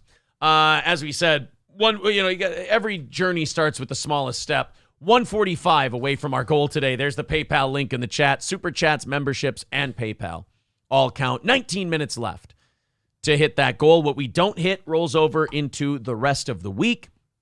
We'll see what we can do. Thank you to all the members who chipped in today. That's been carrying the bulk of it. And all of you on PayPal, everyone who threw in Super Chats. Thank you very, so much. very cool.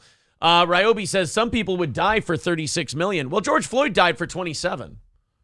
Again, didn't know that when it happened. Right. Yeah, there was no guarantee, but I think once the riots happened, you knew somebody was getting a check. Or at least $20. Or at least, you got to get redeemed. You got to make them whole. Let's go ahead and watch this story. Don't laugh. I'm not laughing. Don't giggle at this story. I'm not giggling. I'm trying to think of the comedian that she looks like. Amy Schumer? No. Someone who's mildly funny. She always plays side parts, though. Girls can too. Event promotes girls in manufacturing careers at BCTC in Kentucky. Let's watch. I mean, I hate these forced girl power stories. Like, hey, girls, a career in manufacturing. You can do it too. You do know that the majority of women have looked at this and said, yeah, I know, we can. We really don't fucking want to. The majority of people who don't work at manufacturing look at manufacturing careers as, well, I could. Right. But no. It's one of those things where we've talked about it before, where you're saying the thing that you don't want other people saying? You're saying women can't do manufacturing jobs, not us.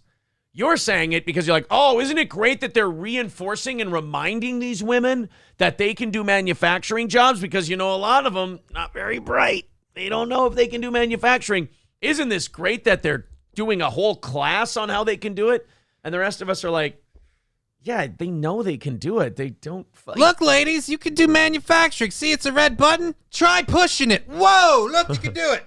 Look, you can stack bumpers for 9 hours a day.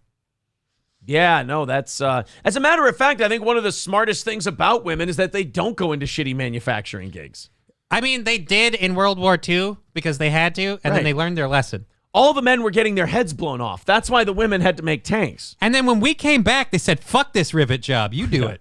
I just want to raise kids and go home and do speed and vacuum. Look, I'm going to bend over, grab my ankles, you do you, and pay for the bills. Yes. All right, let's watch them do their rah-rah piece and remind that, women are superheroes or whatever. Bluegrass Community Technical College offering a range of courses, but today the Georgetown campus wanted to inspire the younger generation of women to explore the idea of working in manufacturing. Inspire them. Like, isn't manufacturing one of those jobs you do because you're like, look, no college for me. I just want to get into the workforce. I'm going to have to work really hard, but I can make lots of money in this field. Like, there's a pension in it for me. Right. So you're like, it's kind of a long-term plan. And isn't it funny to watch someone who reads the news for a living, like the furthest away from manufacturing you can get? And she's going, come on, gals. You can do manufacturing. Come on. Except she doesn't even seem like she really believes what she's saying. Like, yeah, so they're saying we could do manufacturing stuff now. Really glad I didn't make that choice. Thank God my tits were just big enough. Oh, just so I could get to Lexington, Kentucky. Just enough for a V. Yeah. Middle and high school girls in Kentucky to visit their campus and get some hands-on experience in the field. From manufacturing to electrical technology to robotics and more. BCT. So guy nerd shit. Cool. Okay, is that a guy or a girl wearing the Girls Can Do It Too shirt? I can't tell. You know what? It's either a guy or a woman in manufacturing. It's one of the two. Well, that's why.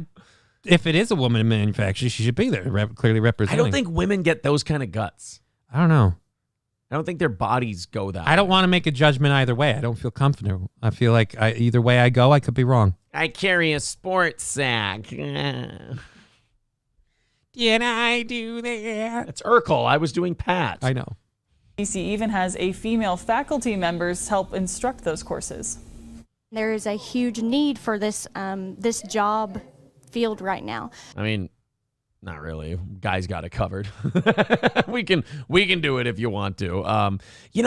It's just that our quota gets filled quicker when we do it. So if you guys want to go ahead, I mean, it would be funny if like all the instructors were like, come on, women can do it too. And you got a bunch of guys covered in soot or like dirt and everything, got smudges on their faces. They come in, they take off a hard hat. They go, what's this?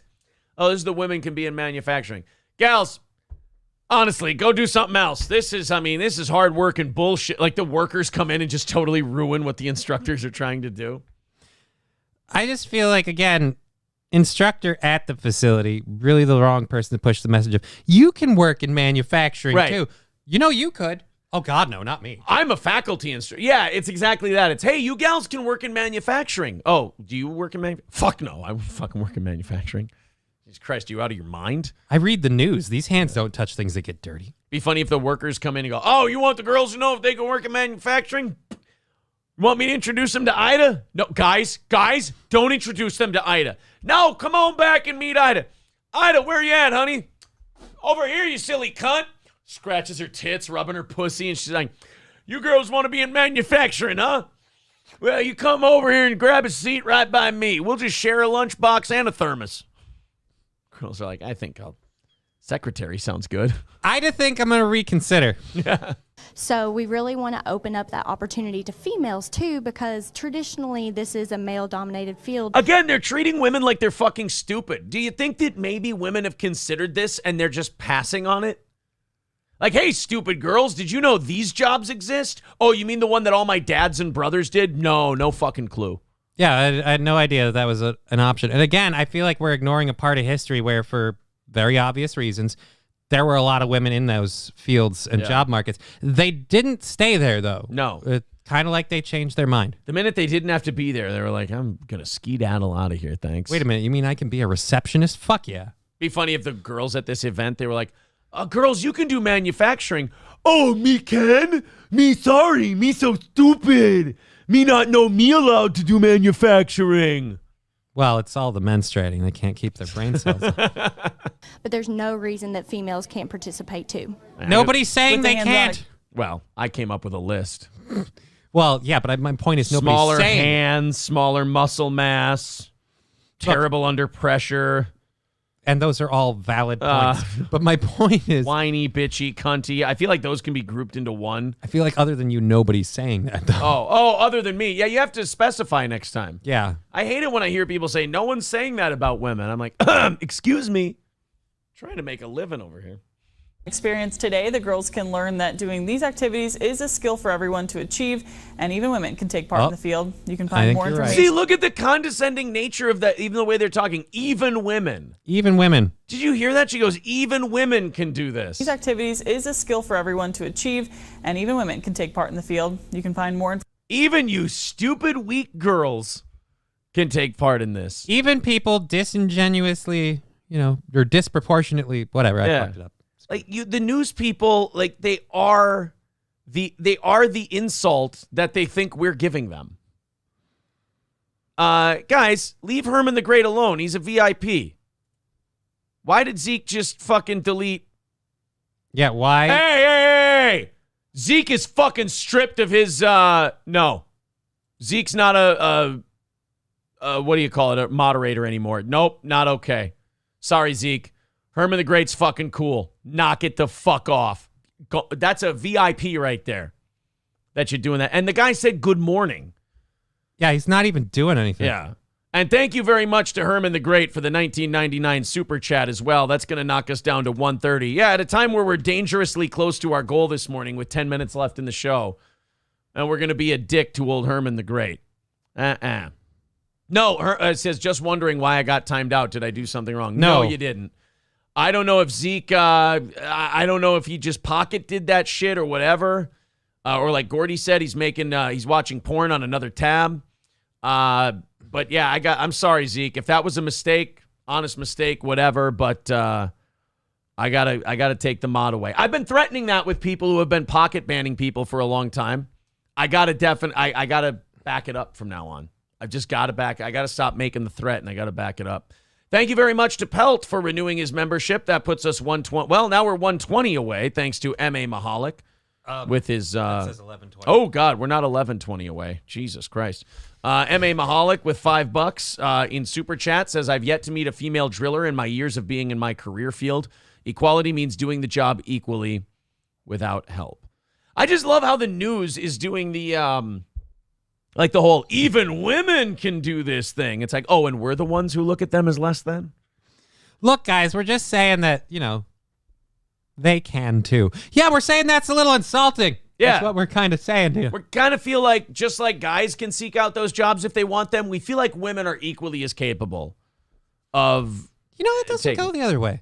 We don't say like, oh, we've got a bunch of people who are saying, guys can be fashion designers too. Right. No, guys can be beauticians too. You can do hair. Gays just find it, all right? They don't need classes. They sniff that shit out. They're like a hunting dog. Yes, I said it. Gays are like a hunting dog. But they're hunting for clothing stores. Ironically, pussy.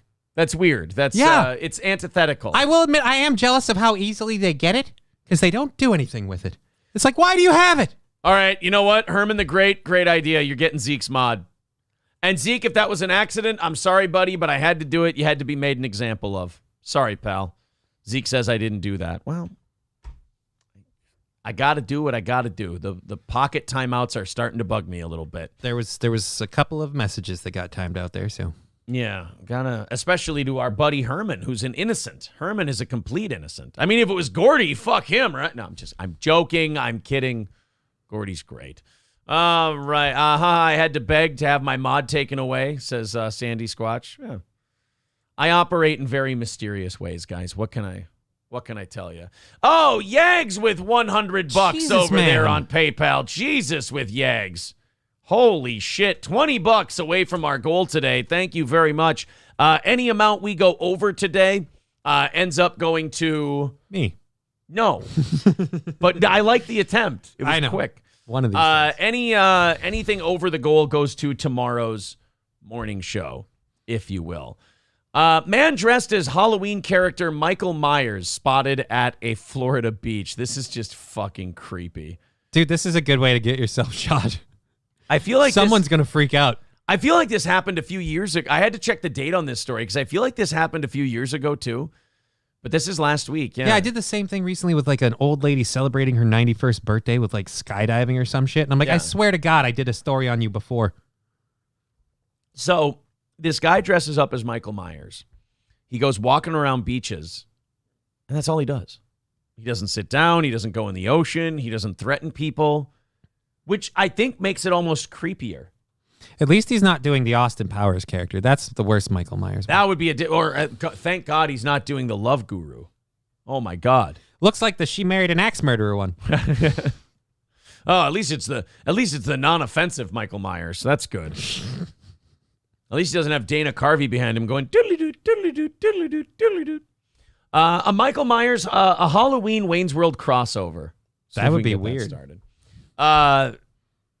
This guy's gonna, I know this guy probably thinks he's doing a funny bit. Yeah, like I said, someone's going to freak out and think he's going to go nuts. Someone's going to beat the fuck out of this guy. Well, just the guy who was inspired by the Joker to unload at a movie theater. You see so many people that are inspired by these crazy, weird, villainous characters to be bad people. Right. So you see someone who's like, hey, I'm LARPing as Michael Myers. You know, that guy that runs around stabbing people? What's the worst that could happen? You're going to get the shit beat out of you. You know, I always wondered that about horror movies. I was always like, why don't they just all kick the shit out of that guy? Yeah, it's really weird. He chases a group of people down, and they don't think, hey, he can't take all of us. Right. He's slow. His physical attributes are dog shit. He doesn't seem particularly quick, not fast reflexes, has not proven he can throw a punch or even kick. He's lumbering. Let's just surround the fucker and beat the dog dick off of him. They should do that. They should make like parodies to these movies, like remakes, like sci-fi remakes, where they do a Michael Myers ones, but they're all like 6-minute shorts. And like he comes up, he presents a threat in the first 2 minutes, and they go, all right, here's the deal. Let's fuck him up. And they all just run and start kicking the shit out of him. And you just like the last 2 minutes of the show, there's Michael Myers covering up. It's like, oh, fuck. Oh, and he gets one to the ribs, then one to the head, and then goes back up top. Boom, back to the body. They just start kicking Michael Myers to death. It's just the scene from the beginning of the movie where they think they like killed him, and normally they turn around and run because like, oh, let's go now. Like, no, if you think he's dead, keep killing him. Keep killing the guy. He's not going anywhere right now. You know what you do? The biggest thing, chop his head off. I mean, that's There's a good your start. guarantee. Yeah. Multiple pieces are harder to come at you. Get a machete. Once you got him beaten down and he's unconscious, you'll whack his fucking head off. Perfect. They should just start. I want those nominated for Oscars. If they started making realistic horror movies? Like realistic horror movies. Yeah, I think that would be great. Thank you very much to Herman the Great with $20 on the Super Chats, and My Legs Work Fine renewing his membership. The goal has been met for today. Thank you guys very much. We have knocked it out. We're at true zero for our goal today, so that's really cool. Knocked it right out. We're getting a half hour of overtime today. And for like the 15th time in 16 shows, we haven't had to do the offering plate segment. Nice. How fucking cool is that? I love that. Guys, like the video if you're enjoying the program. Subscribe to the channel because I think we're about 280 away from 5,000. We're getting there, and boy, are we getting there quickly. We have grown by like 200 in the last week. It's really something. Yeah, we're 280 away from 5,000 subscribers. So like the video, become a subscriber, become a member. You know, if everybody became a member, I'm trying to think. Oh, God, if every subscriber was a member, that'd be too much. But you get the idea. If every individual, if every unique viewer became a member one day, we're good. Josh Denny says, can we give Herman the moderator status and he is allowed to retract all of Zeke's messages for the next show? First of all, Josh Denny, stay in fucking character. If you're trying to assure us that it's you got to stay in character or you got to switch it back to your other account. You're going to ruin the prestige of the bit. The Prestige. Actually, I think he ruined the Prestige when he shit on Corey. I think he kind of abandoned the Josh Denny character after that, where he went, my employee saves all his good stuff for me, and you get the leftovers, and it shows. It's like, hey, wait a minute, that's not a you shitting on me thing. That's a you shitting on Corey thing. It's a you shitting on him thing. But I love that Josh Denny kind of secretly watches our show and then sees this Josh Denny write in shitty things about Josh and then assumes we're saying it. Like, I want to see Josh respond to Josh. I know every time, his response to April was so great because every criticism about himself that he tried to own, it's like, bro, we never said that about you. You're reading our chat and getting fucking obsessed with what the Josh Denny troll account has been saying about you. So how does that feel, guy who has... Now, I'll allow you to break character this time, Josh Denny. How does it feel to know that the real guy is watching your comments and then taking them to heart and letting it truly get to him?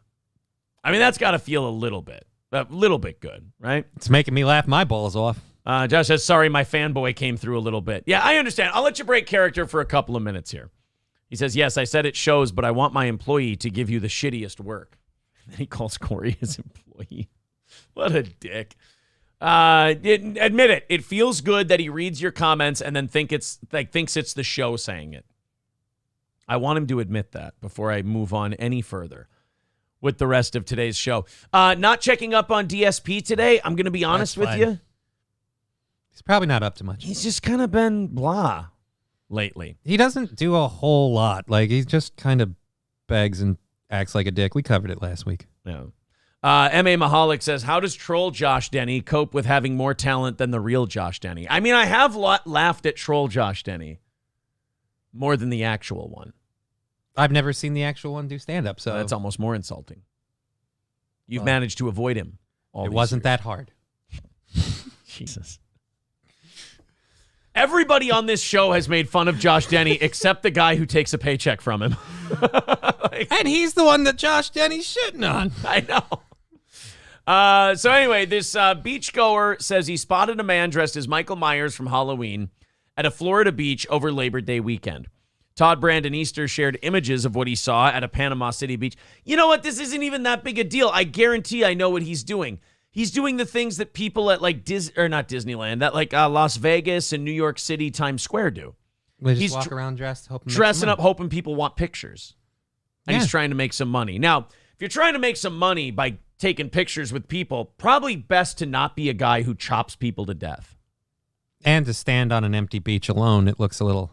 Maybe go to Daytona or something. I don't know. It might be a little more willing to work with. Maybe be a little bit more approachable. If you consider Jason Voorhees, The Mask takes out a lot. Speaking of which, that's a movie you need to see. Which one? Behind the Mask with Leslie Vernon. What's that about? It's about serial killers existing in real life. What do you? Well, yeah, serial killers exist. No, but I mean, like the horror movie version of a serial killer. Oh, so he explains how they do all this stuff, like how they walk when you see them walking slow, but they always catch up. Yeah. So he explains it as like when you're looking at him, he's moving really slow, and then when you're not looking at him, he runs like a gazelle. And if you turn around, he slows down again. Oh, is this if horror movies were realistic? Oh no, this is a different one. No, that's a different one. Okay. The movie's literally called Behind the Mask with Leslie Vernon. Oh, this is a Logan Paul sketch from 2015. No idea. Logan Paul and Jake Paul were really fucking shitty in 2015. They were like 19, 20 years old. So this could be really bad. It's not looking good so far. Yeah, let's... oh, look, he's got a grenade in his mouth. That looks like a real grenade, too. Because Logan Paul is fucking crazy. You know, it's amazing that these two little douchebags ended up being such likable figures.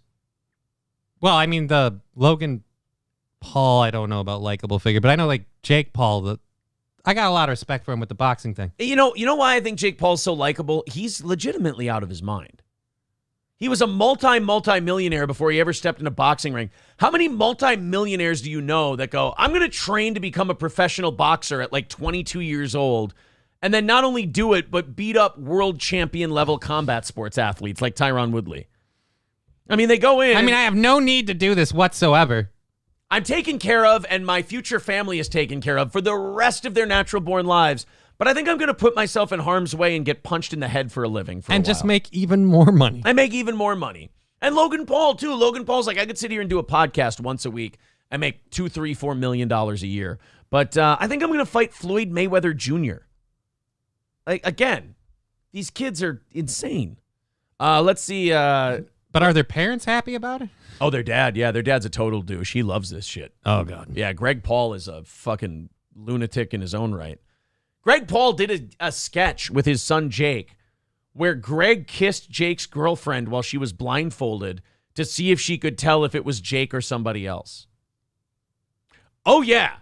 That shit happened. And Jake was like 19. This girl was like 19 years old when this happened. Yeah, dude, if you're the dad, that's not good. Yeah, Greg Paul's a lunatic. So this is Logan Paul when he was in his early 20s, making a sketch if horror movies were realistic. I'm just going to say right now, I'm not holding out a lot of optimism for this. I'm holding out none. But it was sent by Adam, and he wants us to take a look at it, so we will.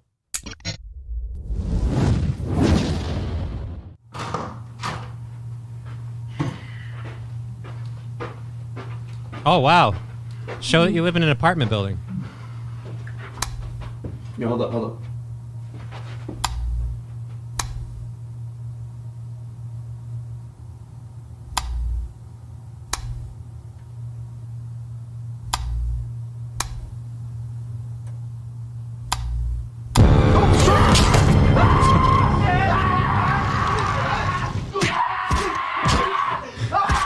Oh, Jesus. Oh, my God. Are we allowed to... Where did she come from? Jesus Christ.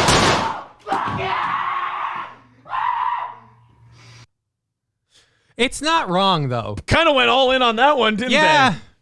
Wow. I will say, better than I thought it'd be. Better than I thought it would be. I mean, the kid straight up went and grabbed a gun and then blew the guy's head off 9 times. Bitch ass ghost. I think that video benefits from the soft bigotry of our low expectations.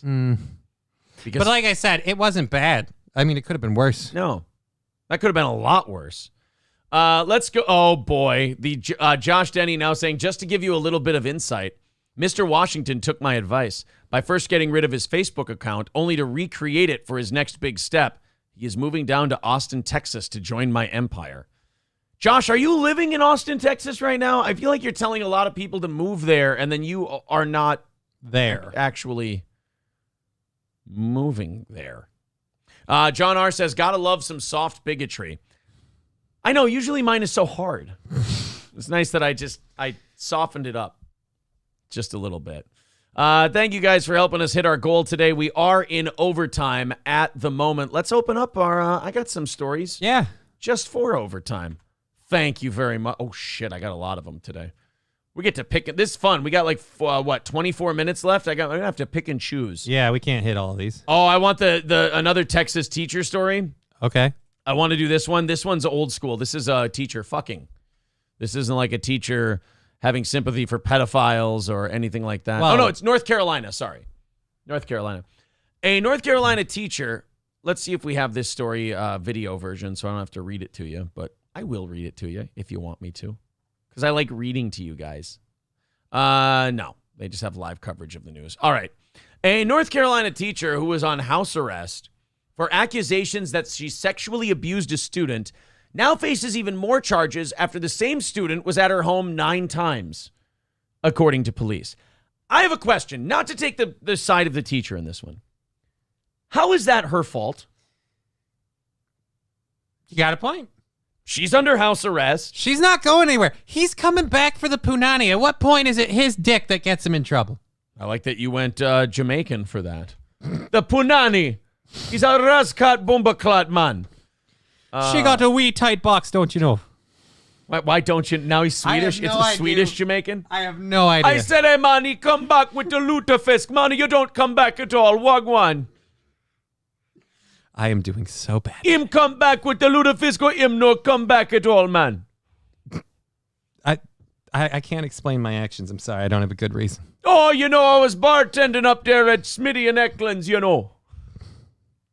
And him say, I'm going crazy up there by the lake, man. Hey, it's my dear Wade.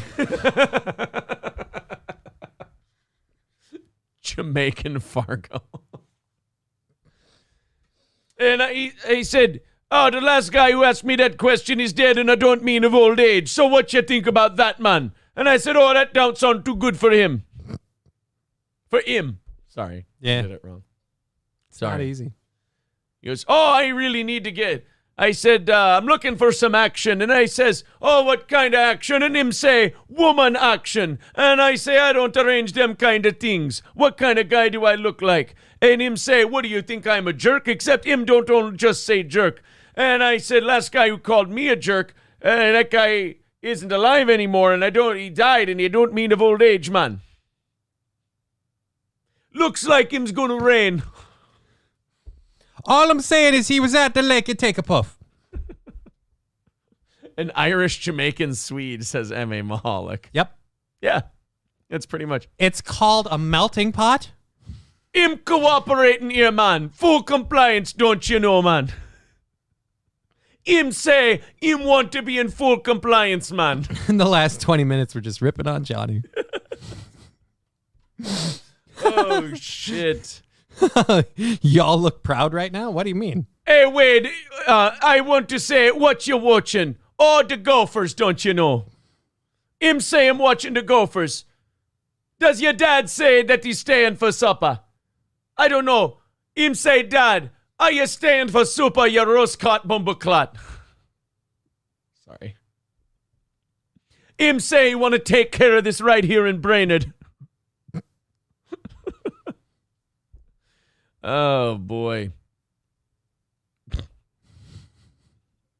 I don't think I'm going to top that, even if I try. Him say him got shot in the face. Are we square now, man? Are we square? Oh. Him say I'm not here to debate you, Jerry. I'm not going to start a debate. Him say he's looking for, Shep Proudfoot. Him wondering if him know where Shep Proudfoot be. See, I'm just afraid that if I open Give it my a mouth- shot. No. Come on, I'm probably missing some Fargo lines. I have no idea what lines I'm missing. Missing all of them. Him want to know there, Margie, how's the fricassee today, man? I'm going crazy out there by the lake. All right, are you sure you're done? Yeah, I'm sure I'm done. I ran out of Fargo lines. Corey sent me something very, very interesting. Not this past weekend, but the weekend before. Okay. And I forgot to show you. It was about our old co-host. I always like making fun of our old station or our old co-host whenever I get a chance. Which co-host? Our old co-host. Oh, shoot. I got to find him.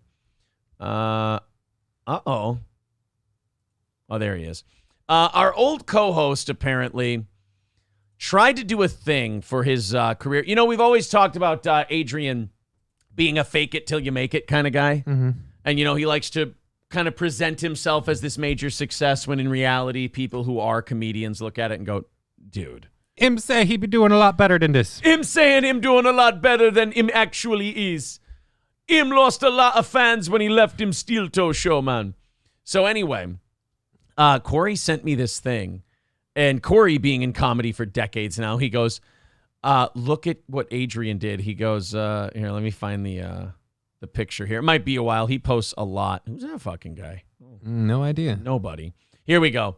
So Corey sent me this. Adrian said, hey, yo, good things keep happening. I'm just doing my part. Great opportunity. If it's meant to be, it will. And it says, Kenan Thompson Ultimate Comedy Experience. Kenan Thompson is trying to figure out the show lineup for the 13th season of Kenan Thompson's Ultimate Comedy Experience. Okay. Now, first of all, I didn't know this existed. But it says, we have reviewed your online submission/entry information, and you appear to be a viable participant/contestant in this season's contest.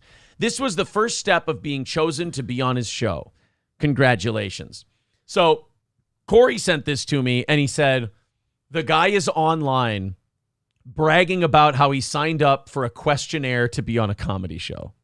So this is basically like if you just fill out, like I could go on right now. I could get one of these. Yes. I could submit a video of some of my really No. Stop. He's not even at that part yet. This is filling out the online form. Oh, God. This is filling out. They had you pay up front. Oh, no. They had you fill out an online form, and this is pay a like fee for them this is the form letter that you get back that everybody gets back, and he's like, hey, take a look at this. I'm making moves. Because you notice he doesn't take pictures of his crowds anymore. He doesn't tell you about, he says, I'm doing 20 gigs this month. He doesn't tell you where. He doesn't tell you when. He doesn't plug any of that stuff. It's just... He shows pictures of other people's shows and then claims he's on them, or at least insinuates that he's on them. Right. And then post that. Like, it was embarrassing at first, but he keeps leaning in, so I say, fuck it, it's hilarious. I've gotten a couple of those for applying to comedy shows. They're really easy to get because, usually, like I said, most times you don't just fill out a form. You also have to pay $10. Yeah. And they keep that $10. It doesn't come back. Yeah, if you don't make it, they don't give you the $10 back. Yep. But they do invite you to come out to the show. And bring some friends. Josh Denny says, why is that fucker making his new partner look bad? Oh, yeah, I forgot you guys were working together, Josh. I'm sorry. Ryan the Garbage Man says, yeah, man, that rug really tied the room together. No, now you're doing the Big Lebowski as a Jamaican. Josh also says, why the fuck is one of my employees attacking another one of my employees? Kenan Thompson is not funny. He's the new Tim Meadows with his staying power on Saturday Night Live, but that doesn't mean that he's funny. He used to be funny a long time ago, says Zen Rhino. $2 from M.A. Mahalik. He says, Kenan hasn't been funny since D2 The Mighty Ducks. I don't know. I think Kenan's done some stuff on... the Electric Shoes bit alone. The Electric Shoes bit was really funny. That fucking bit they did where the two black anchors and the two white anchors was hilarious. Kept trying to guess the race of the person. Kind of one-upping him. Like, it was a white guy this time. Yeah. Oh, yeah. In your face. Like the white people would give really lame insults. Zeke Kyle says, do not seek the treasure, man. Now we're doing, oh, brother, where art thou, as a Jamaican guy. Rusty Grammer says, I got the 2 guns, one for each ya. I'm say, I'm not going to fight you today, Ringo. There's no money in it, man. Look, them fire may take me in a rush, but not before I turn your head into a canoe. Oh. Im's not bluffing. Oh, fuck. I see a red sash. I killed a man wearing it. Him say it's a nocturne. You know, Frederick fucking Chopin, man. Oh, Ed Bailey, what a terrible thing for him to say. Does this mean we're not mates anymore, man? Because if I didn't think you were my friend, I just don't think me could bear it. There, now we can be friends again, man. Him say you have a shoot at a fireman.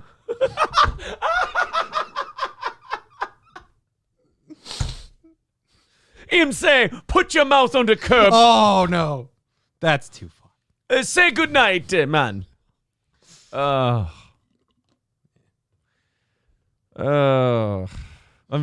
so many more of them coming in. Life finds a way, man. Mr. Approachable says, don't any of you cowards have the guts to play for blood. I'm your Rastafarian, man. Hey, man, 2 things never happened again, man. Oh. Them sisters never laid an hand on Andy, man. And Bugs never walked again, man. He's a real Roscat Bumbleclot, man. Him say, can you trust your wife, man? Him say, do you ever think she'd go behind your back, try to hamstring you? See, Kyle says, I am the captain now, man. That one doesn't feel as out of place. Put your faith in the Lord. Your ass belong to me, man. Jameson's repair. I'm gonna show you that God does exist, man. Him say, when you work for me, you take on debit, man. And my debit is 100 Nazi scalps, man. And I want my scalps, man. Him say, go get your fucking shine box, man. Him say, I'ma call in the bear. I won't go for it. Him say, I'm gonna call in the bad Jew, man. If you know Aldo the Apache, you got to know the bad Jew. Oh, man. I'm just so fucking stupid. Yep. Him say, stupid is as stupid does, man. Him say, life is like a box of chocolates. You be alright. You be alright. Oh, Boba, no. I'll be Irie. Him say, Lieutenant Dan's got the new legs. Oh, God, why did I go Italian? Him say, you wrote me a letter, you idiot. Oh. I was not eat by a train, damn it. I'm the paterfamilias, man. Him say, shit happens. Jesus Christ. Oh. Him say, why do they always say that? You don't have to do this. We'll flip a coin, call it. It's him say, it's your lucky quarter. Don't put it in your pocket, man. It'll just get mixed up with the other ones and become just a coin. Which it is, man. Oh. No country for old Jamaicans. SC Motorsports says, Rum Tum Tugger Nuts, it's the pecker, man. I love that line. Forgot about that. Oh. You know that for a fact, man. Still got the shovel, man. Jesus. Well, bye, man. Him say, I'll be your Huckleberry, man. This is the stupidest. It's the stupidest fucking bit of all time.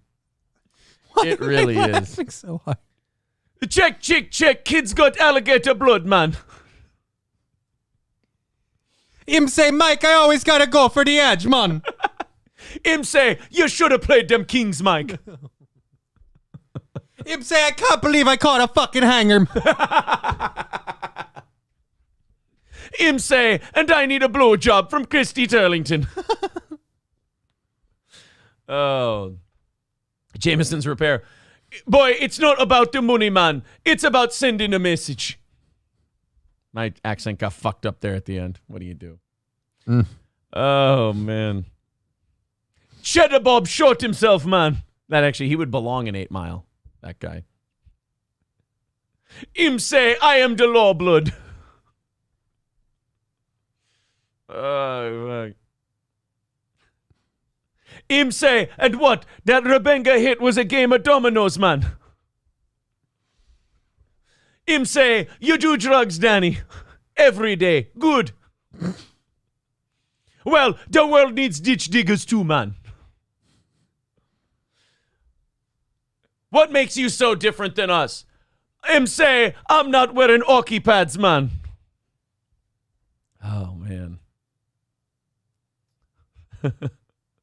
Him say, you'd never give the detonator to a regular citizen, aye. Laugh Glass says, him say, you should have went for the head, man. Oh, no.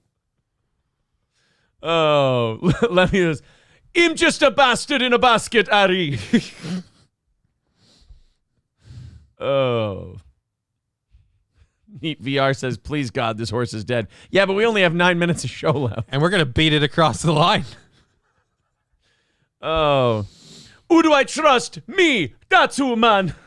Him say this horse is dead so you can jerk it. Actually, leprechaun blood. A quack, quack, quack, man. Oh. Silver Wolf. Him say, make sure Truman gets this. Oh, fuck. Oh. Him say, we can't stop ya. This is bat country. I thought that was in China. Hulkamash. Him say, is she the one with all the shit in her face? No, she's my wife. Get me wallet. It's the one that says bad motherfucker on it. I fucked up the accent right there. Sorry. This is Sparta. Man. Dude, I think you should be from Jamaica. Sparta. Whoops. Him say, I know it was you, Fredo. You broke my heart, man. Oh. Him carried this hunk of metal in his ass, man, for 4 years. Now SC Motorsports going to real life. Mr. Gorbachev, tear down that wall, man. Him say, English motherfucker, do you speak it? Him say, ich bin ein Berliner. Him say, albeit mocked fry, man. Him say, ask not what your government could do for you, man, but what you could do for your government, man. Aye. Him say, you fucking mark, man. Him say, where we're going, we don't need roads. So I said, him's going to Jamaica, man.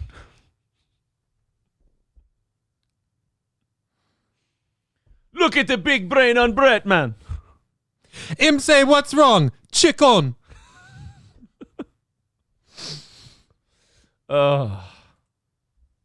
Him say, stop stalling and answer the fucking question, man. That sounded like you were slipping into I Irish know, for I kind of Braveheart. slipped. Well, yeah, I know. My lord says stop stalling and answer the fucking question. Are you sure the Almighty didn't send me to watch your back? Besides, I never liked him. He wasn't right. In the head. In the head. This can't be William Wallace, father. I am prettier than this man. All right, father, I'll ask you. My father wants to know, if I risk my neck fighting for you, do I get to kill the English? Do you converse with the Almighty, son, or is your father a ghost? To find his equal, an Irishman is forced to talk to God. Now, my father says, stop stalling and answer the fucking question. That's my friend, Irishman. Oh, Stephen's my name. I'm the most dangerous man on my island. Ireland? Yeah, it's mine. You're mad, aren't you? Oh, I see I've come to the right place. Oh, shit. Zeke Kyle, wow, a pure country line. Him say him turn up the heat on another dancing chicken one. Him say, baby, you a song. Little Lemmy. Him say, I'm going to kill you, man. In Los Angeles, at your house, Irie. or better yet. I'm coming to kill you in Los Angeles at your house. Or in the ring. No, in real life. Oh, let's see what we can end on today. We never really did dig deep into that teacher, although that student did. I suppose. Here you go. I'll let you guys read this one. Here.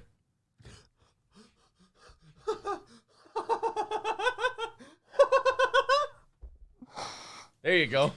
Him say, me bar's fucked. What's wrong with the chunk flu? It happens to fat people. Yeah, what's wrong with the chunk flu? There's certainly nothing wrong with that. Montana, but if you're not watching the video version of this, if you're watching on Patreon later, by the way, if you want a downloadable version of today's show, Lemmy, why don't you put that link in the chat? Patreon.com/SteelToe Show. And we put a downloadable audio version of the show up. A lot of people don't want to use the data. They don't want to watch whatever. They truckers usually.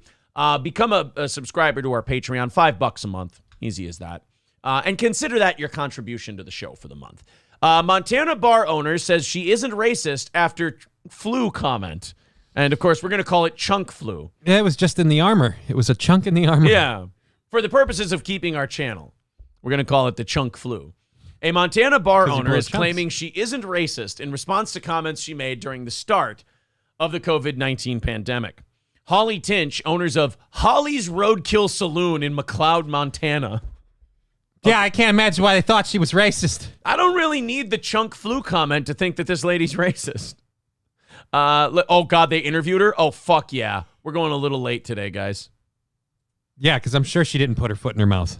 Where the owner made some controversial comments online during the COVID-19. Holy fuck. Even the Montana News just has scary-looking bitches with terrible length of bone. Is she even out of high school? Oh, my. Pandemic. Just outside the tiny town of McLeod sits Holly's Roadkill Saloon, where the owner continues to face backlash and has been since the start. Does not play well with liberals. I can't imagine where they thought that this person might be controversial. I mean, do you really need to say that it wasn't a racist comment? I feel like the signs that you put up around your establishment point out that it might have been. Is this the Montana Raleighs? We're making a road trip. Yeah, we're going to check it out. Pandemic. For this, a controversial and racist reference. So yesterday, a bunch of 20 to 30-somethings who have never been here before decided to call the bar right blank on Billings customer service group because I said chunk flu. I call it how it is, just an FYI. I have removed some of them from my page, but I'm not going to spend any more time with this. Don't have time for child's play. Have an amazing day, everyone. I mean, you did use the racial slur for Chinese people. I mean... But were any of those people Chinese? To Asians and COVID-19. Well, you wouldn't tell somebody a victim of a crime that, oh, get over it, was 3 years ago. Chris Gerard. I mean, I was if it was like a pickpocket. I mean, fucking call me. I mean, really? You consider that being a victim of a crime? Right. You realize you could have ignored those words. Yeah, there's a difference between, like, getting sodomized in a dark alley, which is just a way to have a vacation, and being called a naughty word by a bar owner. Ardo is one of the many appalled by what he read and not willing to let it go. Oh, so it didn't even happen to you. You read about it. I can't let this go because I know that it happened. There have been several more posts with divisive language in the months since we caught up with owner. Oh, so she's wrote chunk flu multiple times. She is not backing down at all. It did come from there. Holly Tinch, who stands by what she's written. You want to call me an Irish name? Have at it. Ask me if I care. I don't. Yeah, but Gerardo you do realize how that doesn't make it not racist. Like Right. The fact that you're willing to let them call you racial names and you don't care doesn't mean that when you do it to them, it's not racist. Look at what she made this bar out of. This is cool in a weird way, but I'm sure it's one of the most frightening places to go visit. Yeah, I'm sure her bed's in the kitchen. Adopted from South Korea and took the statements personally. You can see that I'm of Asian descent. And so Why? Wait, hold on. Do this.